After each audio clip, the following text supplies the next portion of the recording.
This is Tuesday, September 12th, 2023. It's 9 a.m., and this is a regularly scheduled meeting of the Fort Myers Beach Local Planning Agency.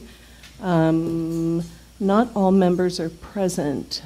Would everybody just say your name for the record? We're missing Don Sutta. Scott Safford. Pat Vanass. Jane Plummer. Anita Saracita. Jim Bowen. Doug Ekman.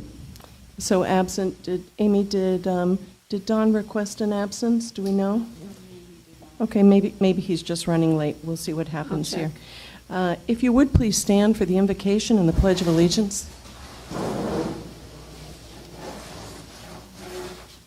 I pledge allegiance to the flag of the United States of America and to the republic for which it stands, one nation, under God, indivisible, with liberty and justice for all.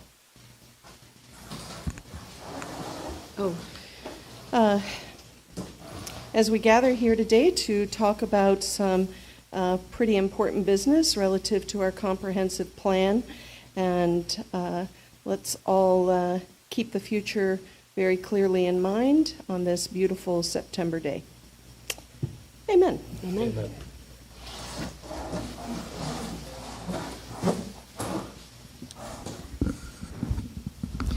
Before we go any further, I'm just going to let the attorney, Becky, is going to, and it's so nice to have you here with us today. I'd also like to thank Mayor Allers for being in attendance. You're coming to see how things are done, aren't you?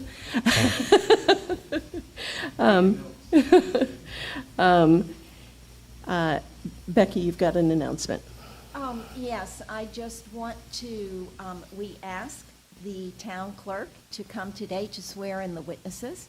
So we're going to take that out of order. If anyone is going to be testifying today with regard to the quasi-judicial hearing that is on the agenda, could y'all stand up, including staff, and raise your right hand and be sworn in? Do you swear or affirm that the testimony that you are about to give is the truth, the whole truth, and nothing but the truth? Okay. Perfect. Y'all are sworn for the hearing later on today. Thank you, Becky.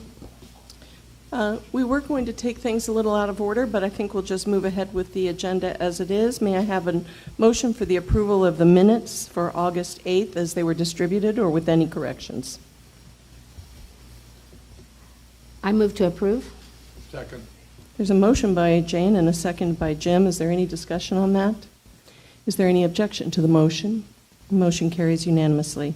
Next item is public comment. Is there anyone who wishes to make public comment in the meeting today? Jim.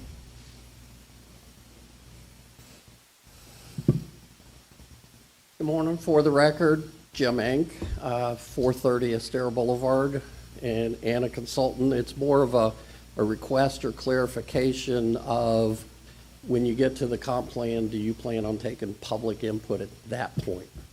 Or is this the time to speak on that? Jim, I would go ahead and speak on that because this is just a presentation and brief discussion, and then it's going to be revisited by the LPA in October. That's why I was asking the question. Go right ahead.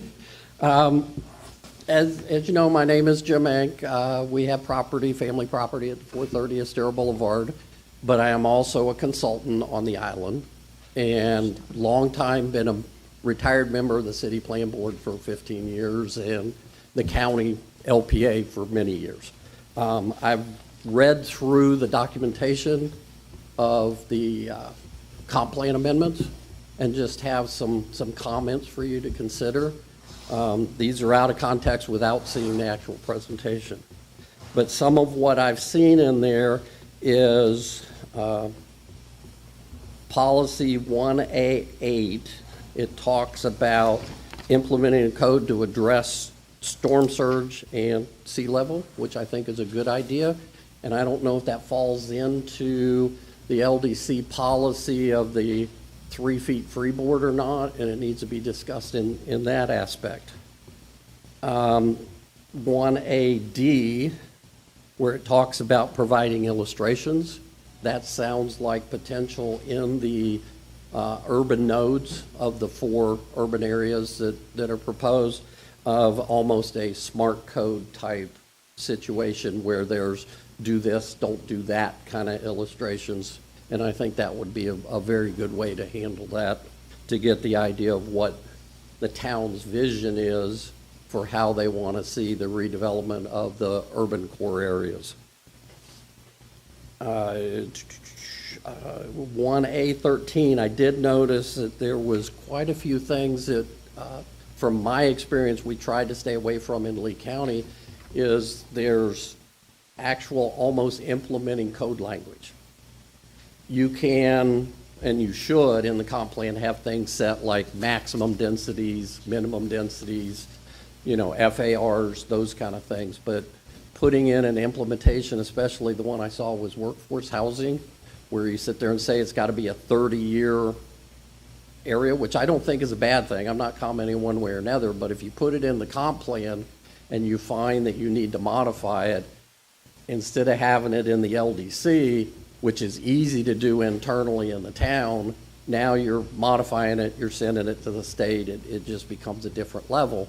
And one of the things we did at Lee County when we revamped the comp plan was to really focus on anything that looked like regulatory or implementing language, is finding a way to describe the vision and the goal and the policy, but not make it hard and fast of this is what it needs to be. And one of the other examples that I had in there, that's in there a couple times, is when it talks about uses in the district, especially in the mixed use district, it's very specific of listing 5 or 6 items. You could be tripped up if somebody comes in with a not listed, but kind of like it, and then as you go through a zoning process, depending on how you rule, you could get one side or the other side and you end up in court. And that's obviously not the goal of having that. So revamping some of those to describe in a more visionary of how you want the arts and entertainment district to be arts related, entertainment related, but not say dining with outside seating. That starts to get a little specific from my experience. Jim, if you could wrap up, your 3 minutes is up. Okay, I got like 30 seconds. Building height. It says we want 3-story, 30 feet, but then the next paragraph says the town will entertain doing different building heights. I just find that language needs some work on it. Thank you. Thank you so much. Is there anyone else who'd like to speak? Okay, hearing none, we'll close the public comment. Next item on the agenda is the first of public hearings. It is the EZ zoning district changes to allow repair of accessory structures by special exception and criteria for special exception. Sarah, is this you?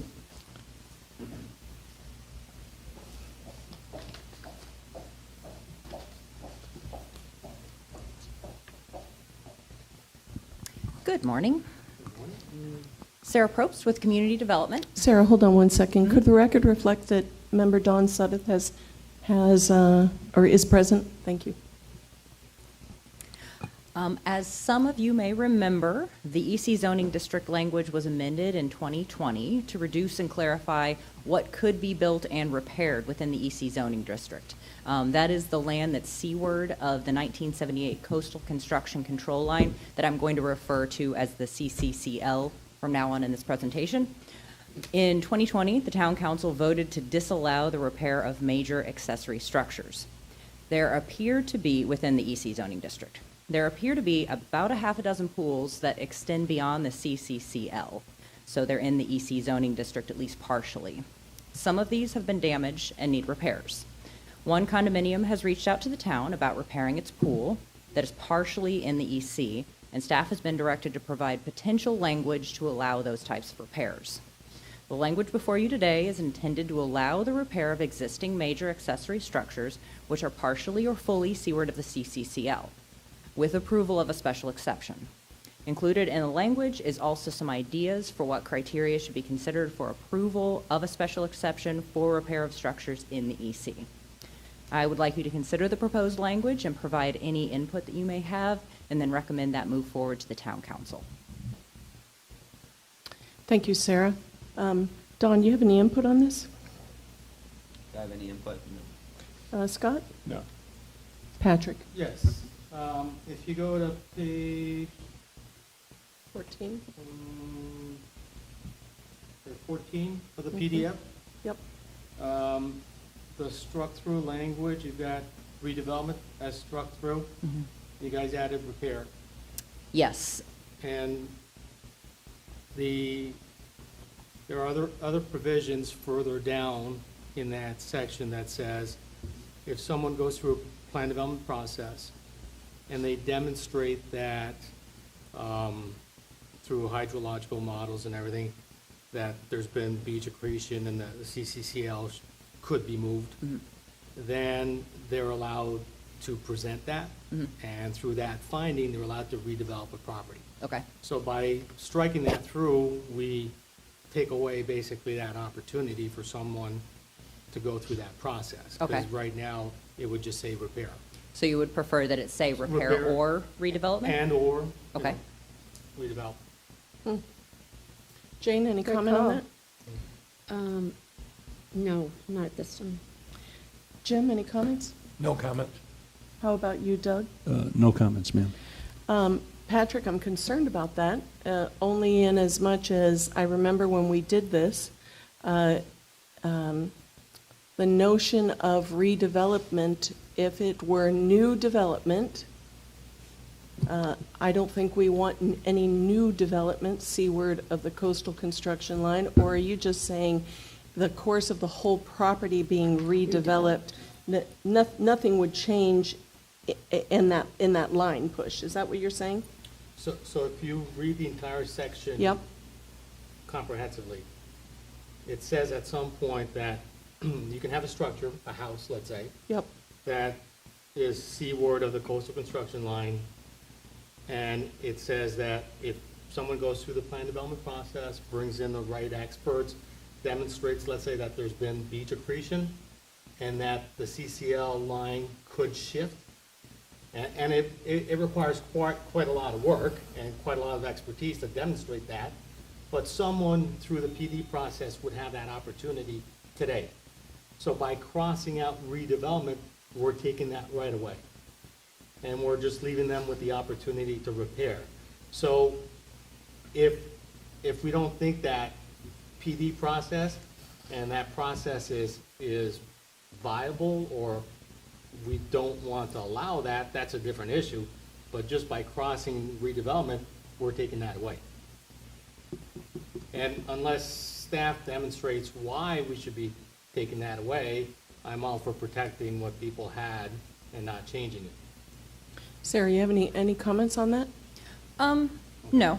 I think that if you would prefer to leave redevelopment, and we were of the mind of what you had said or what you had kind of said, that when the LPA and the town council had gone through this process before, it seemed that was maybe a holdover. And when staff and I were talking about what redevelopment meant, does that mean repair? Does that mean build something new? Because that doesn't. Basically, we were not clear on what redevelopment meant and weren't particularly comfortable with it. But if council or if LPA feels that it needs to stay and that it is supported by another section of the code, that's fine. I'd like to ask, I have that same thought. I understand what repairs are, in my mind anyway, but redevelopment, I'm not sure what that Becky, means. you don't know our rules about that, do you? Teasing. Go ahead, Doug, sorry. So I think I'm sympathetic to what Pat was saying, but what is redevelopment of, is it like, I mean, to me, any development is new development. What's redevelopment? My question.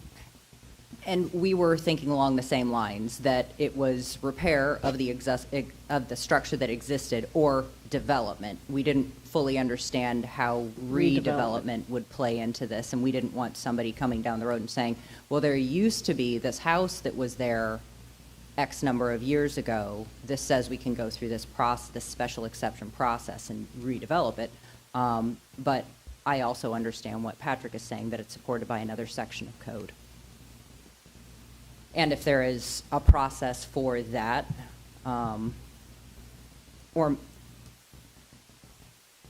or maybe we change that to repair or development, and then it has to be supported by the process that it Yeah. refers to as in the PD section. And I wouldn't object to development, so the relevant section is on page 16.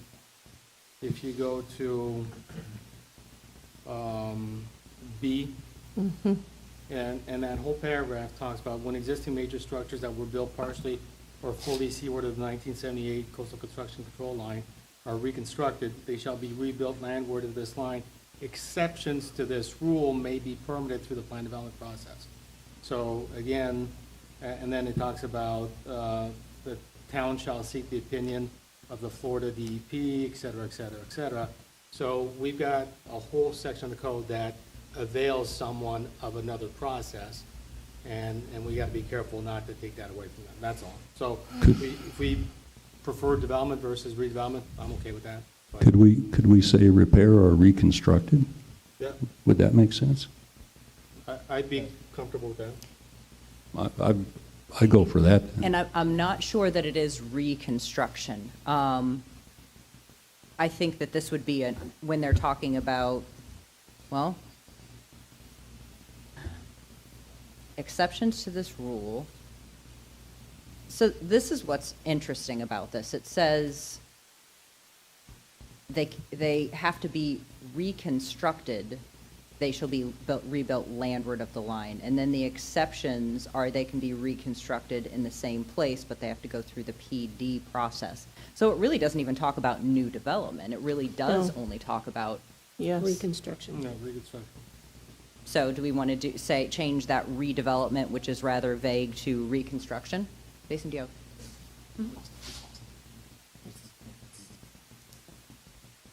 I think that would be more consistent. Sorry, Jason Green, I heard your guys' conversation. There isn't a PD in the EC. They're two different zoning districts. That's why that language caught my ear and concern about it. So I don't know if that's remnant from maybe it was an overlay or something in Lee County, but the two different zoning districts. You have EC zoning district, and then you have a PD zoning district. Yeah, Well- but You would, and we have never approved a You PD have- cross the 78 line, So what it's saying is through the PD process. So you can which has never request- been done past that 78 line. Understood. And it wouldn't be applicable to EC because there wouldn't be any EC anymore. I understand, but So- the thing is, we advertise a hearing today, Right. and we identify what we're trying to change, and this inadvertently changes a whole section. Again, if staff is prepared to explain to us why this is not valid and that we should change it, I think we can bring it back up to another hearing, but let's not inadvertently change a whole code section. Sure. That, Yeah, I mean, I think that part needs to be cleaned up, because again, we've been dealing with like Pink Shell and some others that had some older PDs, and there are no PD zoning districts past the 78 line. Yeah. At the 78 line, it starts EC. So there isn't a process in the EC to do a PD, because those are, you're talking about two different zoning districts in the same sentences, and that's an issue, frankly. But it's been there for a while, so. yeah, but I think what this is referring to is a process. Basically talking about the PD process where you come in and you ask to change the zoning with regards to a public hearing process where you can have experts provide testimony as to why that line should be moved. Correct. And again, I've never seen it done, I've never done Right. it, but I guess what I would say is the language and conversation about a process unrelated to the zoning district that this language is in, it's in the wrong spot then. And maybe that's something we can handle separately then, because we did this last time we changed the EC. There was language in 3 different sections of the code that were in the wrong section. They were talking about the coastal areas. There was a section of code, and it started mentioning about things that were allowed in the EC, when you've got to go to the EC section to look at what you're allowed to do in the EC. So we cleaned some of that up, and apparently there's still some problems. Because you shouldn't have a PD language in the EC zoning district section of the code. The PD language should be in the PD section of the code. There shouldn't be a reference to PD in the EC section. So, Well, but that we yeah, can clean that. Well, that's where I disagree with you. A PD, a plan development can be, you can ask to rezone an existing zoning district, and go to a PD. Correct. So in many codes and many comp plans, you are allowed to go through that rezoning process. Absolutely. And typically, it's referred to because they want a public hearing. That's essentially what they Right, want. but it doesn't belong You in the could re- EC section. That's all I'm saying. We don't talk about PDs in the RC zoning district section. We don't talk about PDs in the commercial boulevard section. That's my only point. The section and the rights to do that absolutely need to be protected, but Yeah, that's all. And if we need to change it, instead of PD, Right. say through a public hearing process, Right. I'm fine with that. When you have PD language in other zoning district sections of your code, to me, it's an overlay PD versus a zoning district PD, but we have a PD zoning district. So CPD and RPD are separate zoning districts. Anyway, I don't think that changes what we're talking about, but it's some language that maybe we have to revisit, absolutely. Again, we're trying to make sure that when we're talking about things in certain code sections, that they're dealing with that subject, right? And this code has a lot of mixture, and so we're trying to, over time, clean some of that up as we go. Anyway, when I heard that PD and the EC, I just wanted to point that out, that they're two different zoning districts. They shouldn't be mixed. You can do a PD if yes, and that's up to somebody to apply for that, but things of the PD shouldn't be in the EC section of the code. But I think all. that's what Patrick's point was. Yes. You don't want to eliminate that option for someone, that they could in fact go through that process because it's enabled in that section B. And, okay, so the real question is, as opposed to the word redevelopment, do we include Doug's suggestion of reconstruction, or is there something better still? What are your thoughts on that? Better word. I like reconstruction because when you go to that next section, it does use the word reconstruction. Yes, So it now does. We're creating So we're- consistency. Yeah, I think that was a great suggestion, Doug. So could we, now we got another one So, coming and up. just three, I don't Causing think trouble. the language about the plan development in that section, because it's talking about beaches, it doesn't supersede, but it has to work with the other sections of code that talk about plan developments. So Okay. that's the biggest thing. It seems silly to have it twice, but I get, because we have a beaches section, it's kind of duplicating some of the language, and that's fine. Okay. Are you three on board with what we're saying about reconstruction? They're not. Yes, I think that we understand and maybe change that language to reconstruction to make it in line with what it says later in the code. Consistent. Okay, yes. Okay. And thank you, Patrick, for pointing that out. Are you proposing to delete the word repair, or is it going to be No, it's repair and reconstruction? Repair or reconstruction, yes, that's correct. Okay. Is there anything else in this section, Sarah, that you need us to address? I would like you to weigh in on the additional regulations and considerations for special exception approval. These would apply to any instance where someone needed to seek a special exception, and I want to make sure that you agree that those are appropriate for repair or, well, in this instance, it would be repair, because that's what's allowed by special exception. Jim, you have any comments on that section? It's page 16. Don, any comments? Scott? No. Nope. Patrick? Jane? Nothing. Jim? No. How about you, Doug? No, ma'am. I didn't have any either. I didn't have anything highlighted here, Sarah, so it seems those suggestions are all good. Okay. You know, I'll just point out that letter D on page 17, the structure must be moved landward of the CCCL if it's reasonable to do so. That reasonable word bothers me a lot because, I mean, what's reasonable to me and what's reasonable to someone else, it's very subjective. And- I kind of had the same thing highlighted, but again, At some point, somebody's got to use some discretion. yeah. Yeah. And a pool, and we know why this is coming to us regarding a pool, and that seems pretty obvious, but if it were something else, I think it leaves a lot of room for interpretation. Oh, me too. I can make a short list of the somethings else, but, okay. So with that, and I recognize that it was, it's very subjective language.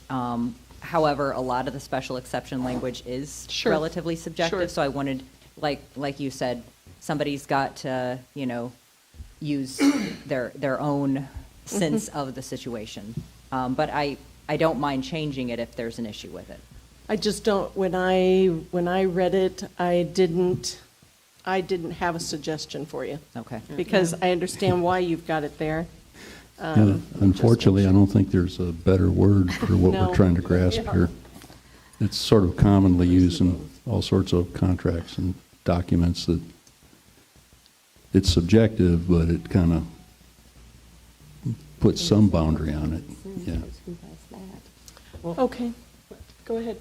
The more I look at it, is we're creating a section where, through a special exception process, you can keep your pool seaward of the CCCL. And then we create D that says the structure must move landward when you're creating an exception to it.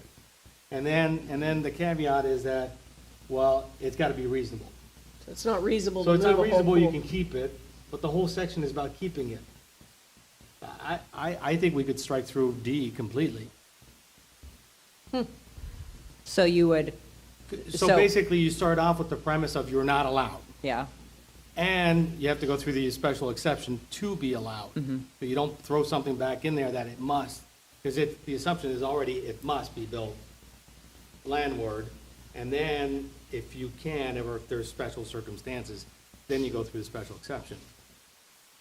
by putting this language in here, I did want to allow the decision makers the sort of like backstop of, wait, there's another option, which, I mean, you can also just assume that on your own. It doesn't have to be in the code section. So if you'd prefer that I remove that, I don't have a problem with it either. I think it should be removed also, because it, you know, in D, how come this has two Ds? Yeah, there are two pieces. Yeah, There are two Oh, Ds. My apologies.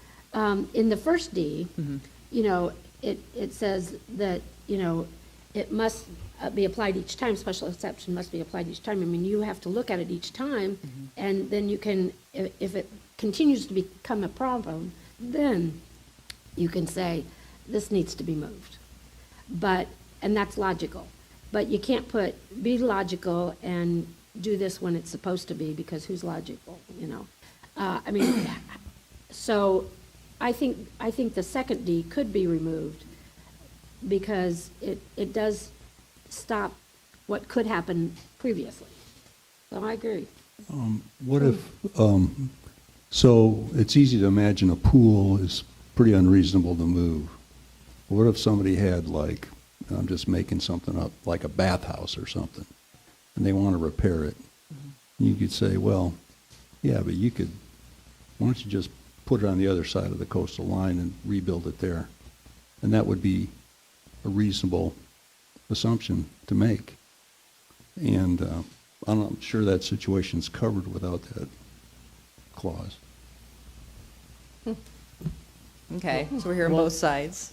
Doug, wouldn't the assumption of it should go landward, and if you don't want it to be landward, you have to come in through the special exception.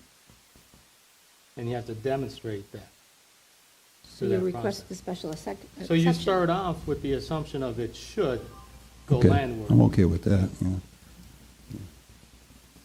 so the consensus is to remove this second D, D2? Or There's to no leave it reason in for a- place? I think there's no reason for a special exception if you have to move it anyway. So, I think it's just reaffirming the principle of the section, which is ultimately, we don't want anything seaward of the coastal construction control line. but you wouldn't be asking for it if you didn't need it. Okay, so you'd like to remove that section? I would. How about you, Don? I was just gonna say, could you take D and just put a new special exception must be applied for each time the structure is repaired, or, well, doesn't that cover it? Yeah, the D is there. Yeah, the first D covers it, Yeah. so you don't need the second D. Is that what you were saying? Yeah. Okay, Yes. yeah, I agree. How about you, Scott? I agree. Patrick, you agree too? Jim, what do you think? Well, I have a question. Is D on page 17 a continuation of D on page 16? Or is that supposed to be E and it's be read separately? It was supposed to be E, Oh, okay. so my apologies on that. What does it do? It if jumped it's to the read? next page and Special I, exception must be applied, destruction must be moved by. Oh, or it could be combined. I'm reading it combined and it's still. That was a very lawyer thing to think. Okay, so the consensus is remove D2 or E. Okay. Okay. Anything else, Sarah? Nope, that would be all. Okay. This is a public hearing, so I'll open the public hearing. Is there anyone who wishes to give testimony in this case? Jim?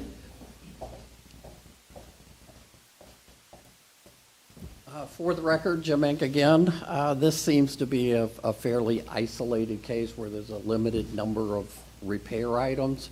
And a suggestion I would like to put out there to keep the bureaucracy down. As you know, special exception is a good way to do that, except there's a sudden uncertainty of what if you have a pool, you come through the special exception and it's decided, no, we don't like it, where potential protecting private property rights is in the primary structure, you're allowed 25% repair by right in the primary structure. Why can't we have that also in accessory structures? So therefore, you have a pool worth $100,000. If you can fix it for $25,000, you go on and do what you need. If you can't, then you have to go through the special exception process. Thank you, Jim. And just for clarification, we are talking the 78 line. Yes. CCCL line, which I put those monuments in. Okay. Thank you. Thank you, Jim. Is there anyone else? Sarah, what was your thoughts on what Jim just had to say? It seems to add another. I hate that you have to walk back and forth. You know, maybe what we should do Get next. another, Yeah, we need more. We need more microphones. more microphones. Steal So Becky's next time. we had discussed this approach. The issue that we came across, people are very frustrated by the requirement to get assessments, and we're not sure that they can get an accurate assessment of an existing accessory structure. When you look at assessments of properties, those accessory structures aren't really pulled out in that same way, so it would be difficult to get a valid assessment. So it would actually, we felt that it might put an extra burden on them to get an assessment, and then they would have to get a quote on what the repair cost would be. So we actually thought that the special exception may be a less arduous way to do it, but we could try to do the percentage. We have just heard a lot of complaints regarding the percentage. Okay, I folks, would what are your offer- thoughts about the threshold? well, I would offer that, yeah, it's like, okay, you've got a pool, and it's going to cost $25,000 to fix it, but it's pretty hard to identify The value. what, was it a $100,000 pool or a $95,000 pool or We're just back in the what? 50% rule. And also, you know, we know they could get an estimate of what to build that pool now would cost, but what is the value of it decreased over time? And we just thought that it might not be something that would be as easy to get, and it Okay. might be more problematic. Okay. Anita? But we Yeah. could leave it in there if. Jane? I agree, because the appraisers will not appraise pools, docks, those kind of things, anything that is other than the structure. So who would be the person that would put the value on there? And that's a whole nother ballgame. Okay. So I Scott, agree. what was your thought? This is kind of the same thing. I mean, with inflation, what are you going to, you know, something to repair is probably worth more than the pool itself. So I think when you get into inflation and everything else, I think it's going to be really hard to, and like you said, it's going to put burden on the property owner.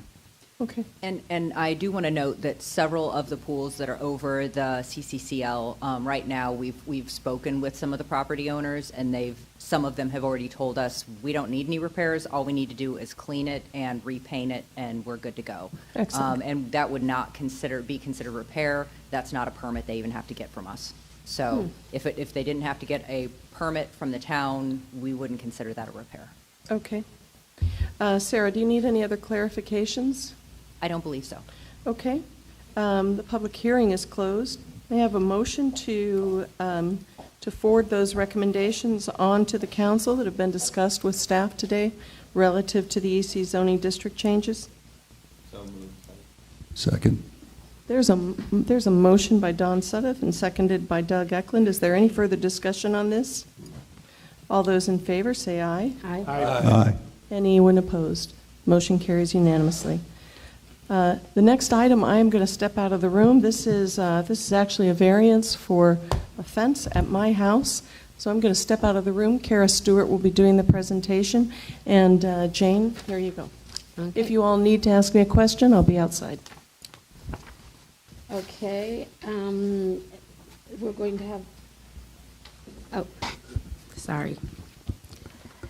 The variance request to section 34-1744B-1 to increase the fence height 34-1742C, allowing chain link fence in the front yard, and 3131B, limiting obstruction in visibility triangle.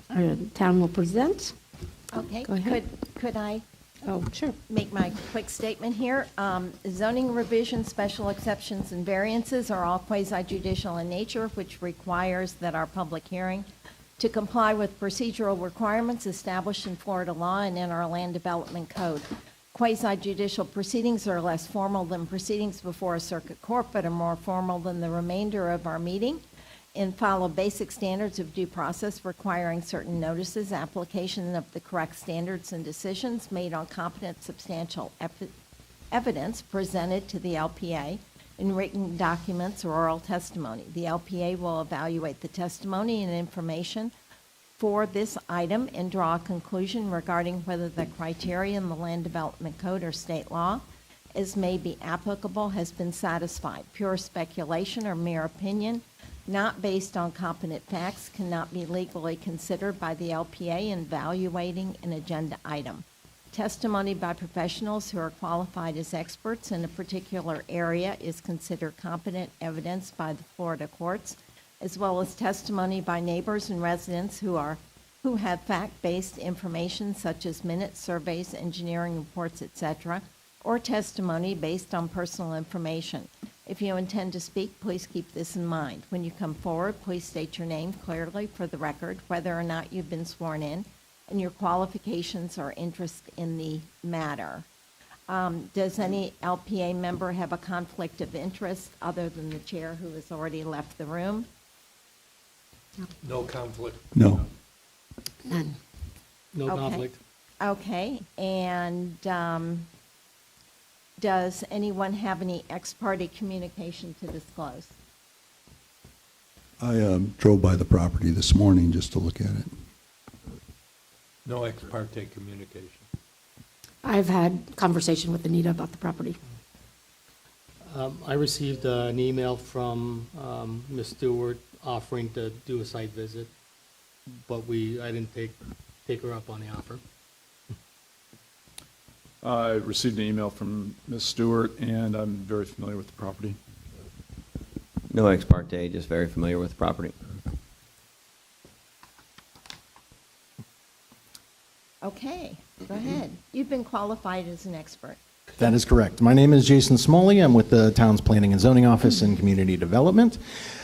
Morning, LPA members and staff members. Good to see everybody. Today, as was mentioned, there is a request for a variance. The variance is actually 3 separate asks. I will quickly go over them, and if there are any questions, myself and the applicant's representative are here for questions or conversation.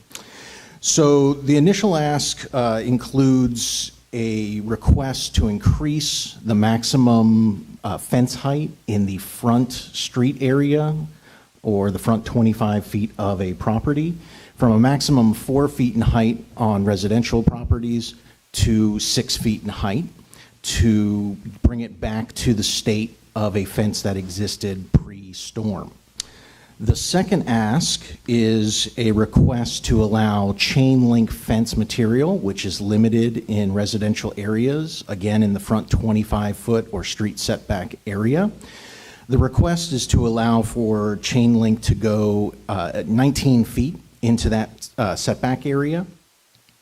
And that would require a variance just for the material in that area. Lastly, a request is being made to allow for the fence and the fence posts to be into what is known as the site triangle or site visibility triangle. These are triangles that are generally added or analyzed for fences or other structures or obstructions that would be going into areas where a driveway allows for ingress or egress off of a public street. So those are the three questions at hand. Staff has presented you with their analysis of it. The recommendation was for denial specifically because we couldn't assess the assertion of safety in that area. We can't, in the report, it states that there have been no known vehicle or pedestrian interaction, negative interactions over the time that the applicant has owned that. Staff just couldn't validate couldn't validate that in the office, and so that was the general reason for our denial in the staff report. If there are any questions from the members, again, I'm here, and then the representative for the applicant is here as well. I have, my first question is, when I see the pictures of the, what was there before, it's not a chain link fence. Why is it, why No, the sir. chain link fence? So there's a return that is perpendicular to the roadway. There's I about see a that. 6-foot return that is white PVC fencing. Connected to that is the chain link. It may be difficult to see, but it's obscured by some of the landscaping material that was there. So the applicant had sent us a justification for this. She mentioned that the PVC being shaded out and encompassed by this landscaping material tends to mold and get stains on it. And that's why, A, she had chosen the chain link previously, and then it was also to ensure that her neighbor wouldn't be looking at a stained and moldy fence because of the landscaping shading. I mean, when I think of imagine a chain link fence, it's kind of industrial, but you can get vinyl coated or enhanced chain link fences that are more Absolutely. The attractive. aesthetics have been addressed through PVC or plastic covered chain link fence. And when, in my discussion with the applicant, she has said that she is going to be using that material to replace the chain link that was there if given approval. 6 Jason? feet's pretty high too. Why 6 feet? Security? There's I apologize. So the applicant had explained it that she has a pool. Well, I guess I should mention, the staff report is incorrect on one part. I was corrected in that the applicant was afforded, or was not afforded, a variance for her pool. Her pool is actually on the side of the house and does not protrude forward of the primary structure. But the main point was to obscure the pool since it is in direct line with the front. She was just using that for privacy and then to separate the yard from the right-of-way. Yes, sir. Jason, my question was, with our downtown and redevelopment districts, we have built-to lines of, let's say, 5 feet. And I guess the code, and as a town, we de facto assume that it creates a safe merge onto Estero if you have an access point, because you can have a building up to 5 feet, and you're still allowed to have driveways there. So can't we make the same assumption here that we've got 5 feet of clearance, just like a build-to line would have downtown, and it's a local street with slow-moving traffic, therefore it's not unsafe? Does that seem reasonable to you? So I think I have two comments about that. So first of all, the building would still need to meet the pardon me. The building would still need to meet the visibility triangle, so at those intersections there, we would still ask that the buildings be slightly angled, so that at the end, or excuse me, at where the intersection is, it would leave a dog ear, if you will. This is pretty standard in my experience in other communities. Some people call it different things, but there's always this idea that it allows for just a little bit of space where nothing should be into at that intersection there, just to be able to see oncoming traffic. More to your point about the difference in a downtown area right on Estero and the difference between an internal street, I think that's a valid point, and that was the point that the applicant had brought up, is that we're talking about an area that is lower traffic. The pedestrian traffic is going to be somewhat limited because, as mentioned in the staff report, there are no sidewalks on Jefferson, so you wouldn't be encouraging people to or encouraging pedestrians to be walking down those streets when somebody's entering or leaving. Whether or not the 5 feet that is provided with the swale area or that right-of-way area between where the applicant's property begins and between the roadway, that little green strip there, I think there can be an argument made that that serves the same purpose as the 5-foot area, but staff is just applying the code as it was written. One last question, and it's loosely related, not substantive to this, but, so was the applicant charged for 3 variances or one variance? Three variances. I believe the total was $2,800 total. Okay, thanks. I can also verify that the property has had this fence since at least 2007, based on previous MLSs where you could see the fence line. And I actually sold this property to Anita as her realtor in 2010, and it was existing at that point. And so I think that the length of time that this has been there and not caused any issues for the triangle. In fact, the neighbor's yard landscaping sticks out further in the view triangle than Anita's fence. Seems, also the neighbor's driveway is on the other side of her property, so it's not really an issue for her coming out because she has another 50 feet over to where she comes out. Proves that it is, hasn't been an issue in the past. I'm just stating that. Anybody else have any comments for the staff? Don? No comment. No. Jim? Anybody have comments down there? No. No. Okay. Thank you. Thank you. And Kara is representing for the applicant.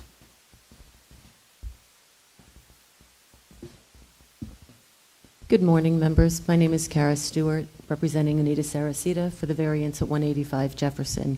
As far as the town attorney's question, as far as being a witness or a qualified applicant, I worked with Lee County for approximately 17 years and have been involved with the town of Fort Myers Beach Land Development Code and permitting processes since approximately 1998 through today. Worked at the county for 17 and a half years, then came to Fort Myers Beach and was the community development director for approximately 3. So based on that, I feel that I can provide some testament. The variance at hand. Would y'all please take a vote to qualify her as an expert? Okay, those all in favor of qualifying her as an expert, say aye. Aye. Aye. No nays? You can qualify. Unanimous. Thank you. The variance at 185 Jefferson, I think we need to take a step back when we look at it and look at the property. At this point, that house has been on this street since 1926. It has been maintained to the level that it is today. It's undergoing some repairs from Hurricane Ian. Unfortunately, the fence has gone away with the storm, just like so many other things. The property is also unique in that it doesn't really share a rear yard for any kind of outdoor entertainment. So therefore, the property is developed really in the front, hence the request for the 6-foot fences. The historical element of the comp plan encourages us to do just that, to maintain historical structures and repair them. Although the fence is not a historical structure, it's integral to the property for the character of the gingerbread effect that that house has and the style of fencing that has been there for at least we know back to 2000 from the aerials that we've seen. We have heard people tell us that it's been there since 1974. Requires a lot of maintenance over time, and therefore that fence has been there in that length of time. The fence itself has been acknowledged by the town. In 2014, the owner had requested a fence permit, and at that time the town acknowledged the existence of the fence and allowed it to be repaired. Subsequent to that, in 2018, the applicant contemplated installing a pool, which, as we've discussed, is on the side yard, but it's really street-facing and creating that usable space in the front.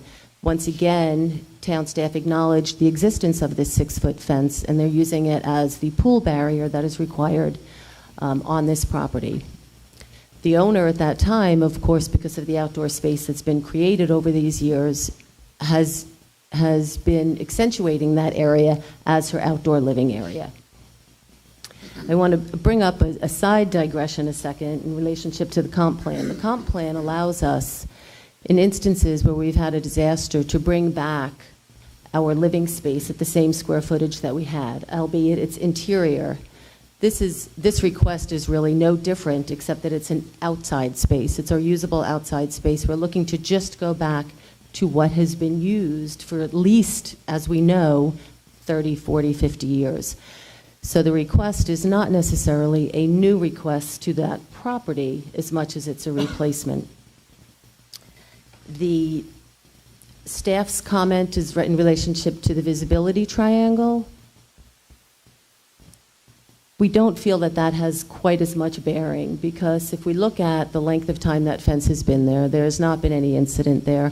The owner, we have one owner that goes in and out of that property, is familiar with her ingress and egress, and once we have that repetitive action, someone gets more accustomed to it. The ingress, egress, visibility triangles are typically something that when we think about Estero Boulevard, or we think about the transient individual coming and going and not being as familiar.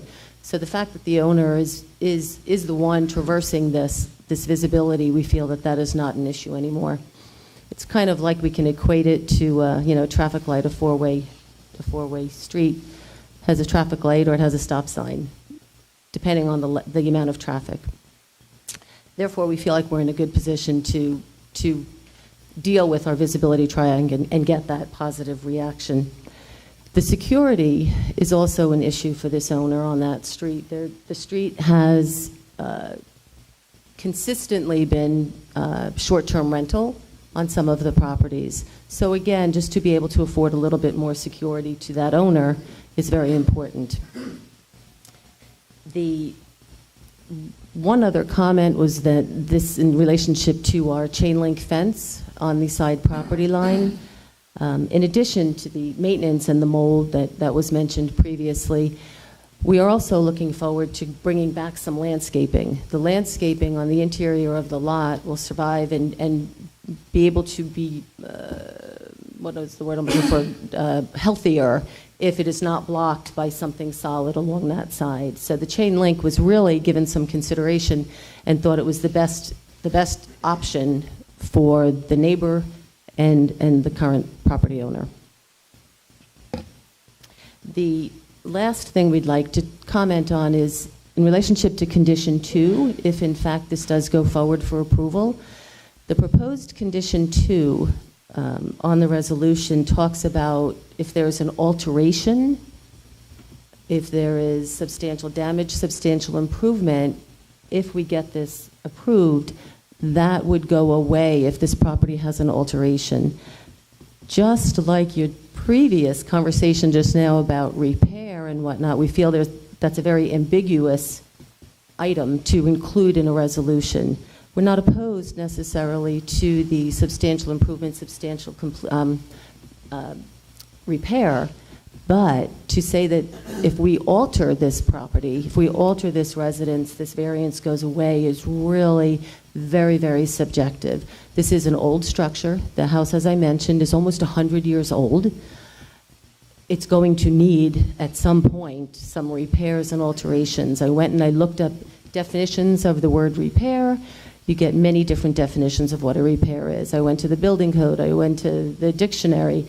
It's very ambiguous. We would request that that condition be adjusted going forward as well if we do get approval for the variance at council. That being said, I'm here to answer.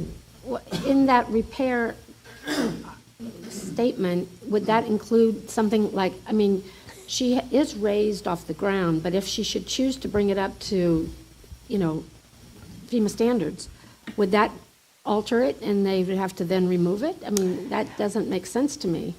That's our question. That would be the biggest consideration she would probably consider doing, would be if she would in the future decide to raise her house. Correct.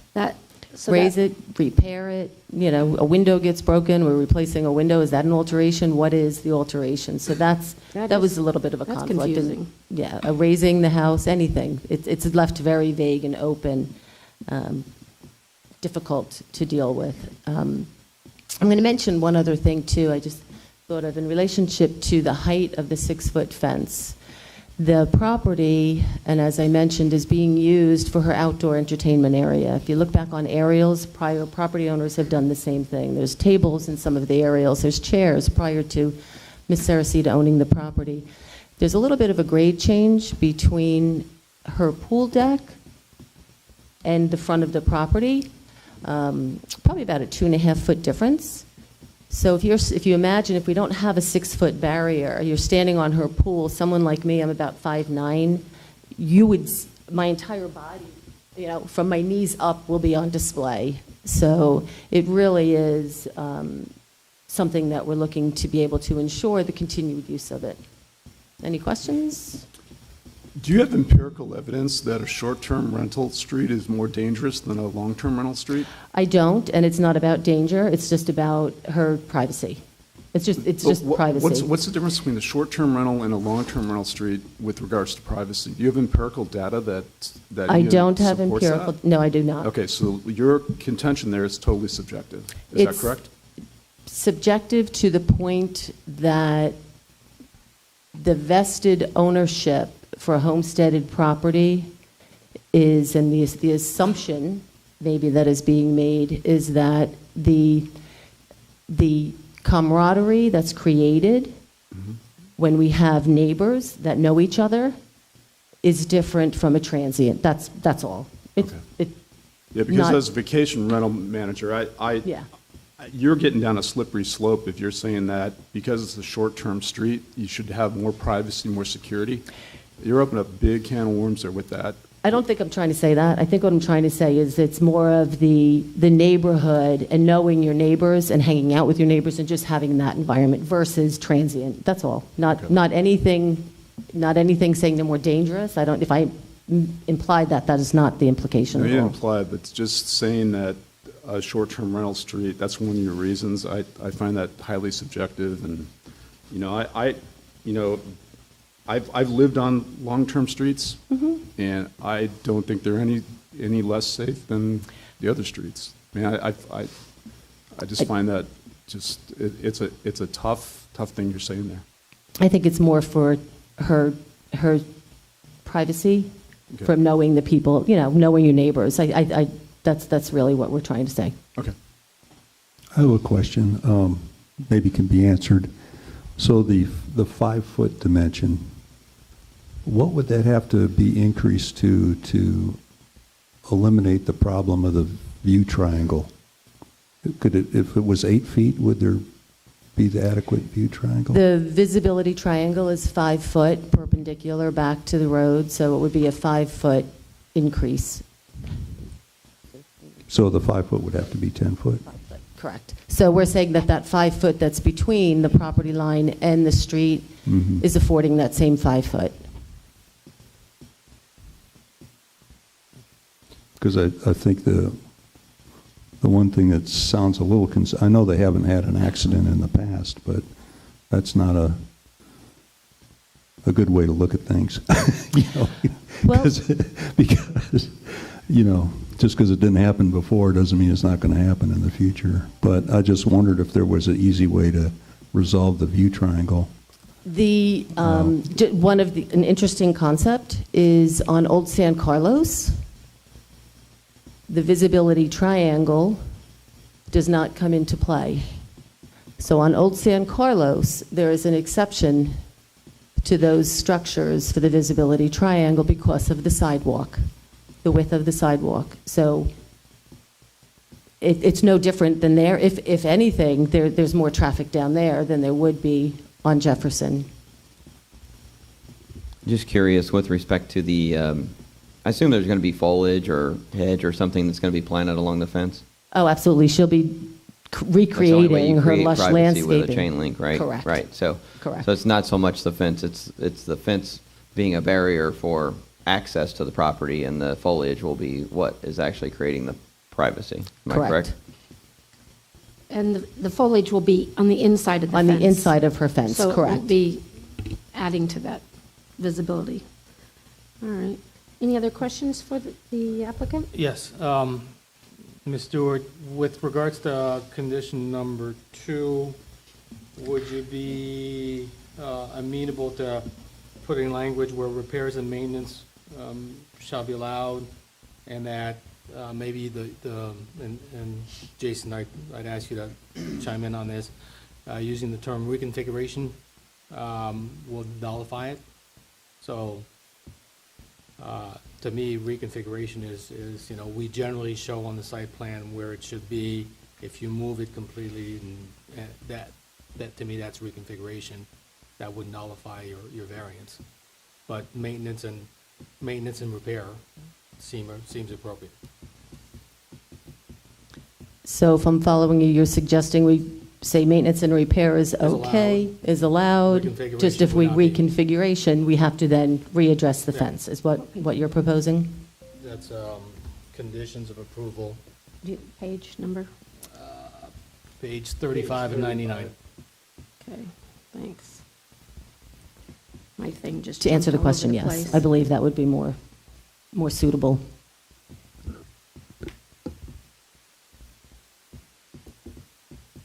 Okay, any other questions? Just one other quick question. I show the diagram shows a wood deck that looks like it goes to the fence, is that correct? No. No? Okay. There's a pool deck that's there that has been put in since 2018. Okay, and is it in the setback or no? I'm It's- sorry? Does it go to the setback? Because it looks like where it says wood deck, there's no edge to it. The edge looks like it's on the property. I'm looking at, It actually goes to the front of the house, and it goes back. okay, okay. So where it says wood deck on the diagram in the Right. package, it's not really a wood deck? It is squared with the property. Okay. Oh, okay, the arrow, okay, gotcha, yep. Yep. We also have three Actually, letters. Sorry, apologies, yep, I see it. We also have 3 letters from the neighbors that we had provided. I think they came in too late, so we have some letters of support of the neighbors on that street as well. Any negative No. comments? No? Okay, any other things for the applicant? Any other questions? Thank you. Sarah. So we'll bring it, so public comment. Anyone like to speak on the property in question? No requests, we'll close public comment. Back to the table. Discussion here? Nothing for discussion? Not this time. Just want to indicate that I'll support the variance. I just would recommend that we change condition number 2 and put some language in there about allowing for repair and maintenance. And instead of using, can't remember what the term is, alteration, that we talk about reconfiguring. Reconfiguring the fence would nullify the variance. Okay, I support that also. Go ahead. Do you have specific language that you're suggesting to change number 2? I would ask staff if they've got something that they'd like to propose to us. along the lines of allowing for repair and maintenance, and then removing the alteration and putting reconfiguration. So I don't have a problem changing the terminology there and tightening it up to ensure that it's apparent that the recommendation from LPA is to allow for maintenance, upkeep, minor repairs of individual pickets, for instance, things of that nature, but anything more intense up to including reconfiguration would require a new approval. And to verify that the repairs and things like that don't have anything to do with the house itself? No, we can make it apparent just by adding language pointing to the fence to ensure that we're not talking about standard repairs or Right. even, as you had mentioned, the elevation of a home, that Right. wouldn't affect the approval of the fence if you so choose to do that. The current language covers that. It Yeah. does say, It shall does say apply fence. to the fences. Yeah. So, Does that, Yeah, thank okay? you. Anything else? All right, we'll bring it, is anybody ready to make a motion? I'll move it, Sudeth. With the, To grant the variance for the fence with the conditions set out. Number one, homeowner shall plant a buffer to obscure at least 19 linear feet of the chain link fence on the east side within the front 25-foot or front yard setback area. And then two, variance shall only apply to the fence. and allow the town to Yeah. make the changes to that? And allow the town to make the changes noted with respect to alterations or repairs. Does that cover it, Patrick? Yep. Okay. Do I hear a second? Second. Second, all those in favor? Aye. Aye. Aye. All those opposed? Anyone? Passes unanimously. Can't talk. We can have Anita come back into the room. Thank you.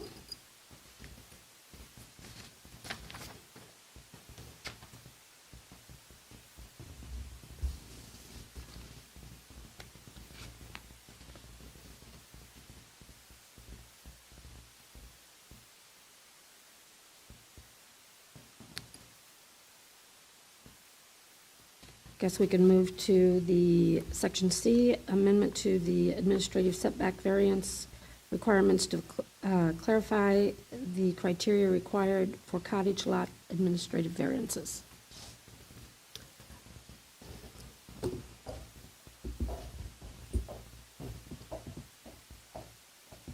Madam Chair, or Yes. may I just make a comment before we move on to this item? Sure. Just going back to a question I had asked Jason Smalley about the number of variance fees that we charge. So in my mind, this is one fence. It's one condition that we're trying to cure or address. And while it triggers multiple code sections associated with that one fence, I see it as one variance. And I think in fairness to our residents, that should be one fee. And maybe we have something where if one issue triggers multiple code sections, maybe it's a greater fee than the basic one, but hitting people with a fee for every single code section, to me, is going overboard. And I think we should create relief, and we should send that to council and ask council to look at that and see what their pleasure is. Just as one point of clarification, so that we have numbers in front of us, the initial fee for the first ask is $1,800, regardless of what section. For each additional one, it would be it's $500 per ask. So that's how we got up to that $2,800 number. Just so we have numbers to talk about here. Thanks. Congratulations, you got your fence. Thank you. I wanted to, just for the record, I should have said so before I left, disclose that I did fill out the conflict form, interest. so it's on file with the thing. Okay, are we moving on to the Yes, next item? I've already addressed that. She is up there to speak. Okay. Good morning, Sarah Probst with Community Development. Several months ago, Town Council adopted language that would allow certain administrative variances. The focus of that ordinance was, at that time, was primarily on the cottage lots. Since that time, staff has recognized an error in the language that requires all administrative variances to meet the criteria that should apply only to the cottage square, or the cottage lots. That includes the square footage of the footprint of the previously constructed home, and it may only be a single story. That specific criteria was only intended to apply for the cottage lots for administrative variances. The language before you today clarifies that the square footage and single story are only applicable to the request for administrative variance to rebuild a cottage on a non-conforming lot. Please provide any feedback or recommendations to council. Okay. Doug, do you have any comments on this? No, ma'am. How about you, Jim? No comment. Jane? I agree that that's what we had stated, and what has become the problem with how we stated it? So it is that the way it was put together, that requirement applied to all of the listed administrative variances that you can request. Okay, I'm So sorry. we Just wanted, a yeah, we just cottage. wanted to clarify that that specific one doesn't apply to those other things. Okay, thank you. No comment. Patrick? I do have a comment, and it's not directly associated with that. It's related from the fact that when we did make the changes, there was language added to the ordinance that also addresses minimum use determinations. Okay? And at least from my recollection, we didn't really have a substantive discussion about adding that language at the hearing. And same thing a little bit with the variances. By having that language in here, someone comes in for administrative variance. And again, the administrative variance, especially for the cottage lots, is a recognition that people have vested rights and they can build back post-disaster. And we are creating some relief in that we're allowing them to go through this administrative variance rather than go through a public hearing. So we acknowledge that there was a home there, it washed away, someone's trying to rebuild it. Again, charging an extra $350 for a minimum use determination on top of that, when it could be done as part of that administrative variance review, to me, would be, again, a much nicer thing to do to our residents. And I think you could take the administrative variance section or application, put a box there, say, is your lot non-conforming? Yes. Are you requesting a minimum use determination as part of this variance request? Yes. And again, not charge or not create a separate application and a separate fee. So just a comment, and again, I'm bringing it up because it was inserted in that document when it was updated. So that's why I'm bringing it up. And the reason that it was inserted is because that is how the town verifies that a lot is a legally non-conforming lot. Yeah. So the minimum use determination was a process that was previously used, so that's sort of how we tied it back to proving that aspect. And I don't have a problem with the process whatsoever. I understand the need for it. I just, in my mind, it can be done through that, through that application. So, and I'd like people to understand that we have a comp plan, a land development code, again, that was created to keep the status quo. And if you consider that the average lot on this island, let's say, is 50 by 100, and I wouldn't be surprised if it's even smaller than that, and the standard density is 4 units per acre on many of those areas.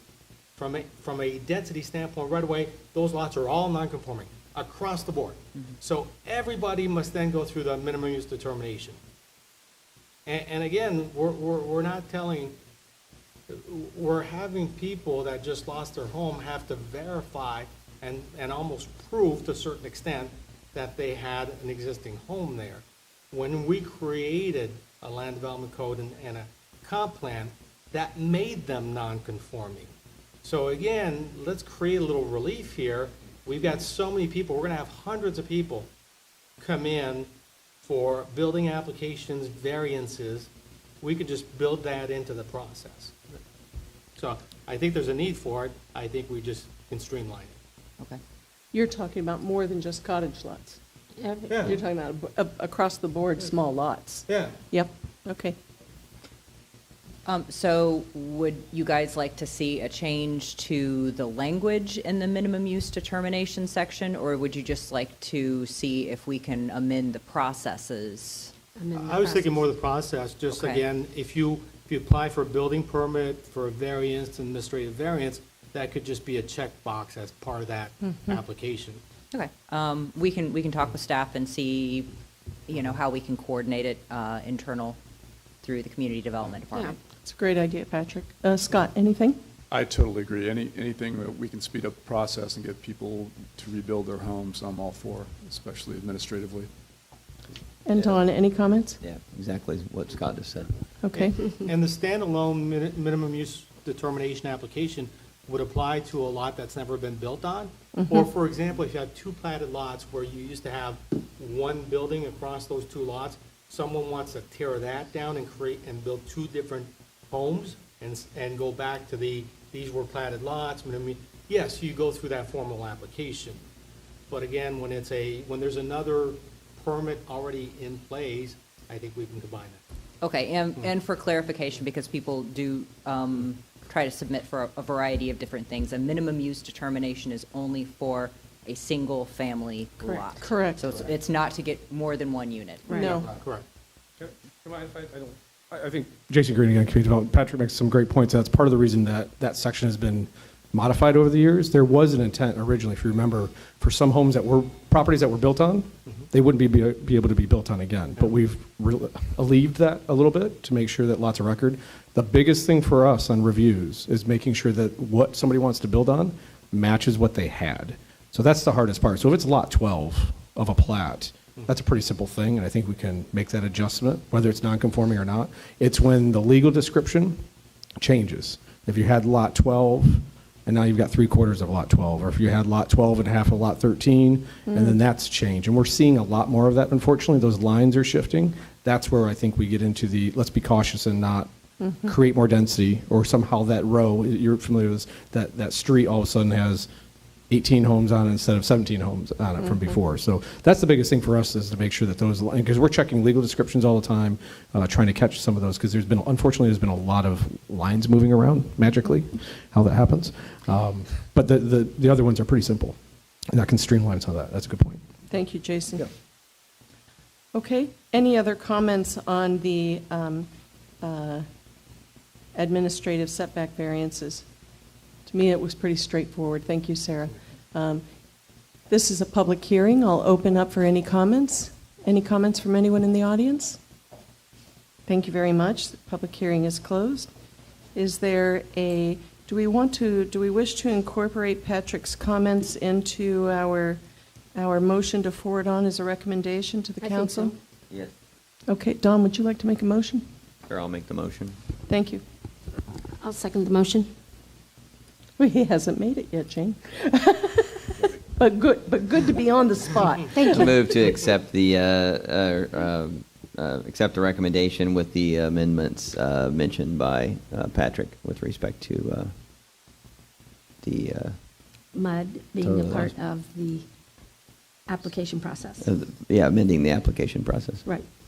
Thank you, Jane. Second. Okay, the motion is process. made by Don and seconded by Jane. Is there any discussion on the motion? I think it's a great move, Here- and will streamline the time frame and expenses for the public. Thank you, Jane. Okay, any other discussion? Is there any objection to the motion? Hearing none, the motion carries unanimously. Thank you. Next item is our first meeting to discuss comprehensive plan elements for transmittal. Does anyone wish to take a quick break before we move into this? I do. Yes? Yes, Okay, please. all right. We'll take a 10-minute break.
It's 10:31, and we'll reconvene our meeting.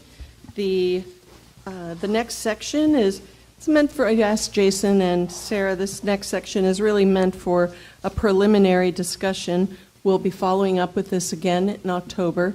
So it's just to get some kind of big picture ideas and thoughts across to the consultants and our staff.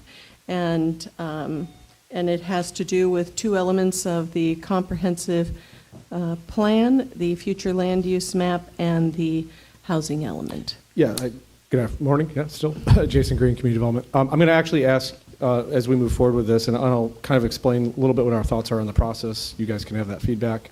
But I would say more than preliminary. I would push and say More than preliminary, Let's. okay. We're not adopting anything, obviously, today. You're not making any specific. We want recommendations, right? We're at a Okay. point where this thing needs to move forward. Good. These are the first two elements because they're probably, I would say, almost the most important two to get right, since it's land use and housing. But what we want come October for you for the next meeting is give you that 30 days to roll your sleeves up and let's get this language hammered out, right? This isn't just more concepts, it's let's decide where we're going. Let's give us feedback, we can make some changes, and then in October, I hope that we can have something that's ready potentially, or within a few weeks after that, to be ready, if necessary, to go to a public hearing with the council. Ideally, each of it's a challenge with these comp plans because there's so much, and there's so many elements. I would like to, in a perfect world, each month, as you're deciding on what you just had 30 days to review, that you're also getting a new 2 or 3 elements.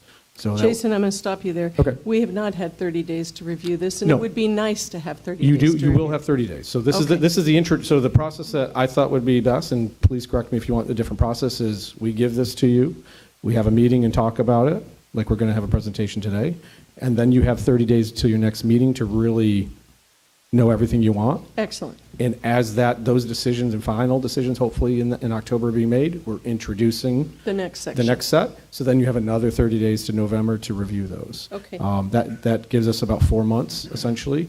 It's a lot, and it's going to be a cycle. So we want to make sure that you're okay with it. And if we have to pause, that's fine, too. I know Sarah has a couple words. Yeah, I just wanted to say that we don't expect you to have all of the answers today. We know you have not had it that long. If you have first thoughts, that's what we want to get through today. You know, if you see things that you feel that you have already said, no, we don't want this, whatever that is. But we do expect that you will have something to say on the next round.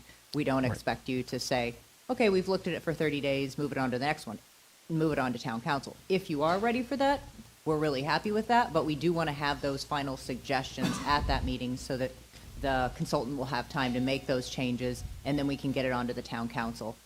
Thank you, Sarah. So the other way is you could hand out everything and then, or groups, and then you have 30 or 60 days at a time, and then we discuss it. We just thought about discussing it initially and then doing the deep dive for the next meeting was probably the best way to do it. But if through this process you want to change it, please let us know. Thank you. And like Sarah said, we would love specifics. If you have something that needs to be changed and you have the idea of how it should be, great. But by October, we really want to have that. Jason, just one procedural question I had a note to ask you was whether or not you have distributed this to the town council? No, I mean, so this has been ongoing for a couple of years at this point, and they've had versions of this. This recent version they have not had. So we're back before you to kind of roll our sleeves up in wordsmith and try to hopefully get something that we can then have that distributed to council.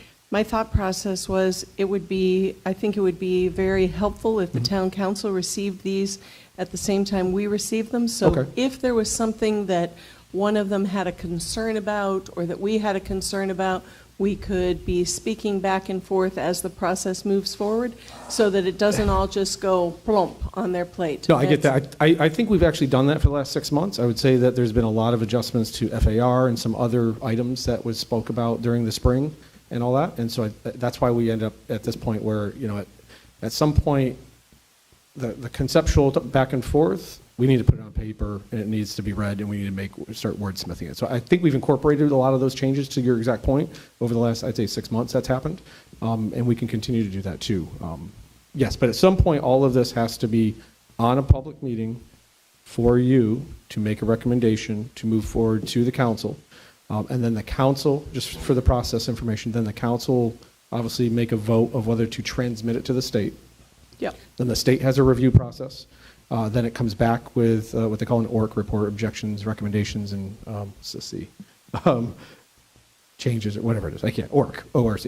And then that's where we then come back for what they call an adoption hearing. And so changes can happen up until then.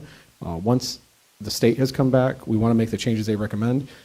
I don't recommend that we make big policy changes at that point. We want to kind of get the big policy answers done before the transmittal. Because once you start swinging in a policy to big picture issues, that makes the state have another review essentially. So. Okay, well, to simplify my thought process, I'm just going to request that when it is distributed to us, sections like this, that the same thing that's distributed to us is distributed to the council members, saying this is what the LPA is going to be reviewing at their next meeting. That's right. Just so they know. Absolutely. Okay. We can do that.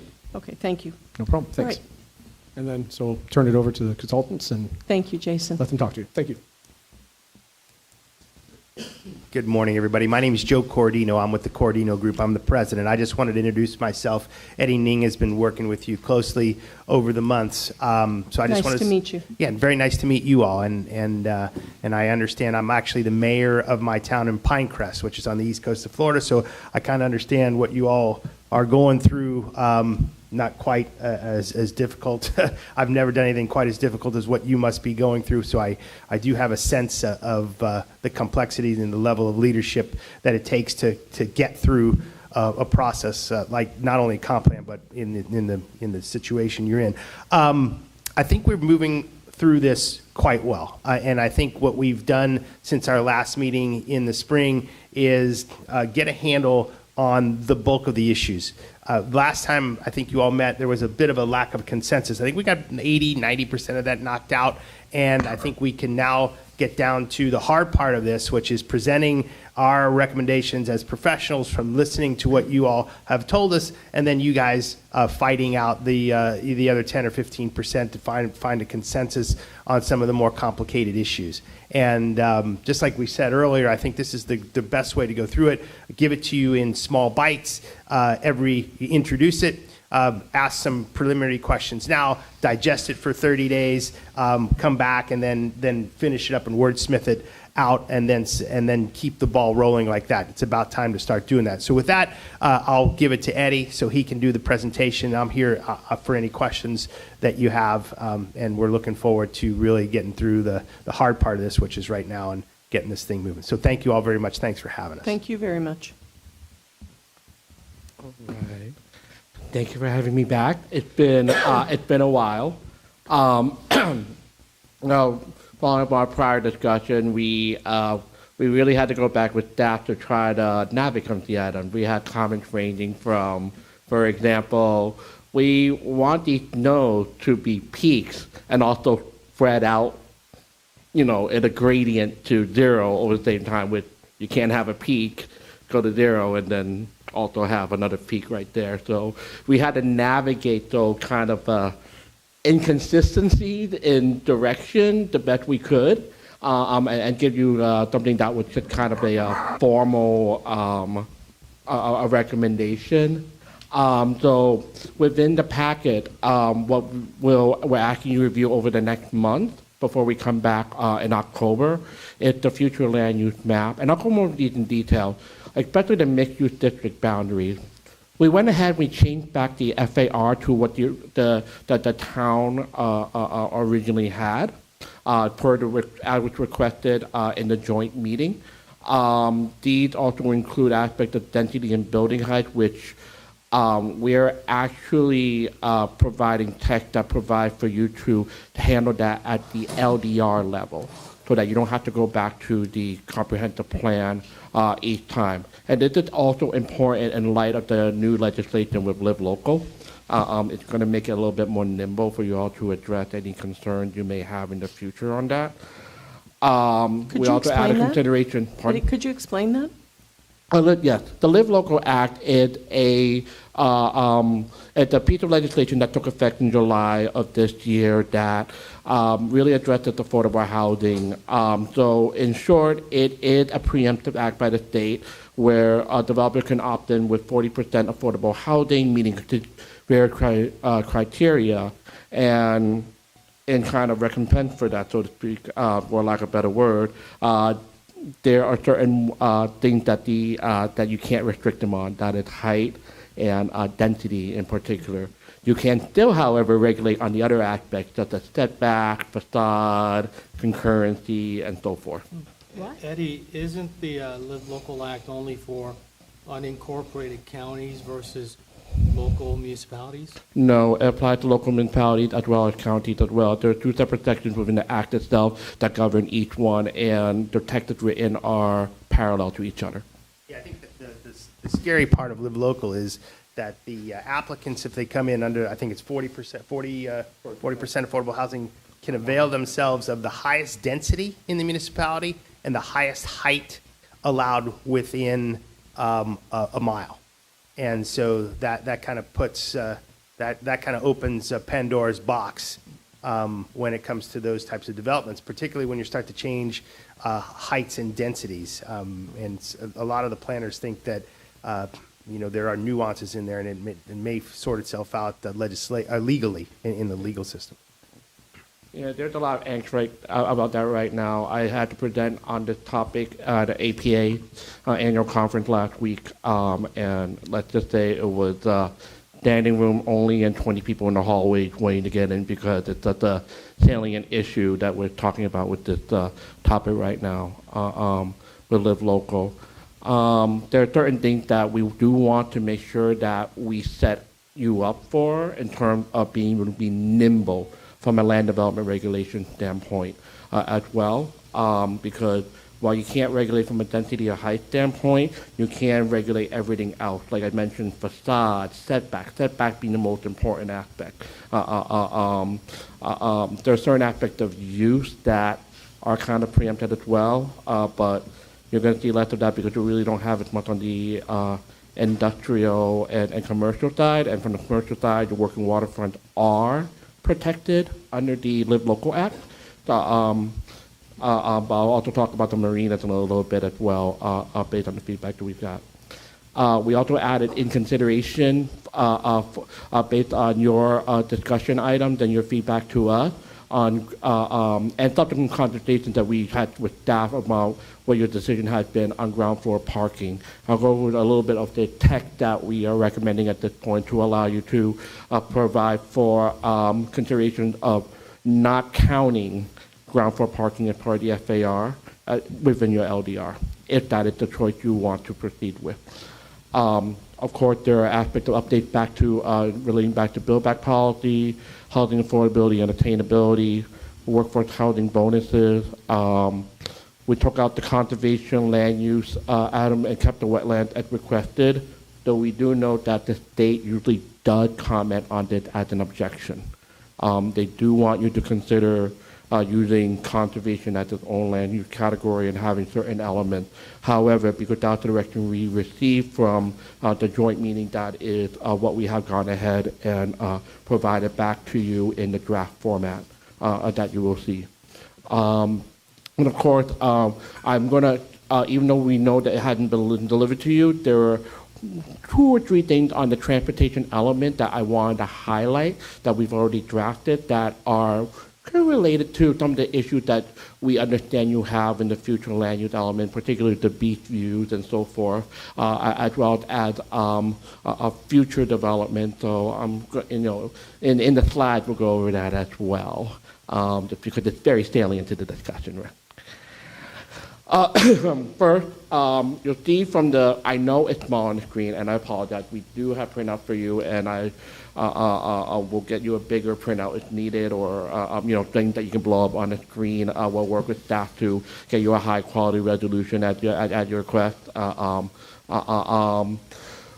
We took back the instructions that we were given, and we modified pretty much all the districts.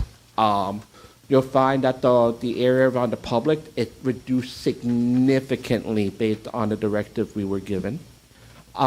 We actually ended up keeping, you see the tiny little, I don't know, right there, there's a little orange on the screen. That was originally a the empty lot that we spoke about at length, which I just revert back to its boulevard while considering the civic uses that were on site and allowing for those.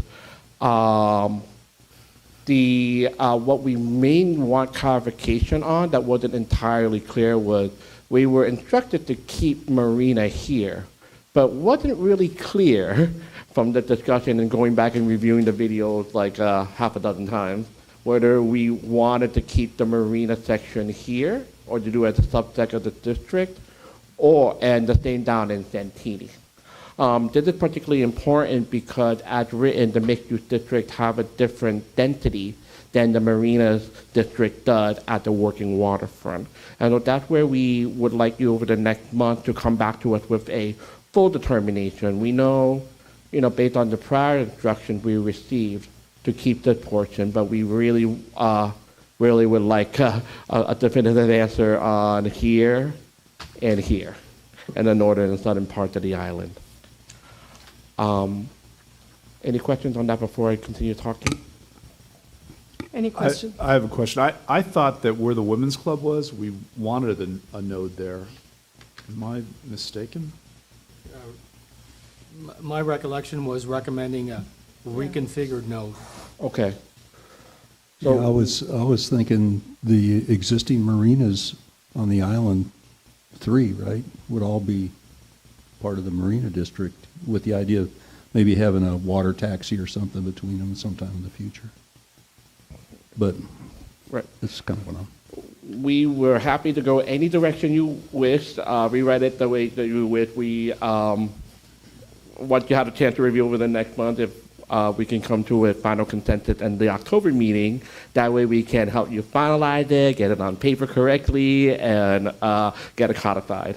I know there are certain things that are coming, particularly in the northern part of the island here, that have been under discussion, and that may color that part of the discussion. That's why there also wasn't enough clarity from our part on the direction the town wants to proceed with as well.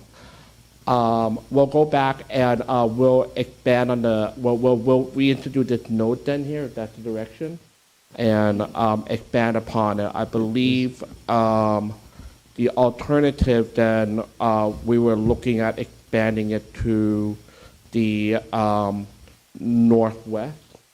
I thought that. I don't want to speak for the whole entire body here, but that was my recollection, is that area around where the car wash is, where the women's club is, that area was going to be, because we had talked about those buildings there are it's a clean slate right there. Right. So if there's any place on the island that would be a model for a node, I had thought, correct me if I'm wrong, but I had thought that area would be a good incubation, a good test area for a node. Is my recollection wrong on that? I thought I remembered the same. Help me, because I'm not remembering Boulevard, because it's showing Boulevard there, and I also see like where the arts, right, artists meet down behind the old fire station is also Boulevard. So what? Maybe I'm not remembering what Boulevard is. Right. I think that art district was retained down here, right, Jason? Well, yeah, the arts district that's where the theater is, but I'm saying Right. like where the art, there's a building It's behind off the of old. Denora. What's that? It's off of Denora. on Right, off of Denora, right. There's an art, I'm not sure what it's called, I can't remember. Association. Association, yeah, the art Right. association, but that's right there in the little or in the boulevard Right. zone. I just don't remember what the definition of boulevard is. Yep. So what we can do here is we will go back and we will reconstitute this node right here. What we'll do is we'll take out the mosquito control district property and the women's club and look to designate them as civic because of the different function and the fact that they're probably going to remain there pretty long term. And I think the women's club it might be actually a historic building, if I remember, or maybe eligible to be a historic building if it's not designated, from what I recall. And we will look to a couple of blocks north here into what is currently the mixed residential to create a viable node. You have to have a certain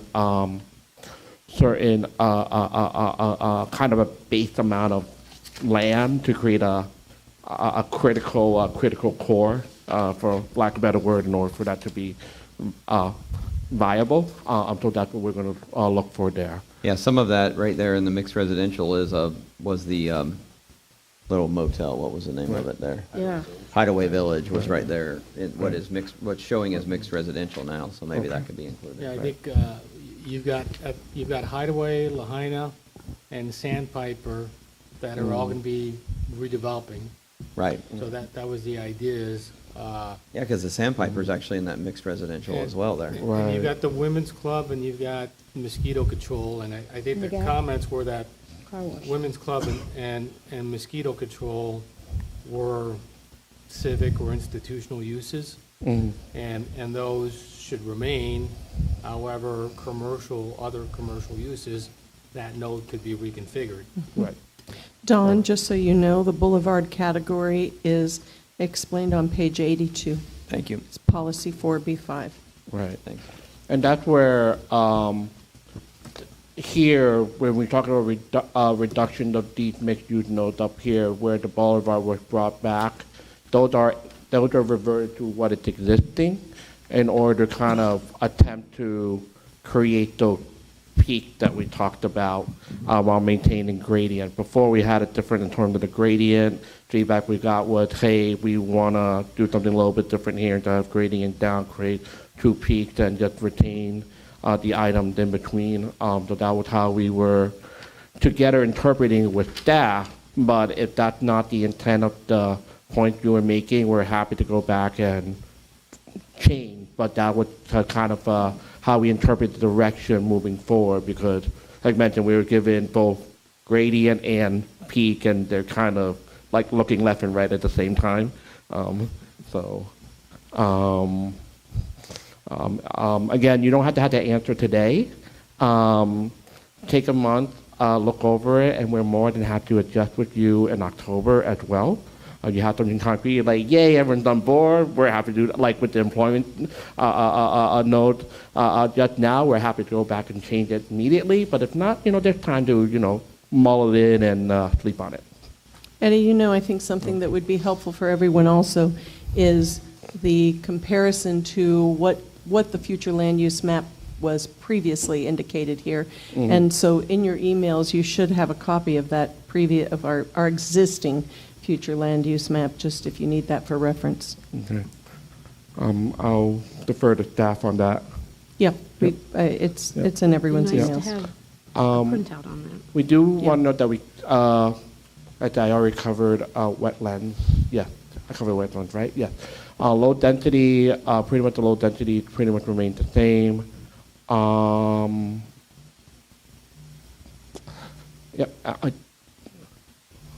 right, these are just, I should have gone through this, so kind of blows a bit more.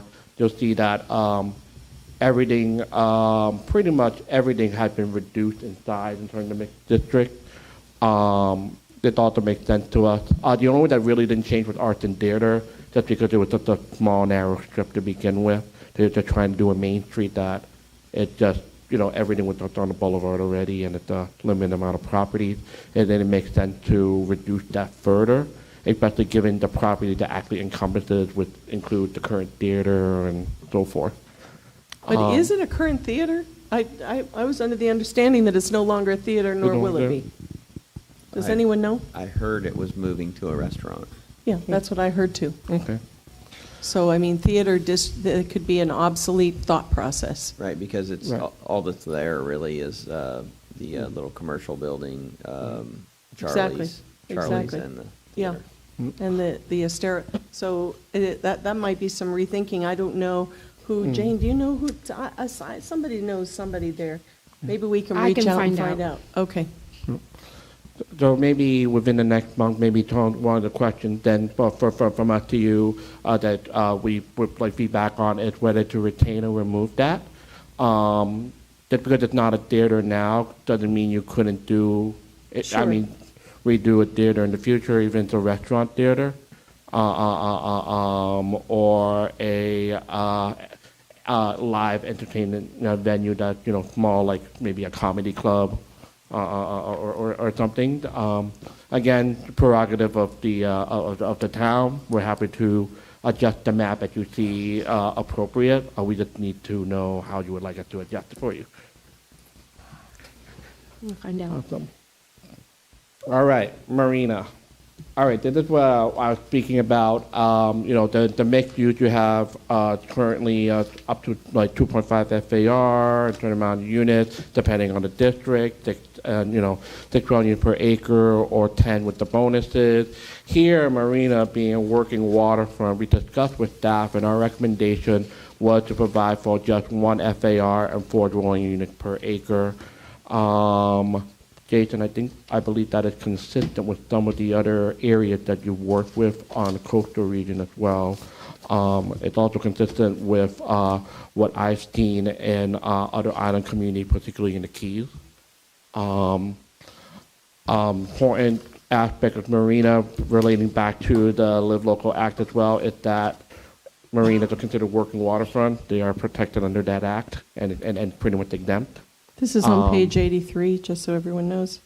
Pardon? It's on page 83 of our packet, just so everyone knows. Cool. Thank you. Mm-hmm. Other than that, that's probably the most major change we made to the text. It still had the same aspect before that we put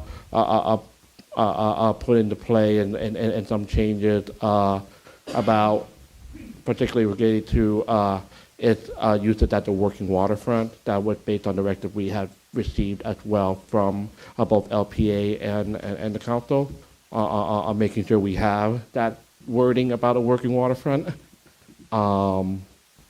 We do also, you'll see throughout that we've begun to put in specific language saying specific regulations will be placed in the land development code. And we know that there will be further discussion down the line, and the town, as it recovers from Ian, is going to need a little bit more nimbleness and how it wants to change the regulations. And you're not going to want to have to go back to the comprehensive plan to change every little thing whenever you need to if something comes along.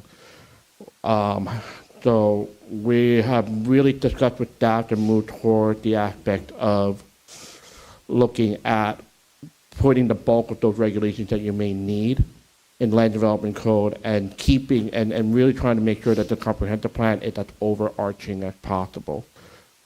This is particularly well received on the comment earlier on the usage. We try to bring those as much to the categorical aspect, and then in your LDR you can do the specific restrictions and the regulations in there. We really try to work with staff to be not hyper specific on a lot of these items. Could I interject something there? Yeah. This thought process is something that troubles me. Mm-hmm. It troubled me from the very start. The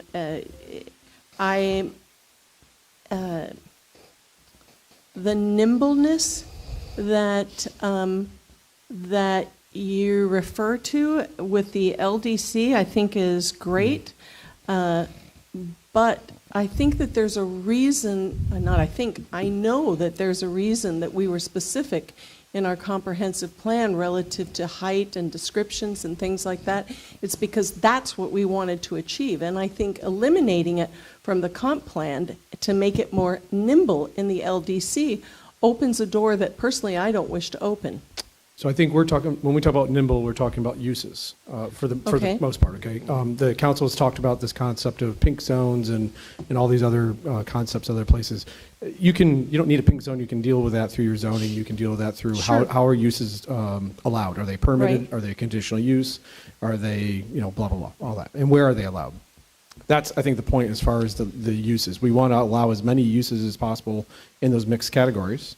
I just learned a lot about small-scale manufacturing is actually a huge impetus to downtown developments. Mhm. And you wouldn't think that. You'd think storefronts and activity, and it's really somebody can make earrings, and you Yep. can go and they're becoming almost like a fishbowl where they're watching them make them, and it's becoming a thing, and people walk by and then they buy it, and most of their sales aren't coming from there. They're coming from externally and online and other sources, but it's a huge opportunity for small scale commercial and retail, but it's really manufacturing. So those types of things are not typically in your codes. I think that's really what we're talking about is from the use perspective. You don't traditionally see height in your comp plan. But we have it in ours. It does, but it doesn't. It talks about it and it says it should be limited unless otherwise not. Right? So the policy that's in there now talks about through the LDC and through the code and through PDs getting more height if you want. That's very specific. Okay, so it's not limited. It's not a ceiling in the comp plan now. I think original versions, we kind of incorporated some of that in.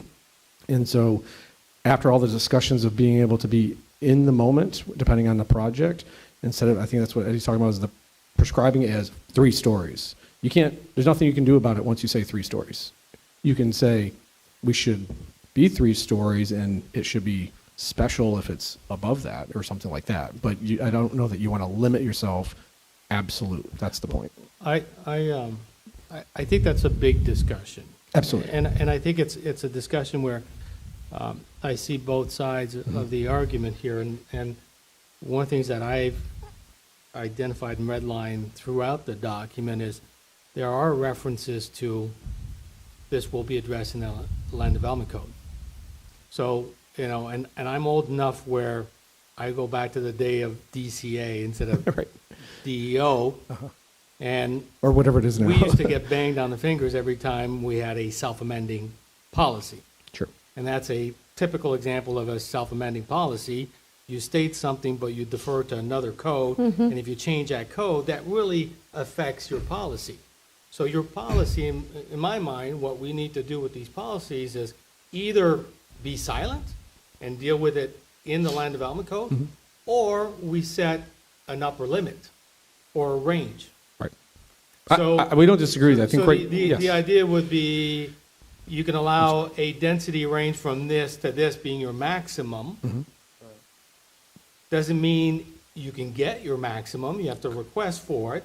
Same thing with height. Height will be capped at this for this district, but here's the standard height. Right. Here's the maximum height. But again, don't defer to the Land Development Code because your policy is meaningless. So that's a local choice on the height, right? Traditionally, you don't see height. FAR, density, you're absolutely right, Patrick. That's you need those guardrails. You need to say it's, and a lot of communities actually implement minimum densities now to ensure that the investment in infrastructure is seen and all that. But height, FAR, we heard those, or not height, FAR and densities, those are the biggest topics.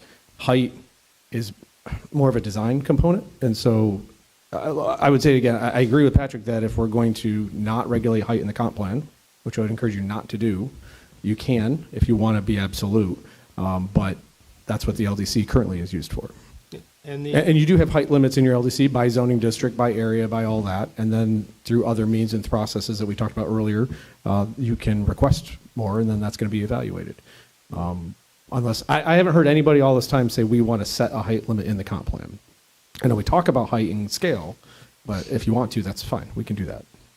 The other thing that would be nice to clean up as we go through this is the terminology, and I think you guys have gone maybe 80% of the way through on this, of density is for residential uses. Intensity is for commercial, and it could include hotels as part of the intensity. Right. And height is a separate issue because we've got sections where we identify it as intensity, then we talk about height, there's no mention of FAR. That's right. So it's either, if we call it intensity, and we explain that intensity is a combination of height and FAR, I'm okay with that, or just separate it and have height and have intensity separately. Right. Density, height, intensity. Very clear, try to avoid the overlap. And I think that's a great point that's one of the big conversation points that you don't have to tell us specifically the language today or even October, but if it'd be nice to know where we're landing on that, right? So that's kind of hopefully that helps with the conversation, but, yeah, so I think it's currently your something height. that's always confused, always confused. It is, and again, your height, it's, to Patrick's point, this is a policy currently in our plan, that if you, first time you read it, you would think it limits height, but it really doesn't. It says I would it think that should be. 99% of people who have lived on Fort Myers Beach believe that height is limited. It is and limited by the hope land that- development code, absolutely. And then traditionally, the council's never approved anything higher than those. And people haven't had the nerve to ask, frankly, through a PD. So it is not a height shall be no more than X. It does not say that in the comp plan. It can. That's a local choice. Well, I think defining this would certainly help the cases that are going to become before us so that we're not making those decisions case by case, that we would already have a plan, would make it much more clean in what comes at us instead of just pie in the sky because we have no limits. I don't disagree with you. I just, what we hear from council is we want to be able to discuss and see if a project is special, where's our flexibility, how much can we allow, and then we also hear we want to have something simple so we don't have to worry about it anymore. That's a local choice. Again, that's a local choice. That's why we're here today ultimately, is because for the last 6 months, 7 months, it's been this kind of, there's no consensus on that issue. Well, I just think And the so we need definition one. would make it clear for all of us to be able to move forward, because with no definition, we're going, oh, I don't know. On height, Well, are you talking it's about not height? Yeah, but just- that's my point, is we hear from other people and council members that they don't want to limit it. They want to be able to decide based on the project. So that's where we're kind of caught in between here. And that creates great insecurity in the community and great insecurity with developers and investors in our community, because they do not know what the expectation is and they don't know what the definition of special is. Oh, that part I'll agree with you, Is yes. special because it meets, whoever's listening to this, I mean no disrespect to anyone on this, but because it hits a certain topic that someone is particularly interested in, our goal should be to create security for our residents and predictability for our investors and our business owners, so that Right. so that it's clear. Because when somebody asks me, what do you think the town's appetite is for ABC? Or what do you think the town will tolerate for ABC? What I hear, and I have said this to several folks, what I hear is, what do you think I can get away with? And what do I need to give? And that is the wrong way to go about the redevelopment of our island right now. We have one opportunity right now that no one has ever had, and that is essentially to get it really right, because we have almost a blank slate. So what Right. do we want? And Yes. we need to draw those lines so that everyone knows what to expect, whether you live on Jefferson Street or whether you're going to redevelop, whatever. And I think, yes, and Patrick, please chime in, because we've had the FAR height conversation. I know Sarah spoke to you and gave you some examples, and I think height, just to me, height is a little bit different than the other categories, than the other things that we're talking about as far as limitations, only because design matters. And so that's the conversation you have to have. Is there a height that we're comfortable with and that's it no matter what? Or do you want to incentivize other things, such as stacking taller but narrower footprint, so you have more clear space on the sides and bigger setbacks, more open space? Those are trade-offs that you can require. It's not just a max out the footprint of the site and go up. I think you have to look at both. That's why I would say, I agree with you, it's unknown right through the comp plan, but the comp plan can say, allow higher buildings or taller buildings if certain things are criteria are done in design criteria. That's an important part that I think Patrick was talking about, is you don't automatically get 10 units an acre. You really should talk about, once you hit a certain threshold, then it's a special project. It's got to be a PD. You got to do certain things. And that's what we've talked about over and over again, I think, is getting those, what are those other things that you want in order to potentially get those? And that's what we're missing also, frankly. Do you want more recreation space? Do you want more public access and transportation? Is it workforce housing, affordable housing? Is that what is it? What are those 5 or 6 things that you think allow for those other design ideas? So, just general concepts here. On the FAR, reading through this, I think it's still unclear if we're going to calculate parking under a building or not. Correct. So I think we need to get that resolved. absolutely. Then I guess the question to the town attorney is if we look at height, for example, as part of this, we've got certain applications that have been submitted. So are they protected under zoning in progress? Or, There hasn't been a zoning in progress ordinance issued for this. we, No, we- I know what you mean. but. Are they protected under the current regulations that they're Yes. applied under? And- I and think the the answer thing is yes, is, right? If they I have an think- application today? You know, my fear is either way we go, wouldn't want to prejudice any application with No. some kind of I got you. direction, because we've been talking about this for a year, okay? Shame on us for not getting there any quicker. But now you've got applications that came in, and I don't want us to indirectly regulate their project when we've been asking for direction, the direction hasn't been provided. Right. And now we can't prejudice their application as they move forward through the process, in my mind. So there's kind of two parts to that. And I don't want to answer the first one, which is, are they protected in the application process currently? I don't want to, are they, under the current plan, I guess? It's, everything that y'all are talking about today is very, very new. You haven't come to any conclusions. So people who have already made applications as of today would not be restricted in what you do going forward. If that's, So I'll there, give I you would a say. specific example. Well, okay? can I answer We've a got a question about sentence in that? there, but you could talk about that too. Okay. So we've got there's a specific sentence in there that says, while height can be regulated on individual projects, the standard story should be 3 stories, Right. okay? What if someone's asking for more than 3 stories today with a current application, Right. okay? When they're gonna go to hearing, someone's gonna point to that 3 stories. It's been in Someone's there. gonna point to it. Right, right. So in my mind, we got to be very careful about how we change things and the timing of when things get changed. Right. So I think that goes back to your original point of either put it in or take it out, right?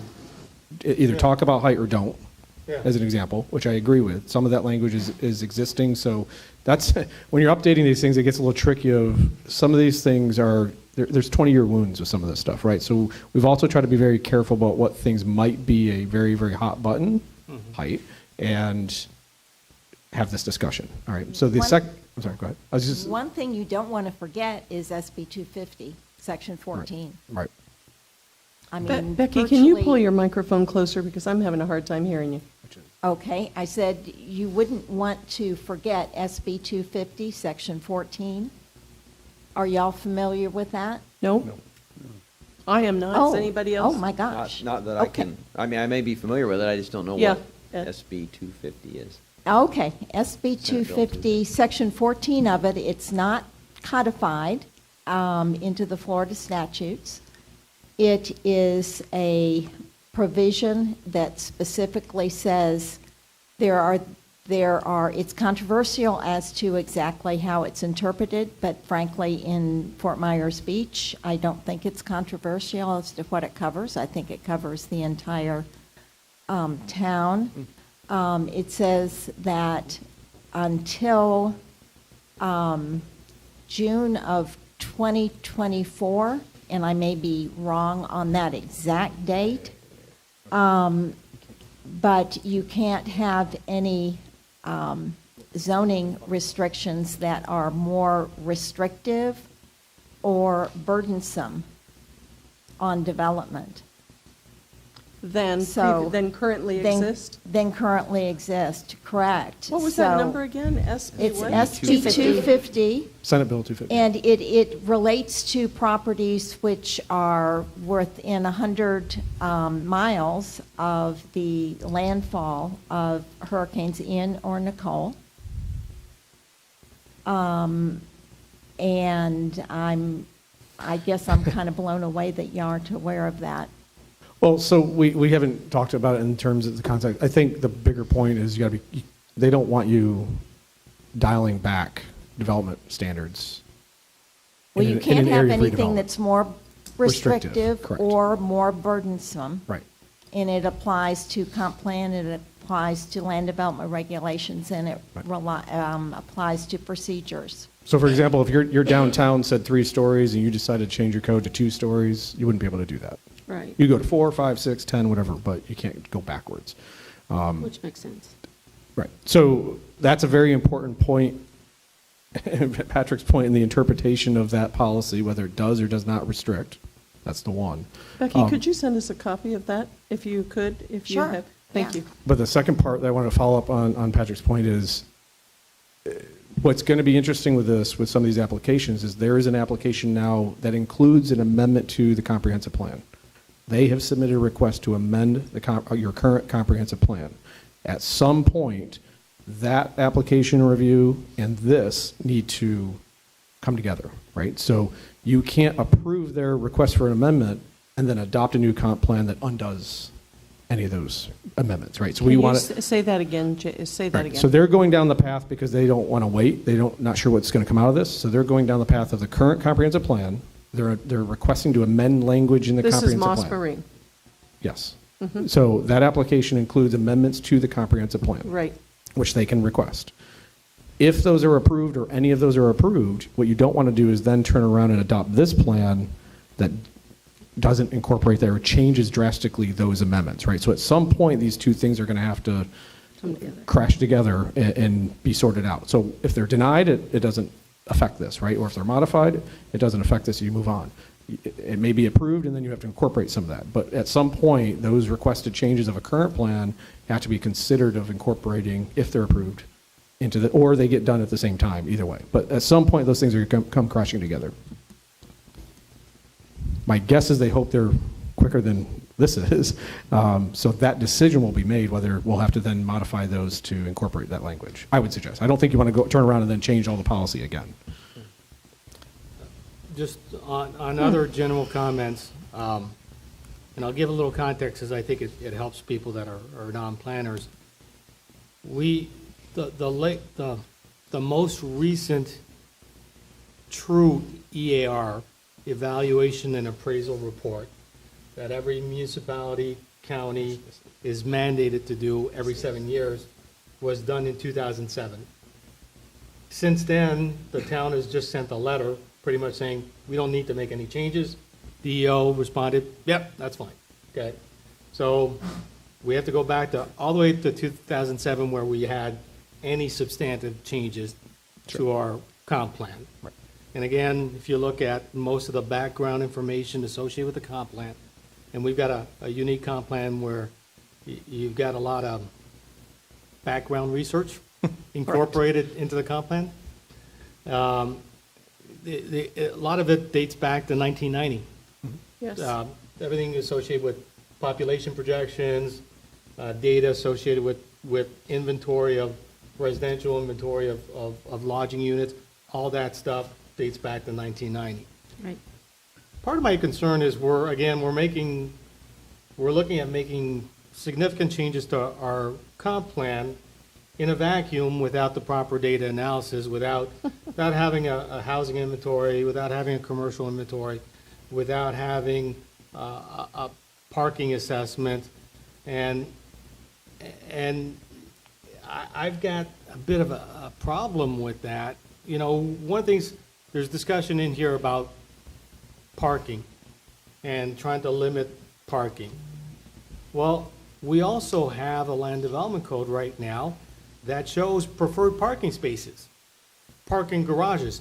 Right. There are 3 identified Yep. in the downtown, and now we change the downtown provisions that would not allow parking or new parking areas. So, Surface lots. and I think there might be a distinction between surface or Yes. non-surface, but again, slippery slope of when it comes to interpretation and coming forward. But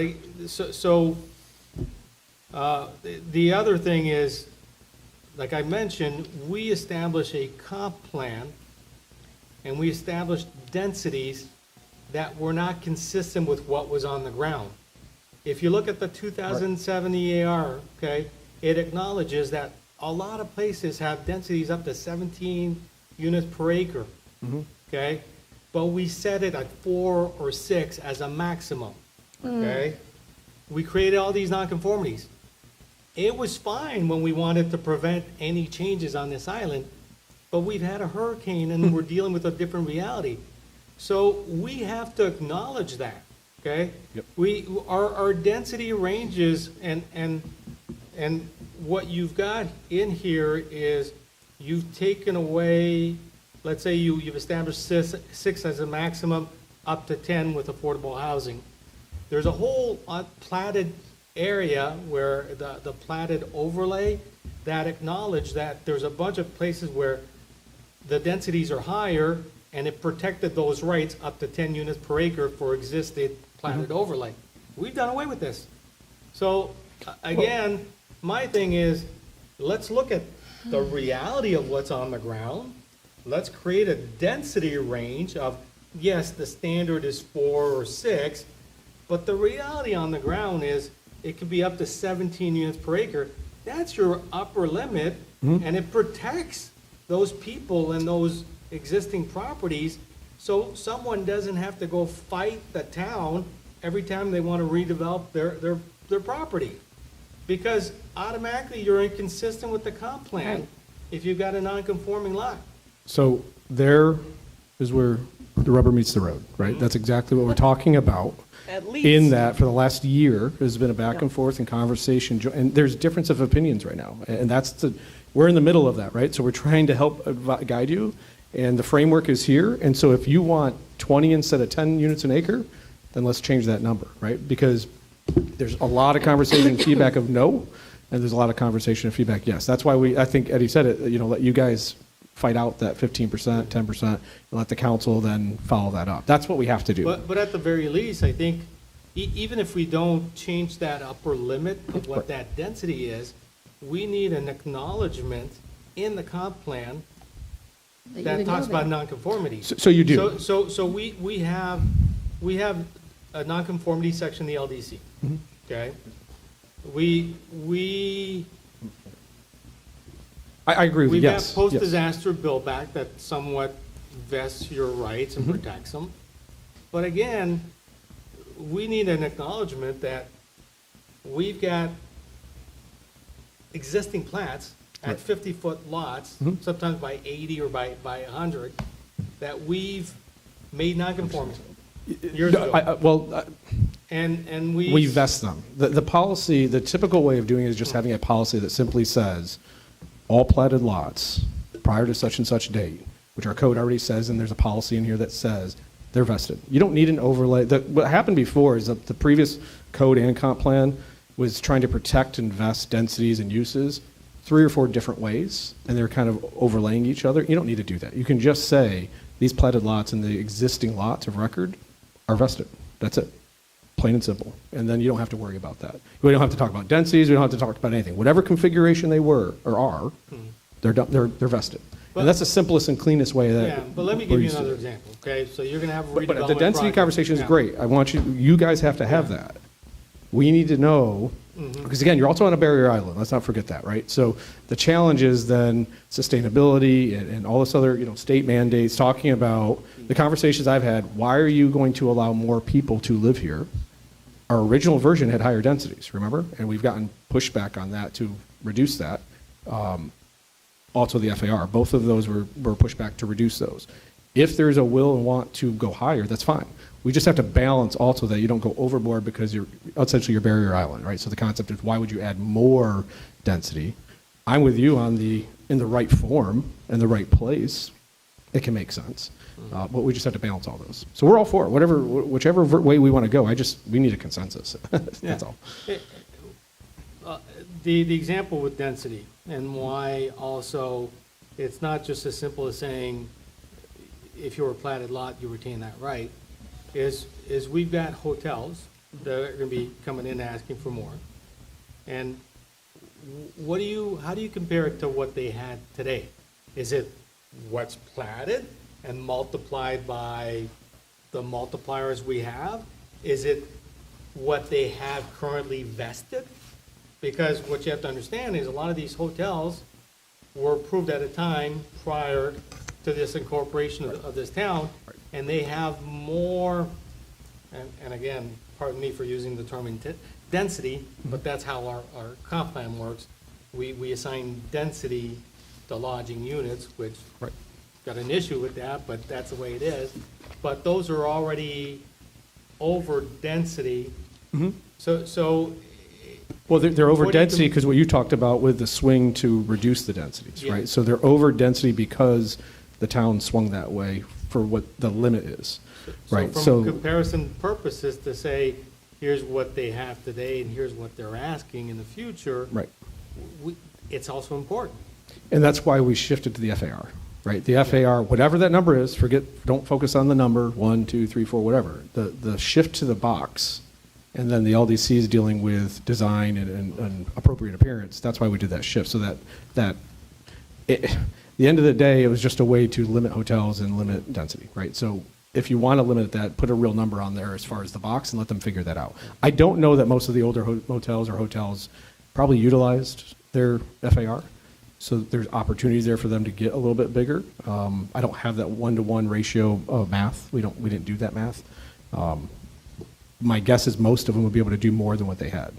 But again, that's a design function, right? Do you want more ballroom space? Do you want more amenities on your site? Do you want smaller rooms? They range from 250 typically to 500. I don't know what a typical hotel room is, 375, something like that. It just depends on that design too. One last comment. So again, talking about our geographic limitations being in the barrier island. So I went back to the comp plan, I looked at the projections, and then I looked at, so it was 1990 census data that was used. We have projections. I went to the 2020 census data, and again, this is not being discussed out in the open, and I think it's an important discussion to have. We actually have not met the residential projections that were set out in 1990. We actually had, at one point, a declining residential unit, number of units. Also, when it comes to the inventory of lodging units, my understanding is that pre-Ian, we were actually down from the number of lodging units that were there pre-Charlie. And right now, we're at a fraction, and I was given some numbers from the TDC, but we're at an extremely small fraction of all lodging units that were on this island. So again, we need to take that's part of the context. That's part of the evaluation we have to make. We can't just say, well, because we allow hotels to get a little more, is that a problem? Because there's the gross, right, and there's the net. Right. And we have to look at those on an individual basis, but we also have to understand that our hotel count right now is extremely low. Right. And some of these will not come back and redevelop. So we are not even close to being where we were. So being worried about this is a little premature in my mind. I got you. I think some of the challenges with that, those are good points in that, be careful of a community-wide max on rooms, because once you start allocating them, then it's three groups that get it versus, right? So you got to be careful of that. I agree with that. But I just want to go back, and I'll let Eddie get back on the presentation, because those are the key points, right? Those are exactly it. I'm glad you mentioned those, Patrick, in that, yes, there's a presentation of density here, and there's a presentation of FAR. There was a year ago, and there was a lot of pushback, so this is kind of response to that. If there's a will, and that's why we need you guys to make those decisions on what ultimately where will we be at. To your original point, this is the year, right? So I have written a letter to DEO and said, this will be our year. We know we have changes. We know we have things that we haven't done that were passed last year also, and as part of this. So this essentially will serve as the year plus, right? So don't forget, your evaluation appraisal report essentially is your evaluation of what's changed in state law, such as the property rights element. You have to have a property rights element. We don't have one yet because it's going to be part of this. So that would address that law. Senate Bill 250, all those changes, right? We're going to address those changes that in the last few years. This will serve that. Plus, it includes local decisions about things that they want their community to look like, right? I recommend to communities when they do the year, they try to break out your legal stuff and then your community stuff do separate. A lot of communities try to push those all together because they think it's an easier process. I think it muddies the water. In this case, we have an opportunity to take advantage uniquely, that's why we said, let's do it all together. And plus, the timing of it just made sense. So you're doing two things. You're doing the legal side of it, and you're doing the community wants and desires.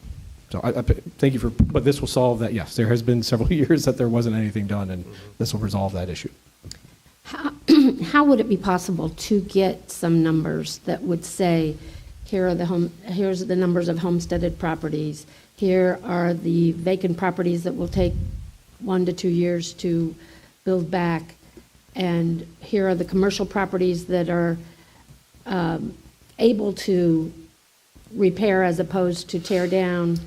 Well, that part, I don't know. That's a lot of kind of decision-making. I guess anytime you want data, I would ask you, why do you need that data, right? So the data should either tell you a story. To Patrick's point, the population has been decreasing. When we did the water supply plan update, the town did a couple years ago, that showed a decreasing population, right? So your projections are to continue decreasing. I think Eddie said that the first time he was here and did a presentation to you, is there's a trend of decreasing. Is that the commercialization of the island? Is that, that's not homesteaded, those are other factors.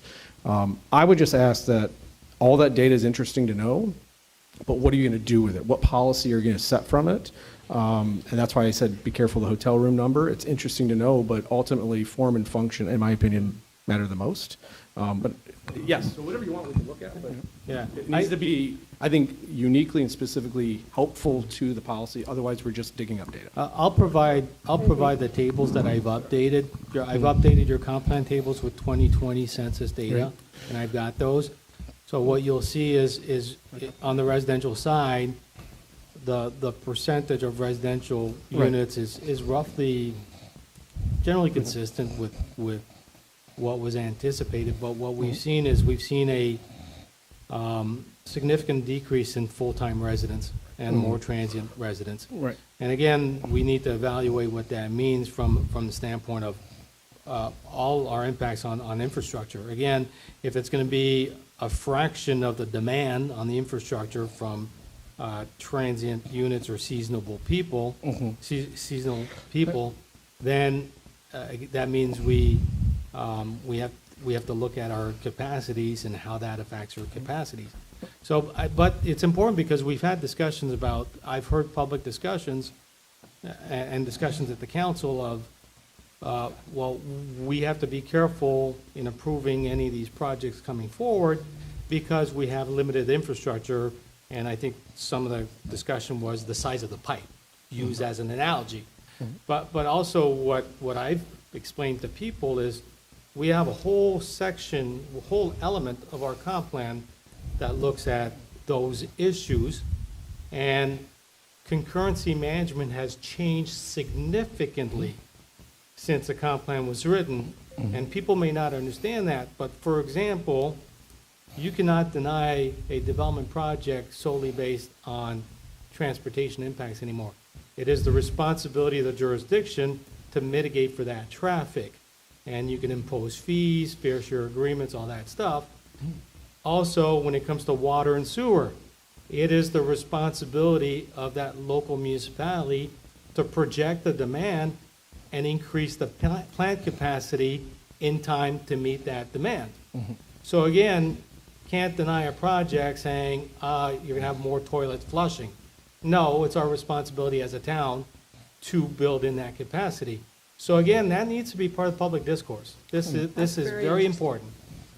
That's very interesting. Right.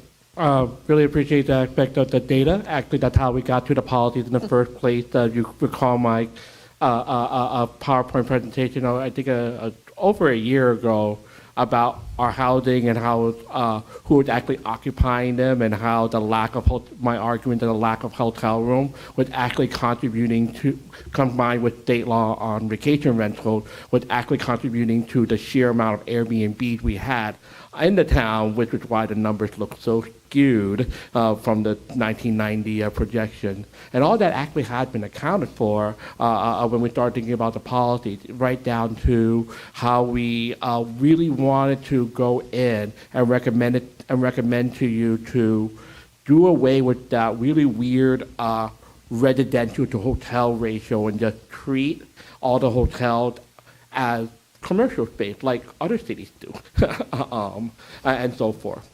Now, in taking it further back to our discussion and just segue from it, because I think it's really salient to the slide that we just pulled up, it's about the build back policy. And while we are looking at this in the change in certain points of resiliency standards, in adherence to FEMA regulation for the building code that is actually going to be updated, I believe, in December. The other aspect of this is the aspect that Mr. Van Ask was talking about in terms of how we approach that acknowledgement of what exists. Build back is one way that we have acknowledged it and continue to acknowledge it within the comprehensive plan. So earlier draft, I think we're on draft 8 or 9 of this because of the back and forth for this one between Density and everything else.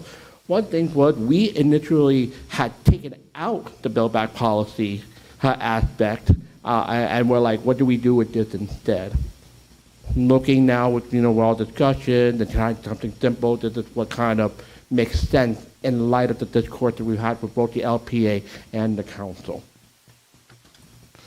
But we do want you to kind of sit back and think about whether this is a one straightforward way, because what we would recommend you against is having the 4 different ways that kind of created the picture, the problem we have in the first place. It's confusing. We really do or should want to move away from that. The question then is this the most appropriate way, or is there another one that the LPA and the council prefers? It would be nice for this to be, this has always been a provision that's been very clear to me, but I could drive you to examples on the island that Right. have used either pre-disaster build back that it's nothing like the policy.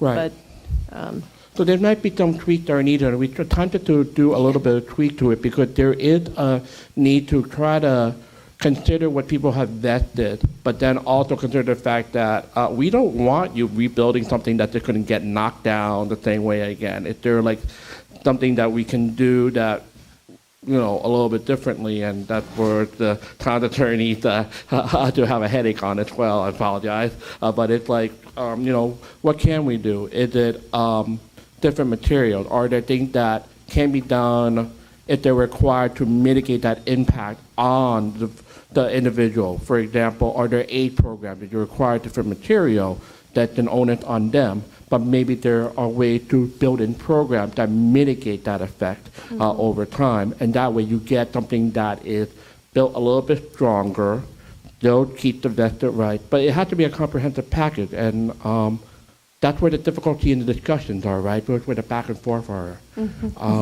We don't know where the balance is, or we do, but we have 20,000 opinions on what that appropriate balance is, and that's where we are right now. I would just like to make a quick comment that, between FEMA regulations and the Florida Building Code, which is going to be updated again at the end of this year, pretty strict building requirements in Florida for coastal construction.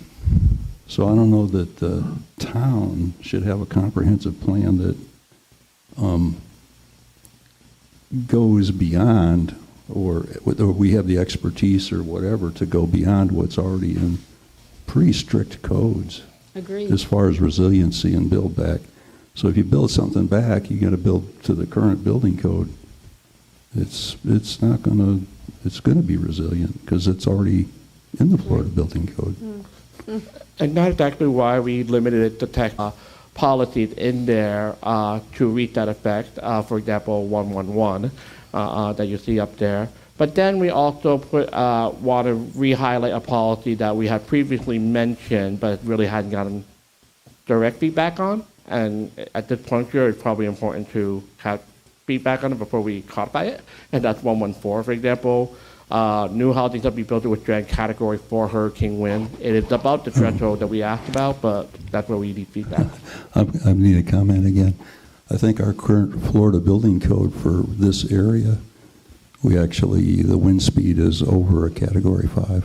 I think so too. Really? And so in the surge, like the design for storm surges, your base flood elevation in the V zone something like 22 feet here.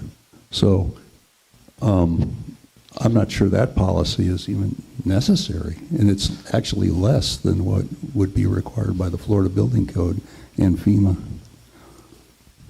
the way I see it. So would it be, Doug, do you think it would be a better idea to maybe keep the policy, but to refer to the Florida Building Code and FEMA regulations? Yeah, I would say refer to current FEMA maps and current Florida Building Code. Would actually be stricter than that. I love these little whispers because it makes me feel like, oh, what are they really saying? What is No, so the trick with all of this is state law, especially the resiliency state law, wants you to reaffirm and confirm that you're going to do these things, right?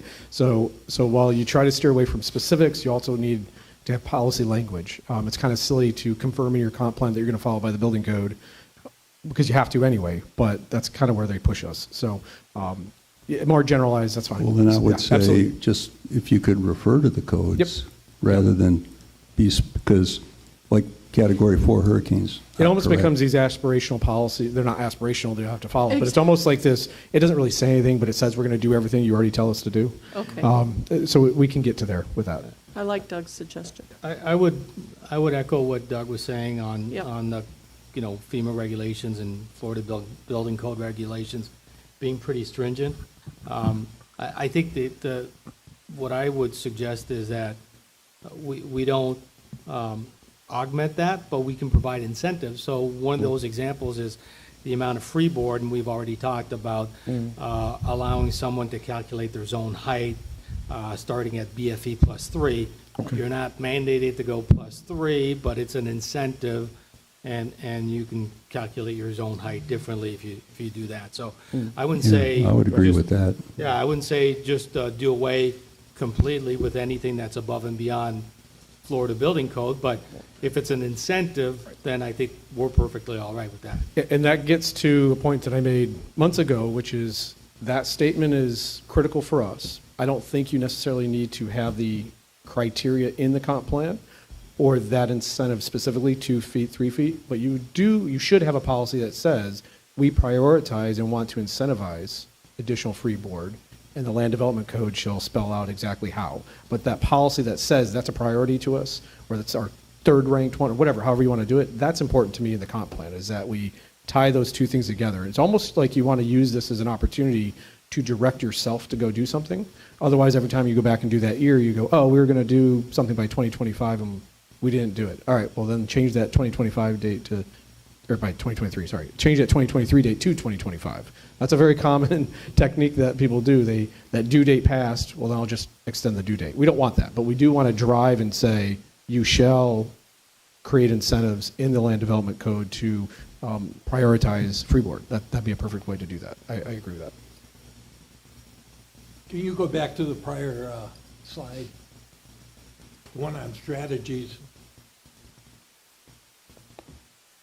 Now, by making that statement that we would support, let's say, in a low-density, single-family area, the ability to switch to duplex, triplex, or quads, doesn't that destroy the low-density, single-family neighborhood? You would think so, but I actually just did a presentation at APA disproving that, because it's about the form of the building. And actually, in another affordable housing plan that we worked on, it was just adopted by the City of Miami for the Coconut Grove area, what we did was innovatively looked at the amount of square footage that house had and what a person or who might be more elderly might require. And we were able to actually take the same footprint of the building and redivide it in such a way that it was looked like a single-family house on the outside, but we redesigned it so it could be a duplex, a triplex, because of how it's arranged. So there are ways, if you do the correct design requirement based on form within your code, that actually is accomplishable. I mean, it boggles the mind, but we just proved it. But Go ahead, Jim, because could I just follow up on what Jim's saying there, Right. too? It affects density, though. Don't confuse form and density, right? I can hear where you're going with that. Most of our single-family neighborhoods have a low density assigned to them and continue to be assigned, where they wouldn't necessarily be able to do that. So don't confuse the number of units and that density assigned with a form. So if you had a single-family unit that was in a higher density area that could create that density, we're encouraging it to be able to do that in multiple different ways, right? Not a single family that has a low density and doesn't have the right to more density. They can't use this policy to then create density. Your density is your cap, okay? Does that help? If you allow an additional unit, That's a density conversation. You've got to have the density right to be able to do it. And Jim, the thing I'd add is let's say we like this policy, and again, not saying we should implement the policy or not, but the policy gives guidance, and then you have to have the right zoning. So you can have that policy, but if you have a zoning district that says the only residential allowed in this zoning district is single-family residential, You couldn't do it there. it doesn't change. The implementation is done at the zoning level. This is a policy which provides guidance. So it doesn't mean, you could say, in certain areas, we change our zoning, and we're gonna allow townhomes, this, multifamily, this or that, but you could keep another zoning district simply single-family. It is saying, right, potentially, it's density, right? Density is the thing that drives that. It doesn't supersede that, it can't go over it.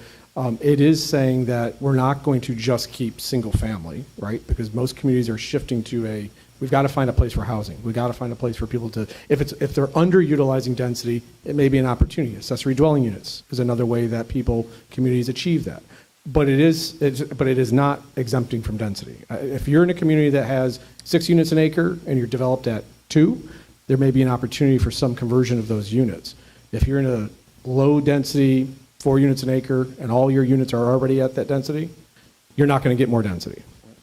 And what precludes those, I'm going to call them conversion units, from becoming more short-term rental stock? As opposed to what your intent would be to create workforce housing? We're superseded by regulating that as it is. So we can't regulate short-term rentals. So they could become short-term rentals? Correct. But there's some tools that we've talked about as far as incentivizing additional units that you get them if you do workforce housing or some other ways. So the trick there is not to do it by right. The trick there is to do it as an opt-in program and to condition that opt-in program. Is the slippery slope in many cases, but it's one that other cities have adopted, and it has the right challenge. So, but if you're going to try to regulate straight up from vacation rental standpoint, you can't. The state statute preempt that.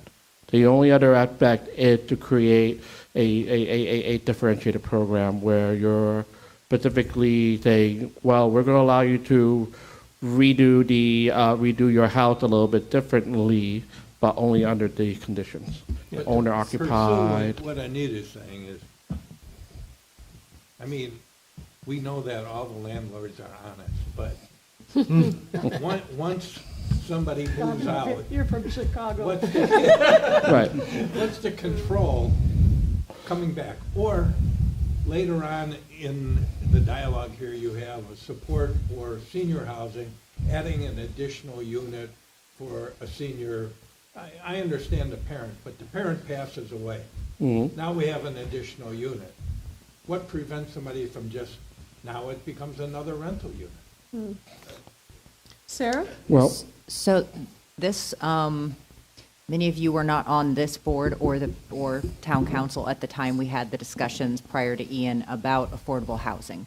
And we are going to be bringing in another person about affordable housing to have conversations with you guys and with town council. But there are ways to do this by creating a community land trust, by creating an organization that basically handles that. So somebody would be getting an additional unit, going through a process, and as part of that process, they would have to agree that that was in a 30 or a 50-year affordable housing lease. So it would be part of a legal process, and there are additional layers in order to get it done correctly. But it seems like that's the direction that, and, correct me if I'm wrong, it seems like that's the direction that council has been interested, LPA has been interested in. So we're just trying to figure out the best way to do something like that. The first step is making sure that the comp plan says that we can do some of these things, and then the next step is figuring out how we actually implement that. Right. Does that make you That feel a makes little more better? sense. Yes. Okay. Yep.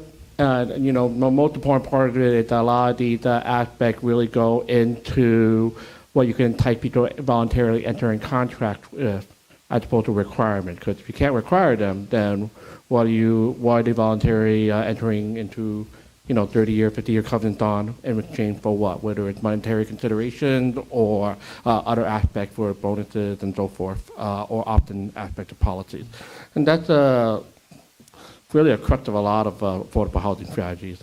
Now, going back to affordable housing strategies as a whole, the state does look toward your housing element, and that has kind of little checkbox things like, do you have incentive, do you have aspects you're working on? So we've gone ahead and put those in. There are some aspects where, in light of Live Local and SB 1336, that regarding auxiliary dwelling units and percentages and stuff like that, where we're trying to lay the groundwork for you to really take advantage of those as much as possible so that you can avoid the excesses of SB 102 if possible. But Eddie, I had a question, and I don't know if it's Eddie or Sarah, but you brought up accessory dwelling units, and if we go back to future land use element, there was provision in there about allowing accessory dwelling units for properties that were less than 0.37 of an acre. Right. I read that and I just did not understand. Can you guys clarify?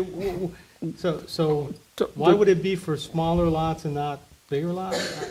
I did not understand how that worked. So you have a rounding system. So under your existing, and we can always take it out, but under your existing regulations and comprehensive plan, there are a whole slew of properties where if you didn't provide that provision, they wouldn't, under the density rule, they would not be allowed an ADU. They would completely, you couldn't do it at all. Yeah. So I struggle with this too, because we have that, there's a couple different things we have. We have the rounding up with the 15,000 square foot thing, less square footage, you get more.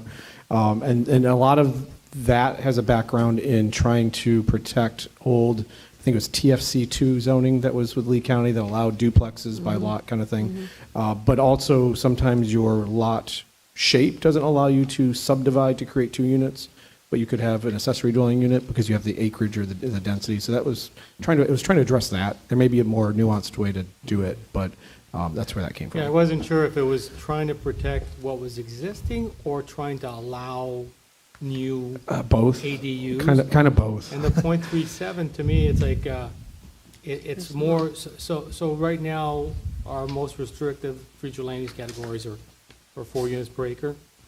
So Right, and above that, you probably have enough acreage to get 2 units. So if you're, but most people don't have a quarter of an acre as a lot, very few. Right, but above 0.37, I think the math works out, depending on some of the categories, that you already have enough acreage to get to, so you don't need the provision for the accessory dwelling unit. I was doing the math and. Okay. Yeah, didn't seem to- I agree with you. I couldn't figure it out. Well, if there's a better way to, but essentially, it's allowing accessory dwelling units on smaller lots where appropriate and by the provisions. Yeah, so my comment there is I think we need to just clearly talk about accessory units that are existing, protecting those as a policy. And then if we want to encourage new accessory dwelling units, then have a separate policy associated with that. Because the way it's done, it's not even clear, is it protection of existing stock, or is it allowing you? Right. So I think the other way to go about this then, that we toyed with earlier, was to do a separate ADU policy and then exempt that ADU from the density requirement. And so that way we could eliminate the text in here and we avoid the whole density rule issue. And then the piggybacking on some of the comments that we had earlier on, if it's not allowed by right and you have to request that ADU, can you then impose conditions? So, for example, it's got to be owner occupied, and it's got to be, you have to be able to produce a long-term lease of 6 months or more. Would that be ways you can control it? Yeah, I think, so I think you don't want to exempt all ADUs. I was thinking of it in terms of exempting those smaller lots that don't qualify for 2 units to allow an ADU under certain criteria, right? And to me, the best way, simplest way to let the community tackle workforce housing was that program Sarah was talking about. There could be other reasons why you do it. To me, that was the simplest way in the neighborhood. So we don't want a proliferation of them everywhere necessarily, and they got to be in the right place. But if it's for a good purpose, that was the idea behind it, I think. So yes, but it has to be, what is it that you want it for? When do you want to allow that accessory dwelling unit in a neighborhood that normally wouldn't have 2 units on a lot? I wouldn't say just yes, and then maybe, the lease part is tough because it's hard for us to monitor that unless it's a specific program that the town is now doing that Sarah talked about. And to me, that would be the best way to do that, tie it to that. And if everybody's okay with that, then we can connect those 2 things. And my recommendation, and again, not making a recommendation as the direction we should go, but just structurally how we should address this in the comp plan is 2 separate things. One way of recognizing what's on the ground today, protecting those uses, and the other one is if we want to allow new ADUs, create a separate policy. Right. And I will say, and we'll make sure it is, but the intent in the draft is existing density by the current plan and the proposed plan is to protect the existing, legally existing number of units and uses. We're just trying to create a solution. So yes, and we're not prescribing it's got to be, could it be connected? Could it be separate units? Yeah, all that stuff could be achieved, but we are at a point where I haven't seen any other head shake, so I appreciate the conversation, Patrick, but we would like the confirmation from the rest on those types of things. That's a big policy decision that I think we need everybody to chime in on. So I thank you for that. All right. Well, continuing on housing affordability and workforce housing, really the directive we've been given so far is to really to try to gear toward more the workforce housing as opposed to, that's more toward the 100 to 120% AMI. And you'll see that we talked about covenants for minimum 30 years, aspects like that as requirements. I have a quick question. Is 30 years standard? 30 years is standard, but you also see 50 years as well. So it's at discretion. We've seen both, and we have recommended both on different plans. Okay, thank you. So something to come back to next month to us is to tell us 30 years or 50 years. 30 years usually is, for us it's minimum. It's like you want to have at least 30 years. Some developers balk at 50 years, some don't. It depends on what the performance reads and to what level. Now you're going to say 50 years with lower AMI, they're not going to be as likely to be amenable. 50 years at workforce housing at 100 to 140 AMI, depending on the developer, you're going to get less of a pushback than the low AMI. So that's kind of like where the balance comes in for a lot of these plans. Non-habitable ground floor parking, so that's a little bit further. We can tighten this a little bit further based on what we already heard, provide provision for non-habitable ground floor space if applicable. Here, I'm recommending that you consider parking at non-habitable space at kind of your base definition and calculating your floor area ratio. Have floor area ratio, there's a way to word it in such a way that you just avoid the discussion moving forward. It's no different than it's closed off, right? For the most part. What is your thought process on 2-story parking? Would you consider vacating the start? I'm actually not against that from a personal standpoint, from as a professional, because I know that something that I've advocated to the town before was looking at putting together a plan to have structured parking at various points.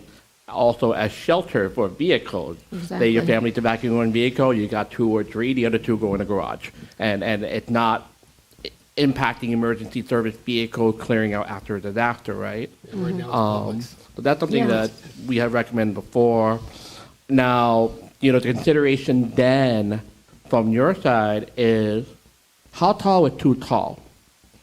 Especially on the beach side, right? So when you look at how you want your view to be, we had the discussion a long time ago about pencils in the sky versus blocks that impact your beach view. Now, when you allow for 2 stories of parking, that impacts your height as well. So that's the trade-off, right? The trade-off that we can't make that decision for you. We'll write it the way you want it to, but that is the trade-off that we want you to visualize in the form that results from the policy.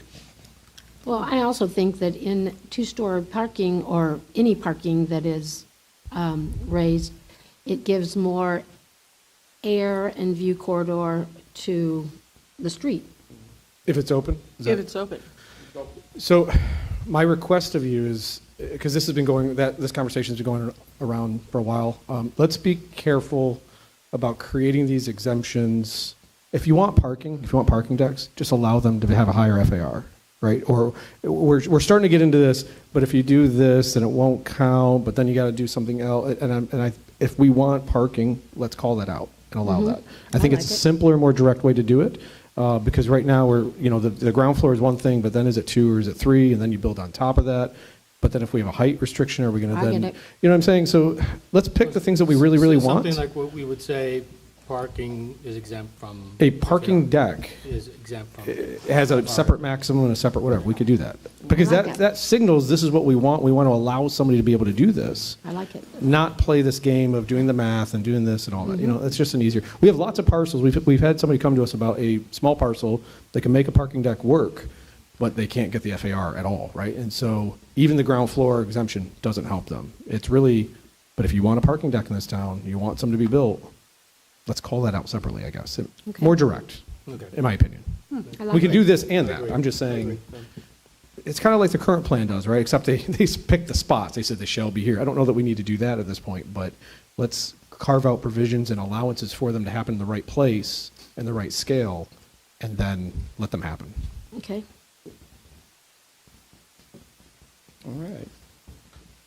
Moving on further, just minor notes here: recreation, open space, schools, civic public facilities. We did try to clean up the text on this because it was kind of all over the place. To try to give them some form of separation and where they are going, making sure that they're in the appropriate places within the community. If you could just look at it when you have a moment, civic facilities and schools in particular, just to Eddie, give it a just- thumbs up and thumbs down. Just to point out, and you don't live locally, so I don't know if you're familiar with, our school being rebuilt is a historic building. Right. It does not meet flood requirements because it's on the ground. So I think we just need to have a provision for that. Okay. Recognizing that it's a historic building and Right. any additions would have to meet flood requirements, but Right. that part doesn't. That's the one that the town just entered in the new interlocal agreement about, right? The covering through about 2028, I think? Yeah. Okay. Yeah, I'd agree to that. Can I, the floodplain manager, make a statement for Right. public? It does meet flood requirements. The requirements of the flood regulations for historic structures and such, it does meet those. Thank you. It doesn't meet the new build standards. Okay. So nuances So of code it language. protects the fact that it Yes. is historic. Yeah, we can add that, but I just, Got it. because I don't want to say we're doing something that doesn't meet flood requirements. Flood requirements include provisions for existing structures, historic structures, that sort of thing. Got So, it. Okay. sorry, the flood techie in me has to say, it's compliant, right? But yeah, maybe I'm just hoping, I'm assuming they're going to be, clarification. yes. Clarification. And it could be flood and historic, yes, we can add historic parts to that. That's a good point. And then last but not least, I know you haven't been given the transportation element yet, but I did say that there were about 2 or 3 policies that might influence your thinking on other items. And so they'll preview. So in the transportation element, we are recommending that the town actually develop a transportation master plan with critical points in it that you should hit, like transit and pedestrian and a whole slew of policy governing how you to do the analysis, so that it's done correctly. But beyond that, we actually took back a lot of comments that we have received from you and thought about, well, there's a lot of thoughts about viewpoint and about being able to cross and how it's, you have one major arterial that's really the vital artery for the entire city, but it's one that you cross to go to the beach. And so we kind of amended some of the policy, looked at some policies to think about where you have beach access points and recommending to you to incorporate that as part of a master plan. We did the same in Sunny Isles Beach, actually. And it's within their master plan that they have specific designated points that bring you to the beach. And these are going to be acquired by the city over time, either as redevelopment occurred or through outright purchase, so that you can preserve that view corridor for all the residents and visitors. And they're in specific spots, and they're kind of distributed down the entire island. So taking the same, note that lesson we learned from Sunny Isles, which is also an elongated island with one central artery. We're providing that for your consideration as a policy that you might consider adopting. In addition, to think about walkability, canoe walkability, driving up. I noticed that, even about the buildings there, one thing that was nice was I saw a lot of mid-block crossings. But something that we heard continuously was how do we kind of continue to regulate those, and you want to make sure that you begin to think about set distances, and as redevelopment comes in, you can, you have to have a rational nexus for asking that from the developer to contribute. There's your, being an aspect of the rational nexus. Eddie? Yep. Can you confirm that policy that kind of sets the stage for some of the elevated connections that I think some of the council members have talked about? Yeah. It's a policy that somebody can point to and say, here's why we're doing this, here's where it's located, here's why it's appropriate. So it kind of sets the stage for that, I believe. Right. Either at greater elevated, it included part of that policy at distance no greater than quarter mile between crossing. Really, you want them to be about a tenth, but at the island community, but no more than a quarter mile would be the basis for a standard. And importantly, here's something to really, really try to sit back and think about in light of discussion about the density. We are not in a zone within the state that requires this, but other communities within the state are. So an aspect of limiting development based on transportation, this is one of the few exceptions within the state where some communities have been able to limit their development on a community-wide basis, and that is based on evacuation time. The evacuation time being specifically 48 hours. That is specifically what is required in every island in the Florida Keys, for example. Can you, that's interesting. It is. Briefly, how is that 48 hours calculated? That 48 hours is calculated based on a transportation model developed and maintained by a traffic engineer and updated on a biennial basis. Does that start with a mandatory evacuation time frame? Yes. Okay. And so it is a model based on your population and your critical choke point. In this case, your critical choke points are the bridges at Matanzas Pass and Big Carlos Pass being the main one. Although at the basis of analysis, because your southern route is constrained, that analysis should extend all the way to the bridges over down in Bonita. But it is something that is utilized in the Keys. It is something that you can consider. It is not something you have to adopt unless the state declared you a area of state area critical concern, which we hope they don't, because there's a lot of things that go with that when it comes to the comp plan and the amount of what you can build. But that is what the key uses to constrain the development, and so we want to provide that to you for discussion. So I guess, before we even consider a policy like this, I think we need to know where we stand. So pre-Ian, could we meet the 48-hour rule? And if the answer is no, I'm like, to me, it doesn't make sense. We're not gonna tell people they can't rebuild their home, because we gotta limit density because we don't meet the 48-hour rule. So we need to know what that is, and also, you know, what people have to understand is commercial and hotel really doesn't constrain the roadways, because you can put policies in that they need to evacuate their people prior to the 48 hours, and commercial does not generate trips, they receive trips. Right. So the thing is, people have to understand all those issues. Right. The model and the key does have to account for that, but you also have the mandatory requirement for 72-hour evacuation for the tourists that you see there as well. That can also be a rule here. You don't have to adopt this policy.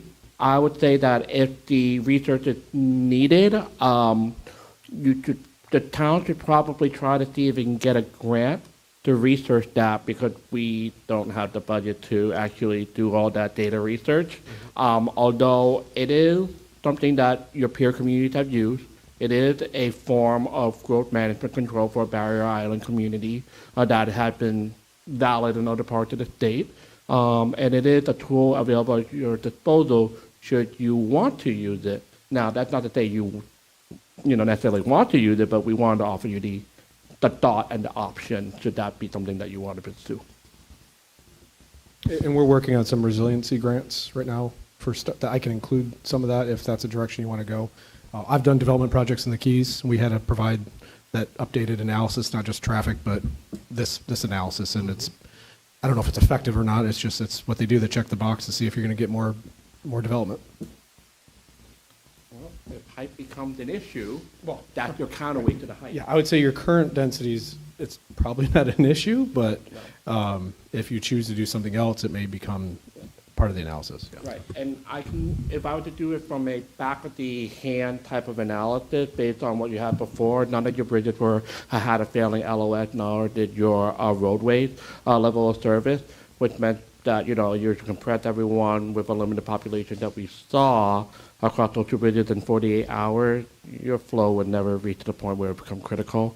Now you were about 15, 20,000 people, and you had a bridge down within that 48 hours, not before the storm, not while the storm hit, but well before, it was under repair or something happened, poor maintenance, whatever it is, then might be an issue, but wouldn't have been a problem for about an effective 6,000 people.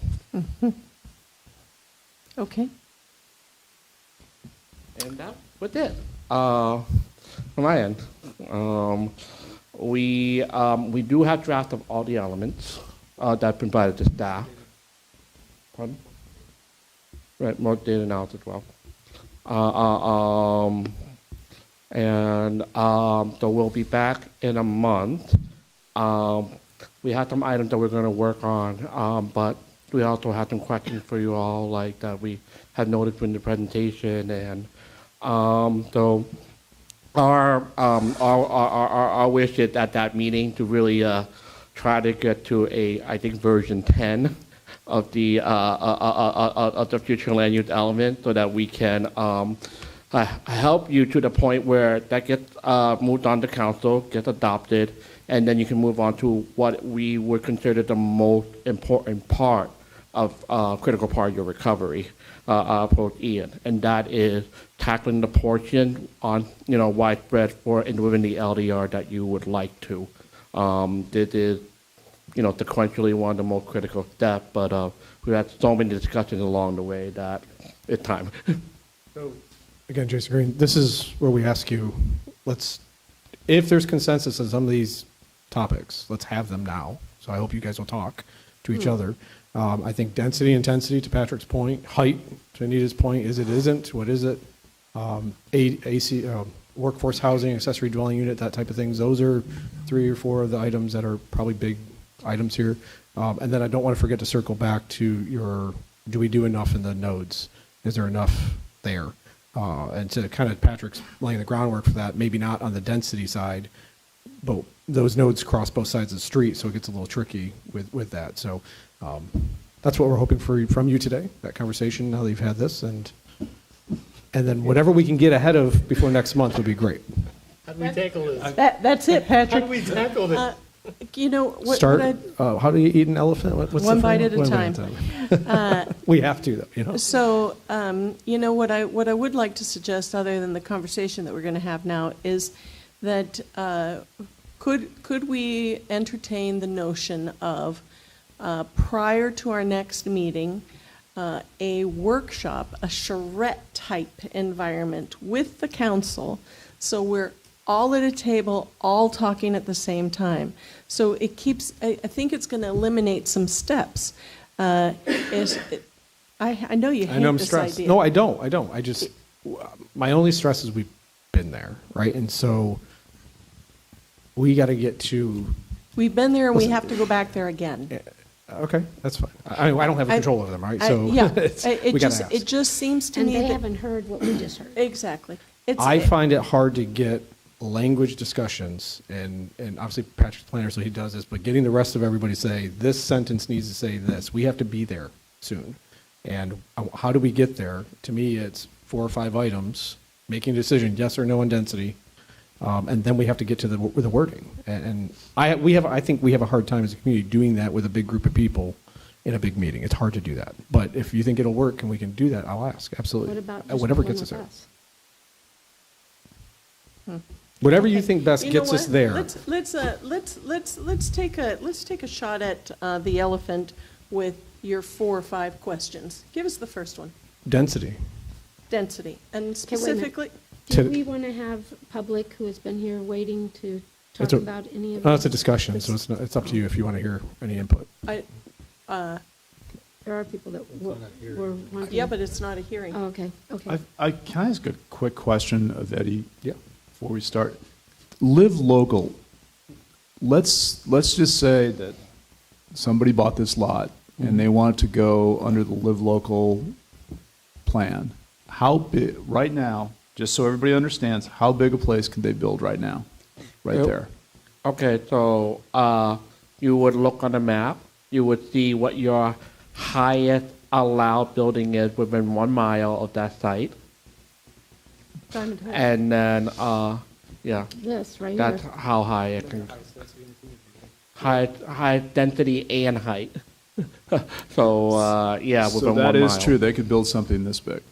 Well, So, Just Well, I what just- conditions? so that's where I don't know that the highest density component of this town right now, I think I know where you're going with this. Well, no, I'm not going anywhere. I wanted Matches to the make height, sure that right? So everybody I don't know. Without doing a design, I don't know that this high would make sense for the density that they get because of where we are currently with densities. Right. Right. So I think 10 or whatever is the highest. If you grab the 10, would you So need to build I this guess up? what I'm driving at is conceivably, no matter what we do under the live local, somebody come in and build something bigger than what we're even talking about. Is that correct? Bigger than 2 or 3 Is that stories? correct? Yeah, but you already have that in your code. You already have provisions that allow you to take building height near you and kind of average some of that out, right? So there's a But little not bit to of. that extreme, No, not but to there's the a little extreme bit of that Scott's saying. already taking in, because basically it was the fairness, right? If I'm between 2 towers. So Yeah, but the the reason I caveat- ask this is because everybody's going to want to know what the worst case.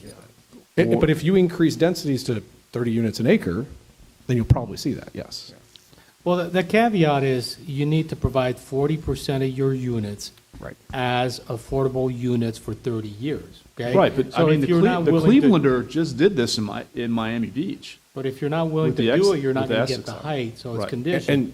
And then what you have to Yes, also exactly. understand is, when Jason was saying this is going to be litigated, is I think the legislation made it intentionally vague, so it would get worked throughout the state. And what's comparative density within your municipality? Is it standard density? Is it what's on the ground? Because again, if we look at what's on the ground versus what we have in our comp plan or the code, 2 different things. So if you point to some towers at the south end and you look at their density, can you say, I can get that highest density?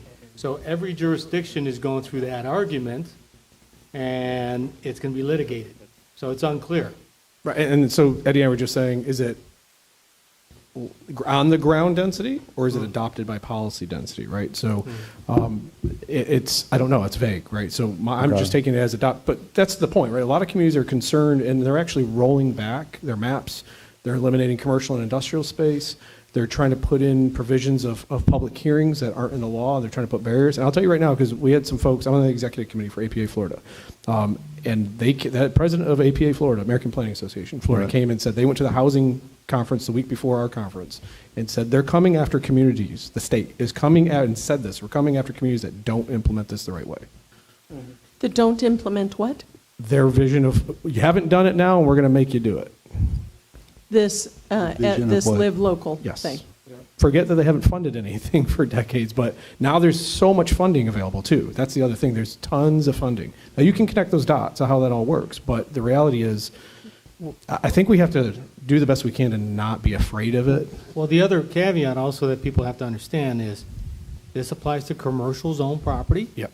industrial zone property, Yep. and mixed use. And no land use. If you're in a residential district, you can't avail yourself of this policy. Well, I understand Okay. that, but. And there's no hearing required, right? So it's just they can do it. So It's a given. it's the reality. So the fear in most places is if I increase my densities, does that then trigger more opportunity for somebody to do this? But I think it's a great point to think about, but you're also maybe getting 40% affordable housing, right? So is a developer going to do that? I don't know. There's very few that do that type of project. So I don't know. I don't know how to answer that other than potentially. Right. Well, right. You balance that with the price of land right now? I don't know. I don't know if those Eddie, numbers what did work you out. say? What did you say about the balance? Oh, the state in passing this law also earmarked $711 billion of funding for affordable housing as part of the kind of incentivization. You have to meet, there are 3 local options to that, ranging from local option to missing middle qualification. So if Delaware meets certain criteria for each one of those kind of fund, they will qualify, which is why you see the Clevelander over Miami Beach going away. There's an article about that. The entire very successful mixed-use building going to get redeveloped as a affordable housing venue. They're taking down the building? Taking down the entire building, yes. Yeah, they're taking down the Clevelander and the that Essex breaks my House. heart. I have great memories at the Clevelander. Yeah, I do too. $600 lunch. That's my wife's fault. But yeah, they're taking down the Essex and the Clevelander, and they're building a 30-story complex there. Listen, there's money behind it. Right. Right. There's That's a lot the of whole. money. There's a lot, and that's the point, right? I don't want to scare everybody saying, hey, Connect the that's going to dots. happen here, It's but. how it's driven. But at the end of the day, I don't know that we can. We got to be aware of it. I don't know that we can be afraid of it because Those particular properties, I'm just curious because I know them well, those particular properties were protected by any sort of historic designation? They are. So they could still be taken down. Yeah. Well, I'll be darned. That is just absolutely without wackadoodle. public hearings, right? I mean, it's just. And again, our prices of land here, industrial and commercial, have a tendency to be much higher per acre. I don't know that the numbers work out. Then you add in this, 700 million, billion, whatever it is. There's a lot of funding behind it. I don't know if those numbers work out. Every developer is going to be different. And so. has anybody clearly defined workforce housing as to what exactly that would? Yeah, as we understand it, it is between 80 and 120% AMI. Now, some municipalities define it at 100 to 140% AMI, but Purchase to Live Local Act, it's essentially the cap at 120% AMI. In addition, that act doesn't really differentiate between the upper and the lower level, where you go down to about 0 to 40% AMI as a separate affordable housing category group. So we're seeing that, at least in the communities I work with during the site plan review, they're coming in and making those requests. I'm navigating right now. They're really looking for the 120%, which makes sense because you don't have to subsidize as much per the unit. Well, we've been commingling the terms affordable housing and workforce housing. Are they synonymous the way you look at it? To me, they're different. They don't have to are. be the same. There may be overlap, but Yeah, I think that's exactly right, like a Venn diagram, right? They're all in an area of affordable housing, but workforce housing is a very specific subset that's on the upper end of the spectrum. So, like, we've talked in the past about, we're talking about people that maybe work in resort areas, but also firemen, teachers, people like that. Mhm. Are they in the workforce housing or affordable housing category? It really depends on their income and what we're paying them. Now, we're paying teachers, for example, $47,000 a year at the starting salary, which we do in some communities. And the AMI is for a community like, I think Lee County is what, 83, 89? Then, a teacher at 47 divided by, let's take it a round number, is 94. It's a 50% AMI, which would then put them in the lower areas of affordable housing, generally 40 to 60 or 40 to 80%, depending on how community categorizes it. So, just succinctly as we can, how do we define affordable housing? State law does, yeah. So there's state law that gives the ranges.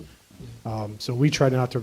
I just did a comp plan. Well, not just last year. We did a comp plan, and they had a different range than the state did. So we had to modify that policy. My recommendation is just have a policy that's going to abide by whatever state law is. And we don't have a program, right? We don't have a program to do that. So we're trying to provide housing, right? That's what you're asking. Yeah. So if I can interject, and so some of the discussion has been,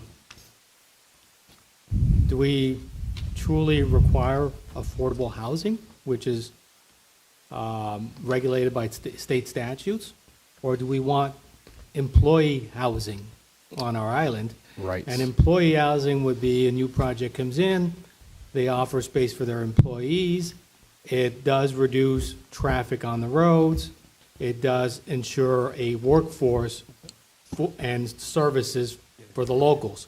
Does it have to meet state criteria as to those categories? No. So those are two distinct things that people have to understand. Right. Employee housing would not be regulated by state statutes as affordable housing. But then if you start looking at affordable housing, you have categories of low, very low workforce, and that's all dependent on average median income and percentage of that. Now, some of those employees may qualify for affordable, but your workforce is somewhat that's why seasonal. the terms, Yes. I don't think should be commingled. They overlap. We should They be overlap. treating them separately. Mhm. As Patrick says, to me, workforce housing has different benefits to the island than maybe affordable housing. I think our question is, well, there's two questions, right? Is the council going to move forward with a program of some type themselves or in conjunction with Lee County, right, Sarah? That's the conversation. And that's part of the conversation of the council. Do we want to create something of our own? And how is that done? Is it land ownership? Is it rental? Is it support? Is it whatever? Then you figure out the ranges in there, right? To your point. Here, what do you want to incentivize? What do you want to give and what do you want back? And I think Patrick's point is excellent in that you're going to have projects come in, they're going to have a huge impact. And then the question is, what's going to happen to those workers, both the seasonal and the workforce? Because remember, every project's going to have both. Most resorts have managers that might be at that 100% AMI, and you're going to have seasonal workers that are gone in the summer. What happens to all of those? And there's an interest, I think, in the development community, especially resorts. They need to provide affordable, again, we're using that word again, right? But they need to provide housing that's affordable to them to keep the workers there so they can provide the service. That's different than the other kind. And the accessory dwelling units can technically do both, just not at a mass scale. I think it's very reasonable for you to ask a development, how are you providing housing? And if they're providing it on site or some other ways, then then that becomes a scale and mass conversation, right? You're going to have to make that, you guys are going to be faced with that. Do we not allow it, but then they can't proceed? Yeah, you can have your resort, but you can't have the housing? Or you have to have the housing? I don't know. Actually, to clarify, there is a little item that we put in there on not accessory dwelling units. You'll note that is auxiliary dwelling units.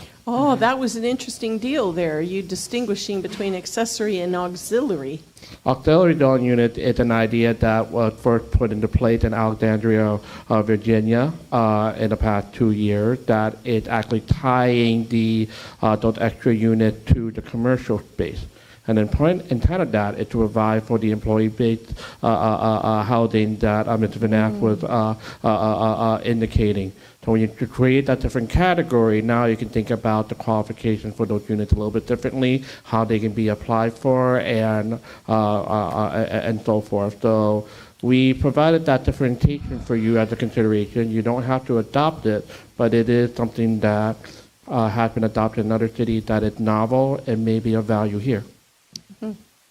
I also do want to point out that some businesses on the island may provide employee housing, and that is different from affordable housing and workforce housing. Those are typically not provided for whole families. That's individuals, more of a dorm type situation. Yeah, so you're not really providing for the families that you may necessarily want here.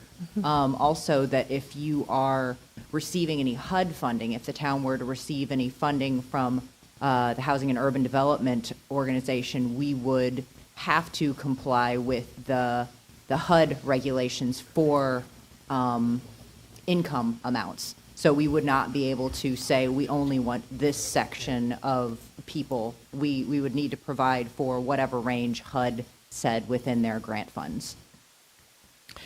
It's very complicated. We get it. There's a lot of options here. And I think our goal is to ask you, which tools do you want to put into place for them to potentially be used? It doesn't mean everybody's going to use them.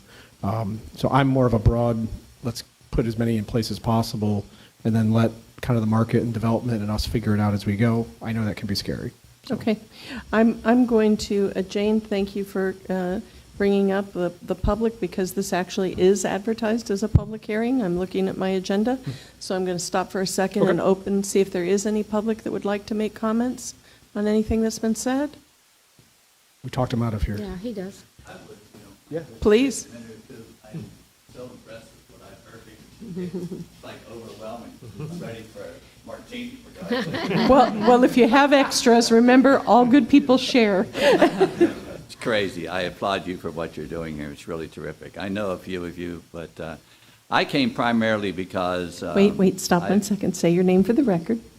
Pardon? Your name. State your name for My the name record. is Lee Harkins, and Nice to I see you, Lee. lived on Fort Myers Beach now full-time for 15 years after over 30 years of hanging out my spurs with AT&T. And so, as just like the rest of you, have been going through a whole lot of grief for the past year, but it's kind of underwhelming compared to what you're doing here today. I applaud you for what you're doing with the nodes and what I saw in this presentation. I think that's absolutely wonderful. I live in McPhee Park, and there are 6 streets there that have Scottish names, and there's a reason for that. And there was a developer back in the early 60s, his name was Hugh McPhee, that bought that property and started developing it and named all those streets after towns in Scotland. And my grandfather came from Dundee, Scotland in 1898 and went to work in Pittsburgh at Andrew Carnegie's first steel mill there, working for, he's an apprentice stonemason to his father. He was 11 years old and working 60 hours a week. So irrelevant, but when I decided to hang up my spurs and come here, my parents had been here since the early 70s. So we've been doing family reunions here. We have a couple family properties here. And so Fort Myers Beach was no question as to where I was going to go and spend the rest of my years. So it's been a wonderful experience, and from a node standpoint, I love the idea of the car wash area, which is close to our area. In the McPhee Park, it's amazing that you could probably walk an hour and a half and not have to go out on the boulevard. You can walk those streets that are there, which is wonderful. People coming by, especially during the season, probably there are hundreds of people just walking by on those streets, dogs and children and strollers and the whole bit. So the idea of something where the car wash property is would be really a cool thing for all of the residents, not only on those 6 streets, but a little bit north of there, going over towards Avenida Pescador or down on Indian Bayou. All of those people just walk constantly. So some little place there that would be really cool, I think would very much be appreciated by all those residents. So Well, good, thank you thanks. very much. Thank you for your comments, Mr. Harkins. Come on up. I applaud your stamina. I'm John McLean. Hi, John. I live on Egret Street. Currently, I live on Delmar Street. I also really do appreciate the node aspect. The one thing that I consistently hear in my conversations with people that we know here on the beach is the concern about increased density. And primarily for me personally, it's around the traffic and the ability to get on and off this island. On Egret Street, we have the great benefit of being able to go off the south end. And thank goodness we do. But to get from Egret Street to Delmar Street in season, I bought little scooters because you cannot get to that property in less than an hour in season. So And you're supposed to be driving on this. what I've seen for the commercial ideas, I guess, that have been floated, significantly have all been looking for 2 to more times the density than what they had pre-existing. And, you know, I'm not worried about how big the water pipe is, really. I'm really worried about how much traffic there is on this island and whether or not we can live on this island effectively. I think if we have nodes and there's development in different areas of the island, then we'll stay much more local. Loved the fact that what I had down by Santini and all of that was available, accessible. Anyways, I don't want to take up too much more of your time, but those are just some of my thoughts. And thank you very much for all you're doing, and I'm very impressed with the credentials that this group has. Thank you Thanks. very much, John. It's very kind of you. Is there anybody else who'd like to make a comment? Okay, we'll close the public hearing.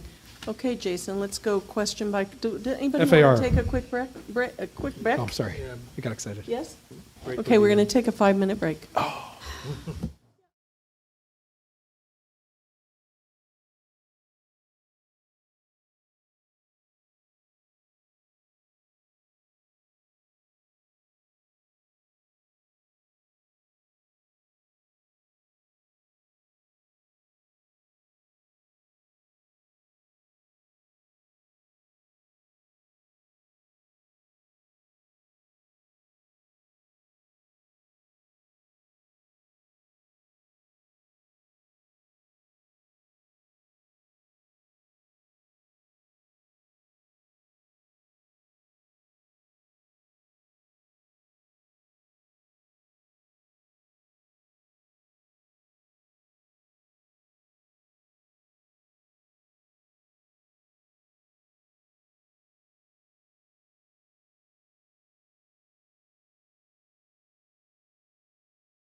Thanks, everyone, for bearing with us.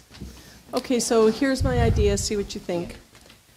Jim just, in a very concerned way, said, how are you going to wrap this up? I said magic, but it's really, here's my idea. Okay. If you give us the topic, we'll go person by person to answer the question. All right. And see if you have consensus. What do you all think? Great. Otherwise, we could be in discussion for. And I'll try to do this generally, so we can start. General because I want to give terms. you all time to go home and think. Yes. Yeah. Because let's be real, we're not going to come. Let's start with question one, and then I'll give you the. We're not going to come to a number, right, for Right. density today. Right. Maybe not. We can have discussion. Density. Okay, Leave it or more. Scott? Downtown more. And I'm glad you said that, because I should have said downtown Nodes. and or other nodes More. or other places. Nodes and downtown more. Yes. Patrick? I'll go last because I haven't, it's a complicated answer. It is. I can concur with Scott. I'm going to leave the density alone. Okay. In your answer, or leave? Oh, you leave it alone. I got you. I guess I'll throw a wrench in it because I don't like blanket downtown, or I would say, there are areas that it'll be appropriate, higher density than what there is, and there's areas that should say the same. Okay. I would say I have a hard time imagining more density without causing more mobility problems, unless there's a solution to the mobility problem, like Right. pedestrian walkways or something like that. But So unless we resolve that, I'd really struggle with visualizing more density. Hold So on the- before you sow. What's Oh, your I'm sorry. Yeah, complicated I'm sorry. answer? So my he's going to say answer the same is, answer I was going to say. first, we create a distinction between residential density and transient lodging units, two Yes. different things. So if I'm answering just the density. Just residential density. Residential density is keep the same except for activity centers and encouraging mixed use. Okay. And that's why I get that this is a very, you have a mixed answer here, right? And so we've had a mixed answer from the community and everybody else, so that's why this has been tough.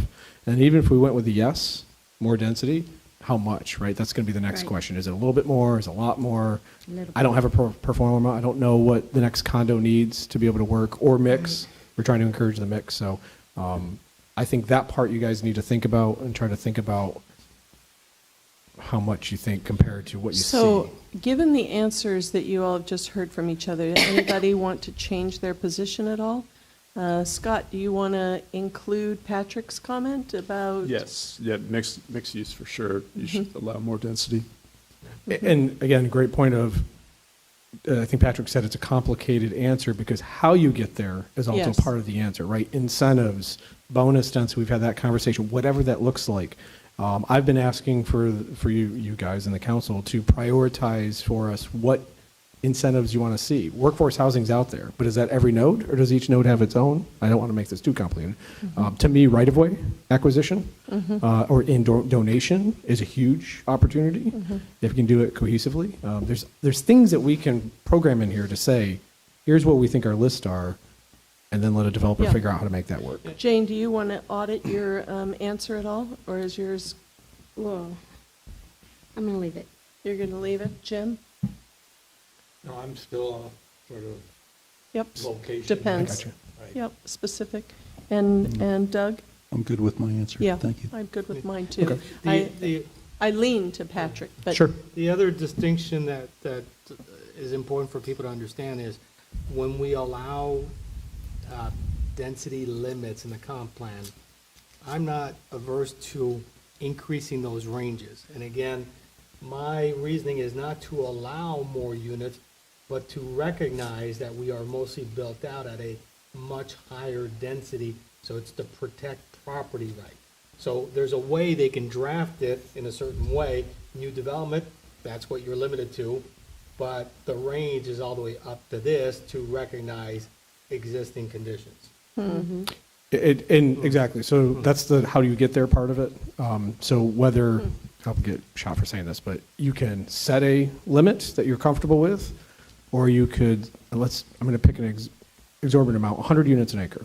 You can set 100 units an acre and make the way you get there be very, very challenging and very, very potentially beneficial to the community. And maybe nobody will get there, or maybe you'll get the most special project you've ever seen in your life, right? There's multiple different ways you can do this. I think most of this community doesn't want that approach. They want some limit and assurance that it's not going to go over something, right? That we know, I know about what 15 looks like. The problem with that is nobody really knows what 15 units an acre looks like. And you put it into a mixed-use project, we don't know what 1.8 FAR looks like, right? So that's the challenge. But I get the fear, and I think that's probably a better approach, is to come up with maybe what Patrick's talking about is a little bit higher limit and then steps that you have to go through to get there, or things that have to be accomplished to get there, if that makes sense. I appreciate that. Because, listen, I've heard this multiple times. If you set a number, somebody's going to get it. But that's not true. As long as you set the guidelines and criteria of how to get there, maybe they can achieve it, maybe they can't. It just depends. But you don't blanketly put in there up to 20 or up to 10 or up to whatever number. You have to spell out over 5, you'll have to do a PD. Over 7, you have to contribute somehow to the public realm, whether it's infrastructure, whatever. You have to spell that out, and we can. That's easy to do. What's your second topic? Sarah, do you think you have a consensus, an understanding of where we are? Well, there isn't a consensus, but there's not. It seems like there's a lean towards potentially more in the downtown, potentially more in the nodes. We want to find a way to include or get additional mixed use, and there are concerns about traffic. So how do we manage that? And I think we do some of that. It's just what's going to come back to you in October is it enough for the ones that want to lean, or is it too much for the people that don't want to lean, right? Don't want to lean. You're going to get 10. Maybe I could go 12. I don't like 15. That's where we're going to be in October, that decision. Is there a way for us to require anybody that is going to ask for anything more than what they had to provide transportation from the airport? Because I see that as, and I mean, it could be grouped together with other hotels or whatever, right. But I see that as the biggest advantage we could get if we had even if we had a transient system to one location and they drop it the one trip from the transient station by Walmart to the beach. If there was a bus that would take everybody from there to the beach, but that we would have consistent from the airport, so it's not like they have to go to 15 different locations to get to Fort Myers Beach, because that's a day job. So I'm trying to think of how to explain it. Most of the criteria, most of the community impacts, water, sewer, transportation, stormwater, schools in many cases, all these impacts that occur from development. I think, did you say it, or did Eddie say you can't deny things for transportation specifically? Like, so a development project comes in, it's going to cause a whole bunch of traffic problems. Mm-hmm. You can throw money at it and fix that traffic problem as a developer, right? Mm-hmm. That's why we also have impact fees. Our impact fees are their payment to mitigate that, and we go spend the money to fix that. So I think if you had an opportunity where you had multiple projects at the same time working together, you could come up with a solution like that. The challenge is most of these applications are property by property, right? And they have different, I think the water shuttle has been a conversation of that. How do you do that? Mm-hmm. I don't think the town wants to be in the business of a water shuttle. We want the developments to get together and figure it out. That would be ideal, how Yeah, to run but that. this would be for island-wide. And Lee County but it runs could transit, be, right? So that's there's already somebody. Everybody could use it. Sure.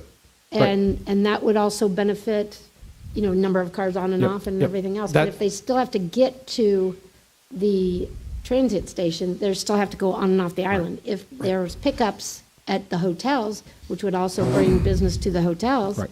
then it could be a benefit for all sides. But if I we could agree. eliminate people from even bringing their car here, and then the hotels have bicycles, Right. that The would be- challenge is proportionate fair share. So that term means you as a property owner that's developing is only responsible for your fair share of what your impact is. So it's really, you can't say, Jane, you're going to develop a 100-unit hotel. You've got to put in this water taxi, and you've got to build another lane on the bridge. You can't do Right. that unless That's it's what- required by your project. I right? agree. So that's the challenge. Is something like you're talking about is definitely is a community impact and alleviate some issues, but there's not a single source responsible for making that happen because Yeah. you've got a bunch of different property. Now, Lee Transit, does some of that, right? So that's a conversation as these occur. How do you provide the services? And our impact fees actually allow, in the transportation impact fees, it calls out, it's really more of a mobility fee. A lot of communities have switched from transportation impact to mobility. Ours is already set up more of a mobility because it allows us to spend money on transit. So we can pay for another trolley or whatever. If there's a demand in that service, we can put that money towards our sidewalks, roadways, and transit. That's never been Is one of done. your questions going to be about transportation? Because I'll bet other people have comments on this. I'm going to stay away from transportation because I'm so used to transportation is bad, the traffic's Okay. bad conversation. I don't want to get into that. I would say that what I will say, and I said this a couple weeks ago, we as a town, and I'm asking administration and hopefully council will fund an update to the impact fee, do a new impact fee study. And a new impact fee study prior to any of these developments going vertical will set us up for success as far as what we're collecting and how much is mitigating that impact. Okay. But we don't widen roads, right? But we have to have sidewalks, pathways, alternative modes, transit, all those types of things you're talking about. It generally goes on the community to fund, but they have to charge the developer equal to that or have a partner. Well, I think we should have conversations with the transient people just to get on board to see what It's it a would require. very valid point, right. And I think that, you know, we could set a minimum of any hotel over 20 units or whatever has to contribute to this transient thing. So they do, it's just we have not internally decided how much is needed to go to transit versus sidewalks versus whatever. And I think an impact fee We've study got could all help new that sidewalks, so let's go in to working with the transit authorities. What is their capacity? And if we go over that number, who pays for that, who contributes to that? And we can do that. I think that could be all part of it. Okay, go ahead. Well, just to comment on some of the input from Jane. So I think this shuttle to the airport is one of the solutions, but what's lacking from my perspective is ownership of those solutions by the town, okay? Asking development entities or different groups to somehow become the hub and say, I'm going to buy buses, whatever, and now everybody's going to have to contribute their fair share. To me, it's got to be the town taking the leadership and saying, this is one of the solutions to our transportation issue, and here's how the costs are this much, and the fair share per hotel room is this much. But it's very hard for a private entity to do that without the leadership of the town. Right, that goes back to my statement of there needs to be an entity, And I mean, a there could even group be that a is in fee charge to of it. I it. mean, you know, it costs you, what, $25 if you take an Uber there, or $50? If it was a less than that fee by multiplying it Sure. by everybody. But that's what impacts, the purpose of impact fees are for. Ultimately is to have that But collective let's come up with whole. a plan for that. Yes, so we need a have new, an entity, Lee to go County. with this, to pay for the growth and pay for whatever it is Patrick said in the beginning of the meeting about all these other elements and how much is it going to cost us? Traditionally you would look at what is my roadway network going to look like? You know, do I need 10 more roads? We don't have that, right? But we have transit issues and walkability issues and all those. That is what your new impact, in my opinion, new impact Right. fee should help with deciding that, set up how much we're going to collect. Then everybody freaks out about how much they're being charged. Then there's a negotiation, right? But the point of it is to set that framework of new development pays for itself in theory. It's no different than a water sewer line, right? If a community puts in a sewer line, they try to size it for all the development that's coming on. Now they either front it and pay for it and then collect the fees as they connect. Right. Or the developer, I've had projects where I've worked utility agreements with a developer where they ran the line because they wanted it for their project. They don't want to wait for anybody else. But then they, for a 10-year period, got reimbursed from all the new connections themselves. So the town didn't have to front it. They didn't have to spend the capital. There's a lot of different ways you can do this, but you still have to have an entity willing to run and manage that. Okay, I'm going to bring you back So, to your task. What's yes. your second question? But FAR, I guess, I think the council is on leave it alone for now. I know there's some things we can do with parking decks, is what I heard. So I guess, are there special, tell me if I frame this right, leave it alone and then let's talk about special items that could be exempt or different from it? Or do you want to increase it? I'm going to start with you, Doug. Well, I think the FAR, it kind of depends on where you're developing, right? I mean, what your zoning is. Yes, so most of this is framed in the format of most of the nodes are higher in general. They already are or have been. And most of the other areas are pretty low, right? That transition that Eddie talked about, that drop off. So when I say more, I mean in one or both places. So we haven't really touched it other than the max is the max in the high density places and the max is the max in the low density as is now.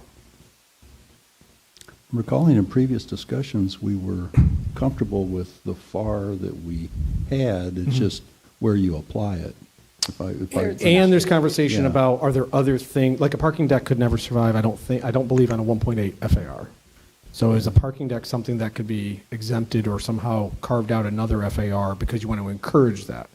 Yeah, I think we discussed, like, in my mind, and I'm trying to remember all the details, but like, okay, if you have parking under a building, I think that shouldn't probably count. It's probably okay. And then, because otherwise you'd have to have it in a parking lot. Right. And then, the base flood elevation, or height above the base flood elevation, I think rather than wherever we agree to, 2 stories or 3 stories should be calculated So I believe from the base flood. I think the last discussion, sir, was ground level parking doesn't count at FAR if the design of the building maximizes the 3 feet, the max of typical 3 feet of freeboard. Yes. And that it's open. And it's open, okay, right. So Yeah, that's. it's visually, Yeah, that you won't could see count. through it. That wouldn't count towards a building's FAR. The second part to that question for me is, are there specialty type uses and projects that you should have a different FAR for or an exemption to, either way, however you want to do it? Such as, and I'm going to use a 4-story parking deck or 3-story parking deck as an example. Yeah, I suspect that we're going to see development proposals that are somewhat creative coming our way eventually.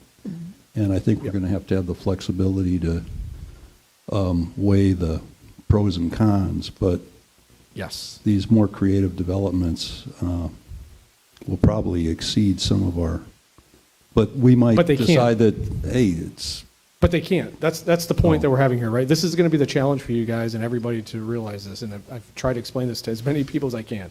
If you leave them alone and set them at 1.8, Yeah. and through zoning you can get there.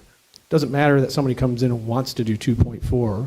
You don't have the legal right don't to have the- give it you to can't them. make that exemption. Now, if you set it at 3 with all these other steps and all that, they might end up with 2, they might end up 1.5. But your cap is your cap, I see. no matter what, in the comp plan. And then generally, then you also, I was talking to Patrick about those steps, right? The this is by right, anything over another number is a PD, another number is some kind of contribution to the public realm. Maybe that's how you get to the. I think we might have to consider that. I mean, because I think I suspect we're going to see some creative, good developments that we might want to encourage, but they're going to kind of be outside the box, so to speak. Right. And Okay. let me see if I can give you some context and you guys can take this away. You don't have to respond to this. I believe, maybe I shouldn't talk about it. The Arches one, some of you have seen the plans. I think that's in the 2-1 range they're proposing. I think this building, actually, strangely, because it's all the open space, is in the 1.7 range, somewhere in there. Completely different styles, right? One's 3 or 4 stories, one's more than that. So I don't know if that gives you some vision of what that number is, but. So think about that, right? Whatever number you set, that's your cap of your flexibility. Jim? Are you asking for whether we're supportive of a cap and what that is, or the process and the calculation, what goes into establishing the FAR? So you have to have a cap. You have to set a limit. It can be whatever you want, but you have to set that limit. I'm operating under an assumption that the higher that number gets, the more steps and criteria they're going to be buried in your plan that will then spell over the LDC. But the question ultimately is, do you want more than what your cap is now? That's the first question. How we get there, we can work out. And I know you want to make it harder and harder the higher it goes. So That's the question. And right now, the ultimate cap in the higher downtown is 1.8. And I think, was it 1.2, Sarah? No. Old San Carlos has 1.8. It's 1.8 with the zoning district. It can increase with the CPD. Oh, right, okay, Yeah. sorry. It's the CPD increase. So I think Is it's. it worded that way? I think it's a 2.5. It is Through 2.5. CPD. In the downtown? In the downtown. Okay. Yes. But not the other, right, not the other areas. Yes, that's correct. Yeah, and I had a question because some of this proposed language, and I wasn't sure, that was one of my questions, one of my notes was, my understanding was you could ask for 2.5 through the CPD, and pretty much the rest of the island, you can ask up to 1.5 through the CPD, but we seem to have limitations of 1 and 1.4 in this new crafted language. In some of the trend. So, yeah, that's what I okay. wasn't sure. Anyway, That's a good something point. to look at, because asking for the 2.5, I don't think it's blanket throughout the whole downtown. Okay. I don't think so. I think it's lower, for example, for Times Square. It is. Okay? And it's a little higher for right off Old San Carlos, Mhm. but as you go a little further, I think it's a little lower.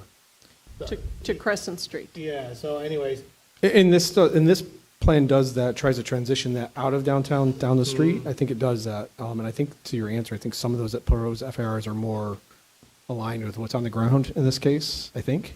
But we could talk about that for sure. So that's You know, there is an fine. existing document in our plan that, with the future land use map, that shows you what the FAR is for every single zone and what the maximum FAR could be. It'd be very useful in this discussion. Jim, did you get Yeah. your question answered? Yes and no. Okay. I mean, are there places you want more, or are you comfortable with where we're at? That's the main question. Can we request that? I would say at this point, with what, I would like to see what Anita just asked for. Okay. Because Me what too. district is what FAR currently. Okay. But at this point, I'd say standard. Right. And always to Patrick's point of, I don't know exactly, again, each building's a little bit different that's existing. So, Jane? I would like to see a two-story parking being exempt from the floor. for any building? Not any building. Just a parking deck? Pardon me? Parking deck or parking for a building? I would like ground level and the next floor to not be counted in as the number of floors. Okay, so we're not talking about parking deck, we're talking about parking What is it? structure within within the bigger picture of a building. So for example, this building, if it had 2 stories of parking and then the building on top. Right. You don't want to include the first 2 stories. Right. But if they had 3 stories, that third story of parking would count? It would have to be a benefit of some kind. Okay. Patrick? For the downtown, and again, I don't recall the nuances of what segments of the downtown are limited, so I will just use the blanket 2.5, that you can get up to 2.5 and keep that as an upper limit. Through the CPD process. Through the CPD. I don't like having 1.4, 1.8, just up to 2.5, you ask for it, you make your case. Exempting under building parking. No from- matter how many floors? Well, yeah, that's what I was getting at, is. Let him finish. I don't think, I think what we're gonna see is depending on existing ground level and BFE for different people. If you wanna stay under BFE, sometimes it's gonna be 1 story, sometimes they might be able to put 2 under there. And then you're above BFE, does it count or not? I think it's gotta be looked at on a case-by-case basis, but I think we need to acknowledge the possibility to exempt parking from the FAR calculation. Okay. I like that. So I just pulled up the current language that we have, and it's 2.5 for properties fronting on Old San Carlos between 5th and 1st Streets and fronting on the Times Square pedestrian plaza. 1.5 for properties fronting on Estero Boulevard and fronting on the Bayfront pedestrian plazas. 1 for all other properties in the downtown district. It's a huge drop. Yeah, so in these understanding twos. that, I would say 2.5 is your upper limit. So 2.5 would include Plus- Crescent Street. Plus exemptions to parking. Plus? Plus exemptions to parking. Yes. Yes. Okay. In the downtown. In the downtown, and then, Gotcha. in the activity centers, exemptions for parking. Believe them around that. What were we, I can't remember what the activity centers are different, each one. I'm getting them confused in my head. Yeah, it looks They like weren't- they they weren't- removed those because there had been discussion that to increase FAR in those, and then in the last town council Right. discussion, it sounded like they didn't want any increases in the nodes. I think we're in the One person one- said yes, and the rest said no. So we may need to put those back in there. I think we're around the 1.5. Yeah, in we've those got- lines. For the rest of the activity One, centers. 1.2, 1.2. And I'd be okay with no increase to that. And the only distinction with downtown is I think it's very confusing to have 1.4, 1.8, 2.5. Mhm. The idea is you don't get anything by right. Right. Anything that is above and beyond what you have today, you still have to go through the CPD. Right. However, the cap is 2.5. But I don't like this 1.4, 1.8, whatever. Yeah, why does he If you get- got a project that is gonna straddle a few of those zones, just the upper limit and you make your But case. you may never get that. No. Yeah, you Right, may never get likely, there. That's nobody it. has gotten Yeah. there. Right, so there's ultimately layers, right? It's zoning districts. Most of downtown, or most of the downtown area is downtown. There's PDs, so you can do it by zoning district and by PD. So there's multiple layers that you have to go through to do that. So I get that. Okay, Scott, your thoughts? Excuse me, 2.5 downtown, 1.5 in the nodes, exclude parking Okay. under base flood. Okay. I think when you start going above base flood and giving them parking, you're opening up a big can of worms. And just from a constructability, this side of Estero, the beach side of Estero, it's going to be very hard to do parking decks because of the way that the wave action happens and the structural Right. components. It gets Would they even tricky, so- be able to get a DP permit?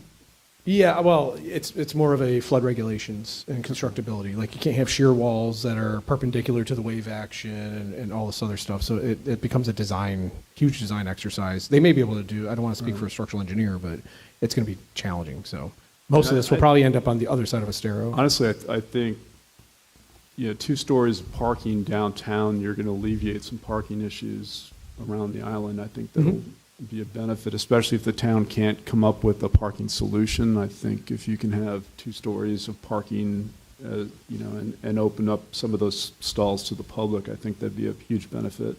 Agreed. And then the turn would be not counting that as your FAR. Becky, could I ask you a question? So, there are a few projects that have been talked about and some that, I think we've all seen presentations for. What's our rules about discussing those? Because there's one in particular that has 2 floors of parking as part of their plan, and it'd be a good example. Or should we shy away from speaking about existing or proposed developments? We can just talk about. I would the turn. suggest talking about things in the abstract. In the abstract, okay. Yeah, I was trying to avoid it. Yeah. Or the real world that's existing, right? This. So, obviously I'm taking the most conservative approach here. It worries me to say we're not going to count parking. Just to jump off a bit of what Jane said, we talk so much in our plan about park once.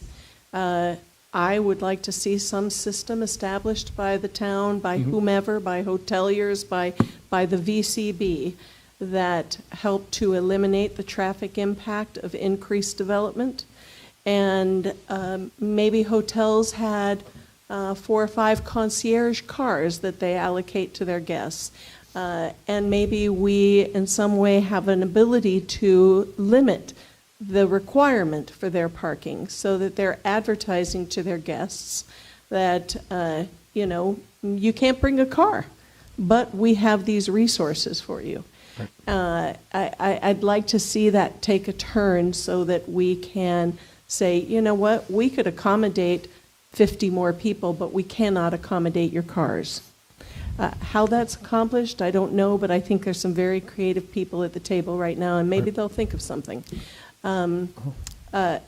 As for, so if we don't, I'd like to stick to our original thought process, which was not calculating ground floor parking if it is open in the FAR. So we're only calculating parking from base flood up, or FAR. When it comes to 2 floors, or 3, or 4, or 5, then I don't like the slippery slope of maybe there's a benefit. I think it's so subjective that we end up, that the community doesn't know what they're going to get.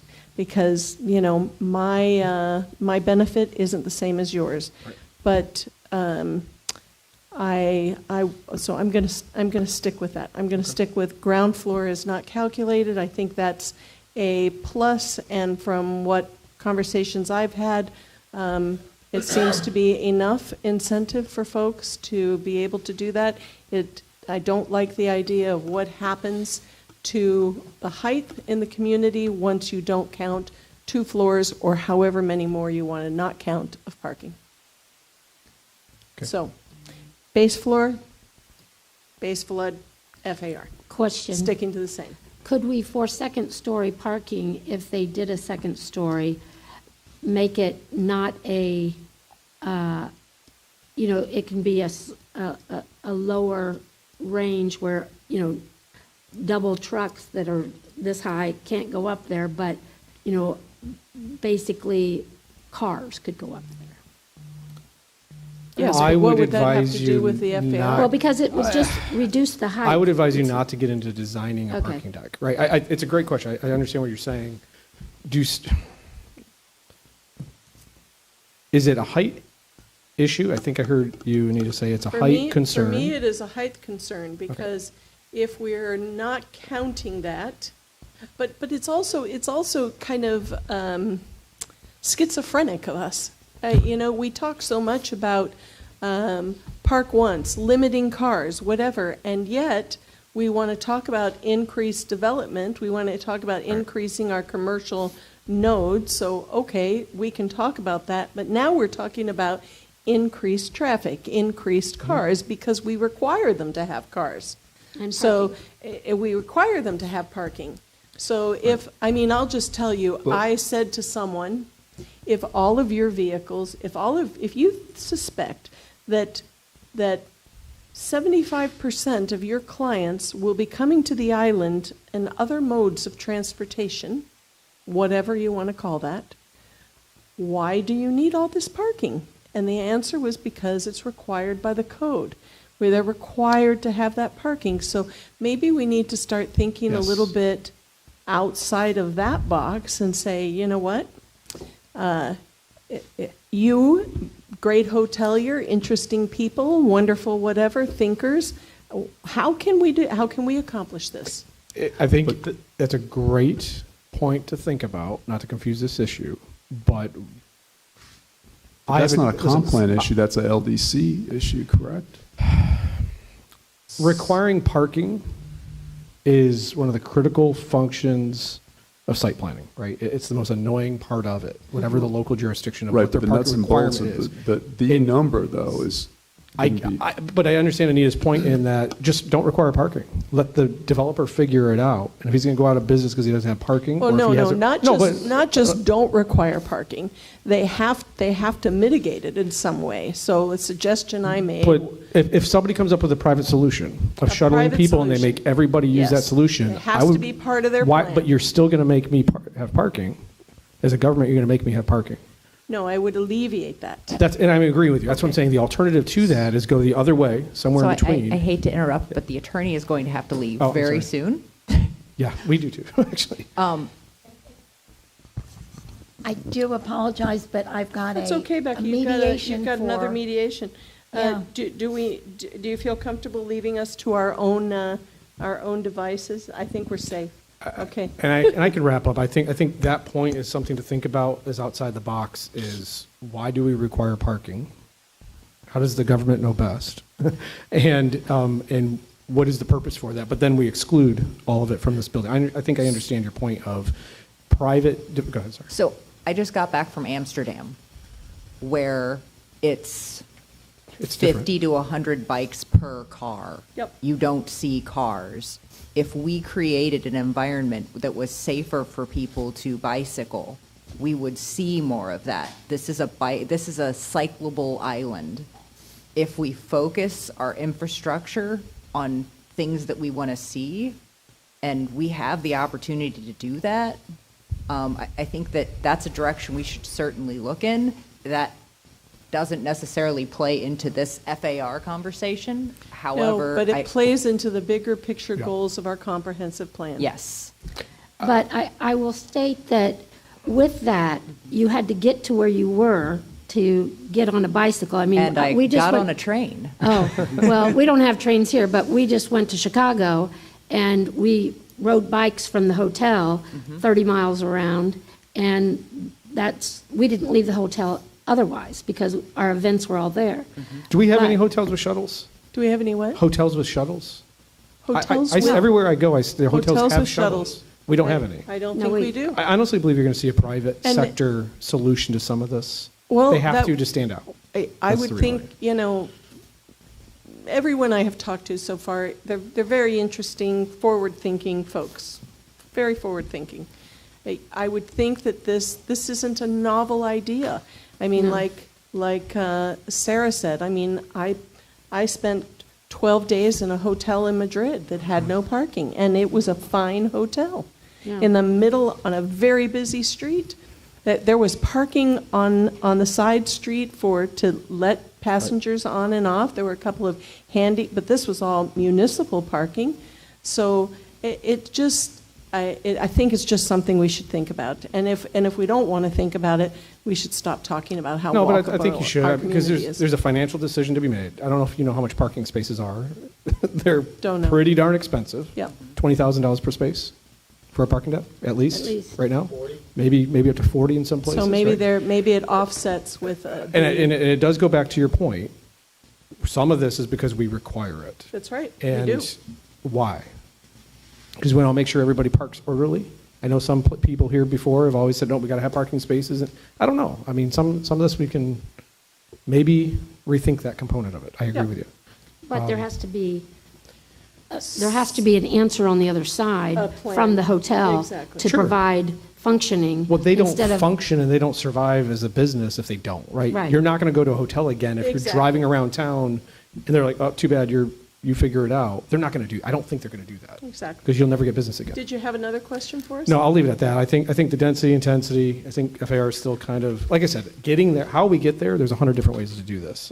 So some of the parking. Can we maybe touch just- upon the stories? Because I think it goes hand in hand with FAR, density, how we calculate stories, because now one is dependent on the other. We don't know why you calculate stories other than an architectural component. Can we just? Absolutely, please. Okay. I don't know, I don't have a question for that. I don't know if you want to frame it, Patrick? 440, What? 4 floors, 40 feet. My question was more of just, if it's not usable space on the ground, it shouldn't count as a story. That was my point. Okay. I agree with that. That to me is just like a no-brainer with the Yeah. FAR. Yeah. But it should be And consistent. it should be in every zoning district. Yes. But Yes. do we feel that needs to be addressed in the comprehensive plan, or are we comfortable saying floor area ratio? We cover floor area ratio, we cover density, we cover like these things.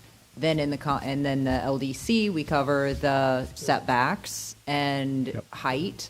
Yeah, right now, I think we have a diagram, and it clearly shows that even if you put parking under the structure, it's a floor. I think Yes. it can be addressed in the LDC, but I think we need to eliminate that. If it's going to be parking, or if it's, Oh, yeah. if it's usable commercial space, yes, it's Yeah. counted. But if it's either empty space or parking, it shouldn't count as a floor. And how much do we care if they're under their FAR? Yeah. Yeah. That's the other part. I don't, other than trying to, and I get concerned about the 4-story, 40 feet, only because 14 feet is a pretty standard floor at some places, you know, so I don't know why the stories, and if somebody has the history of why stories other than an Well, architectural I thing. kind of agree with Patrick. We probably shouldn't put it in the comprehensive plan. It should be LDC, but, 13 feet is between 10 and 14 feet standard, right? Yes. Yep. We got some wonky stuff in the code that's got to be cleaned up separate from this, as far as that height versus stories, so.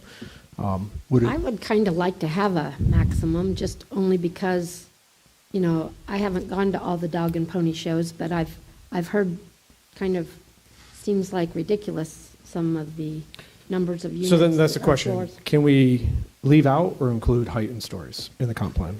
I would suggest you leave them out. stories and include height. And do we start measuring height at base flood elevation? Yes. I would say, Yeah, base flood plus, I'm thinking Right. most of the island, the base flood elevation is something like 12 feet. So, well, that's above sea level, so it's not necessarily above grade, but if we just say you calculate your FAR based on, and really, the base flood elevation is the bottom of the whatever structure there is, so FAR is calculated anything above base flood elevation plus 2 feet or something like that. And just leave it at that, and if they want to put parking down there, fine. Because they can't put in usable space anyways. Right, but just be aware, when you put height in, whatever that number ends up being, you're separating FAR and height, right? You're creating two different criteria. You may not be able to get to your by right FAR based on the cap on the height. So you may be quietly restricting something further. But I So- think this comes back, Jason, to, your first objective of the comp plan is small town character. So I think when somebody who lives, works, loves, whatever word you want to put in there, Fort Myers Beach, and they define what it is about this community that they love, these are the words that appear. And I think every policy that's in our comp plan should be answered the question, does that maintain small town character? Does that maintain a walkable community, a human scale community? And if it does, then the answer, it's like, checking yourself with your mission statement constantly. And to me, it's just of paramount importance. In here in the next section, you talk about unnecessary building heights. What is it? To me, what's an unnecessarily building height to me and to a developer are two very different things. And So- that's why I go back to, I'm standing here and I just look around and I don't see the 3 and 4 story limit, right? So I question that statement, the small town character. What does that mean? How's that translated if half the island has developed something other than that, right? So what does that actually mean? And I guess I just concern about FAR assigned to a property. I personally think the beach access views, not access, but the views and all that is a priority. And how do you encourage and get that? You allow taller and a smaller footprint, right? That's a tool to be able to get that expansive open space. When you set both, you don't get that. So it's just something to think about, that trade-off. Now, I would connect those two things. I would say you only get this if you've shrunk everything, you got bigger setbacks, and you've got 50 feet corridors or 100 feet, whatever the number is, right? All this other stuff. That's a tool that you could use. But if height is the character part, then we have to set it, I think. Okay. All right. I hear you. All right. So if you've got your questions answered until our next meeting. Yeah, I guess it's a start, and I hope you're okay. thinking about these things, and I know Yes, they're we all certainly are. complex. Dreaming about them. But ideally, when we come back in October, at least with these two things, and you obviously have read it. I was really impressed with the conversations from everybody. I think you read it. Read it more. Well, of course we did, Jason. And your job as the LPA, since you review projects, is you have to remember that you're going to have to take an application and decide if you agree that it's consistent with a policy. So if you don't understand it, we need to rewrite it. If you can't picture how you would say, yes, this application could be consistent with that, then it's a flawed policy. Okay. Okay? Here is one note that I want you to think about through the week. Several of you talked about parking garages and open below do you want them open below and, I mean, because you're going to be able to see that that's a parking garage in the downtown, not along the beach. Like along the beach, you want to be able to potentially see through. You want to be able to see maybe through to the other side. But like in the downtown, if it's close to the road, do you want it to be open? Do you want it to look like a parking garage? Or do you want to have, you know, like sort of character frontage so it doesn't look like a parking garage? Because I did hear that a lot. So just something to think about. Kind of Okay. like Margaritaville now. Do you have anything you want from us? Yep, between now and then? I'm just gonna ask the LPA members to see if they have any items or reports. Doug, do you have anything? I have something that's on my mind, and it's my theme that I always talk about, but in our comprehensive plan, is there going to be any policies related to encouraging use of native plants in landscaping? So we do in the code, yeah, I can't remember if it's in there or not. It should be, there should be utilizing that, yes. Okay. And I wouldn't say encouraging, I would say requiring the use Or of. requiring even, yeah. And how that's done is defined by the LDC through your landscape buffers and all that. Yep. Anything else, Doug? No, ma'am. Jim, how about you? No comment. Jane, anything? I'm wondering, there are still a lot of properties that have been scraped, but they're still sitting at the front of the street on side streets. Has that gone away, or what's happening with that? I don't know. I'll ask and try to see if somebody can respond to you. Okay. I don't know what the program is right now. I mean, I see a lot of, you're right, there's still some there. And are My we- experience, a lot of it has to do with insurance Are claims and we, issues. I mean, there's a lot of waist-high grass in Dan all of the said that properties. Dan said that they have sent out the first batch of letters. Okay, is that correct? Yep. Yep. Okay. Just Okay. wanted to have the public know. Yep. Mow your yard, right? Mow Yes. your lawns. Anything else, Jane? Nope. But don't Patrick, do you overwater. have it? I'm sorry? Don't But don't overwater. overwater. Yeah. Patrick, do you have anything? Yeah, I've got an item for staff to consider, city council. So, something I'm running into, and I think a lot of other people are running into, is if you redevelop your home and you decide to not avail yourself of the 50% rule, and you're gonna raise it and meet all FEMA building code requirements, having to fill out these substantially damaged worksheets and get estimates and get, estimates for the construction versus the cost of reconstructing and what the value is today. Why do you have to do that? Yeah, that's the Yes. question.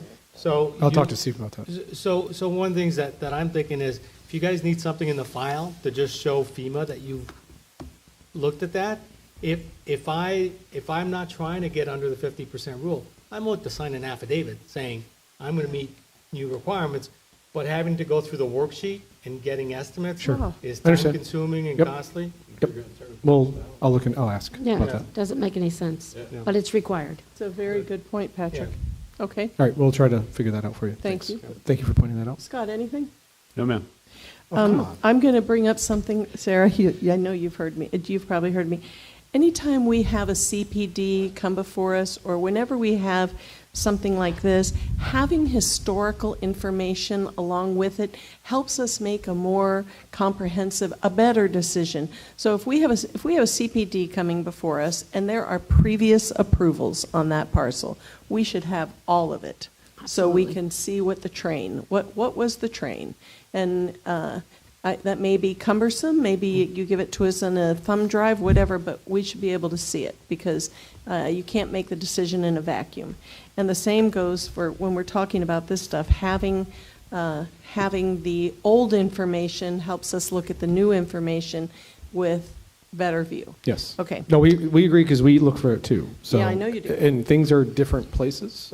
Yeah. I think the So- example today is, what we were looking at from a strike-through and underline was not of the current That's comp right. plan language. It was strike-through and underline of Eddie's work. That's over exactly time, right. Okay. Which Exactly. I was sitting at home yesterday going back to the original comp Me plan too. and figuring it out. And I apologize that happened. Eddie I was confused when Eddie told me, he was telling me that he was doing a strike through of his previous language, and I thought he meant a a strike-through of the strike-through, so I thought that it would all be there, and my apologies for not realizing that it wasn't. That's okay. That's fair. It just, you know, It has to if you be- don't know where you've been, you can't get what you're going. Well, You can't get- we're required it's- to submit current strike, and then strike through of that. So he's tracking changes for you of his stuff, but yes, by law, we're supposed to submit current plan strike Yes, throughs. but to us, Yep. yeah. No, I get it, because you're supposed to see that, but we have to have that anyway, It so would you should be be, able to see it that. would be, it would be very, very helpful. Yep. Okay, then I just want to ask another question, Jason, about, and Sarah, about how you all are, you know, people are still very frustrated with the length of time it's taking for things to get permitted. Patrick just brought up a good thing. And then you hear something like, oh, well, Project X is going to be in approval or is in the town and is going to be on the table in November. And you think, well, how did that happen Who so told them that? fast? I'm not going to use particulars. There are, let me tell you, there's no, you're on this agenda, other than one project that is coming through and is done and ready. Okay, but my point is, Yeah. how is the staff, are you all managing, we had talked about maybe sending a recommendation to the council that you hire folks just to handle these large-scale developments? Like Margarita had to do. Like Margaritaville had to do, exactly. Yeah, yes, so let's, maybe it's a friendly, we're staff, but we're not staff, right? We're the outside consultants, and we are Right. taking some of that up and trying to carry that Okay. burden for the town. I know Jason and Eli and the staff are processing all the other stuff from the zoning side and dealing with the calls and trying to handle that. So we try to alleviate our time and not handle that stuff and focus on that bigger stuff. I Does guess- the town need more based on what's coming in? Yeah, we're trying to adjust to that and providing those services.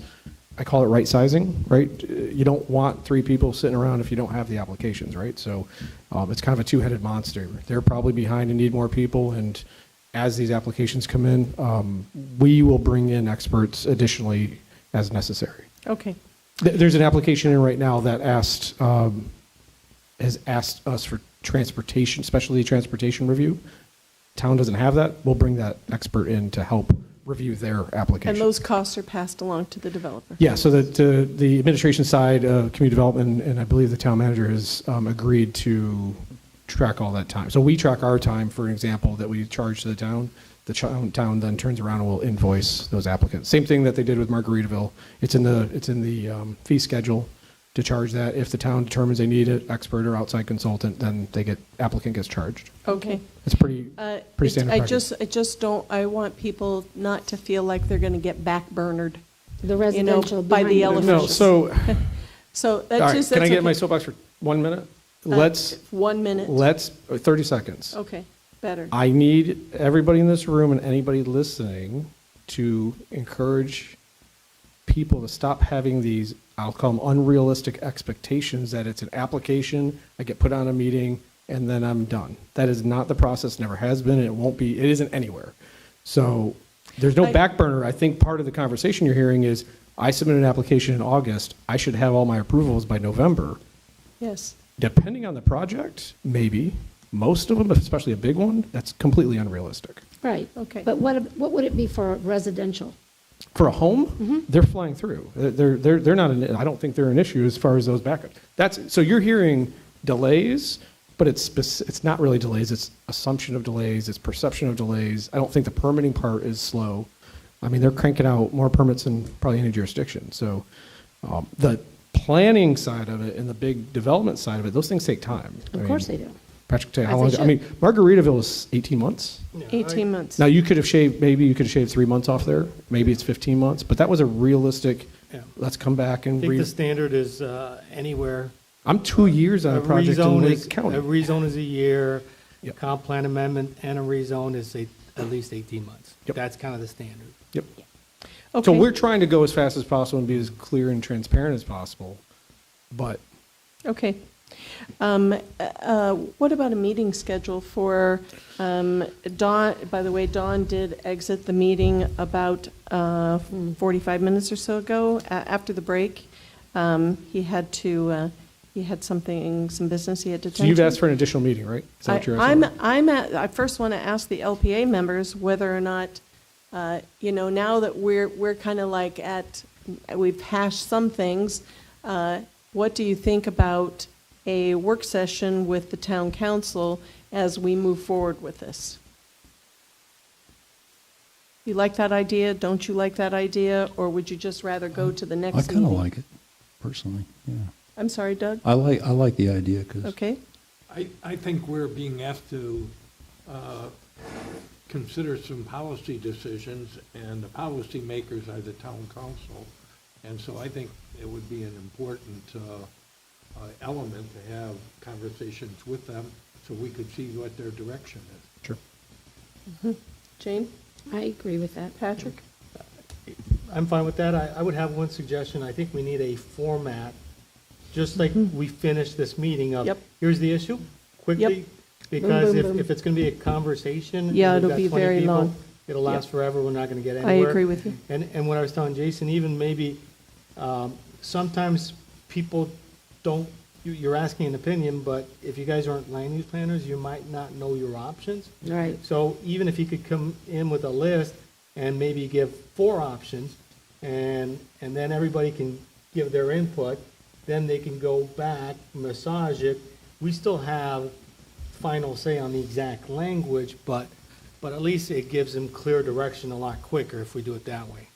That's true. Scott, how do you feel? I definitely think we should sit down with them. Okay. So, So we'll look to you to help drive that conversation. Of Absolutely, I'd be roll glad up your to. sleeves, talking about text, talking about approach. It can't be conceptual anymore. It's got to be, this is where we want to go.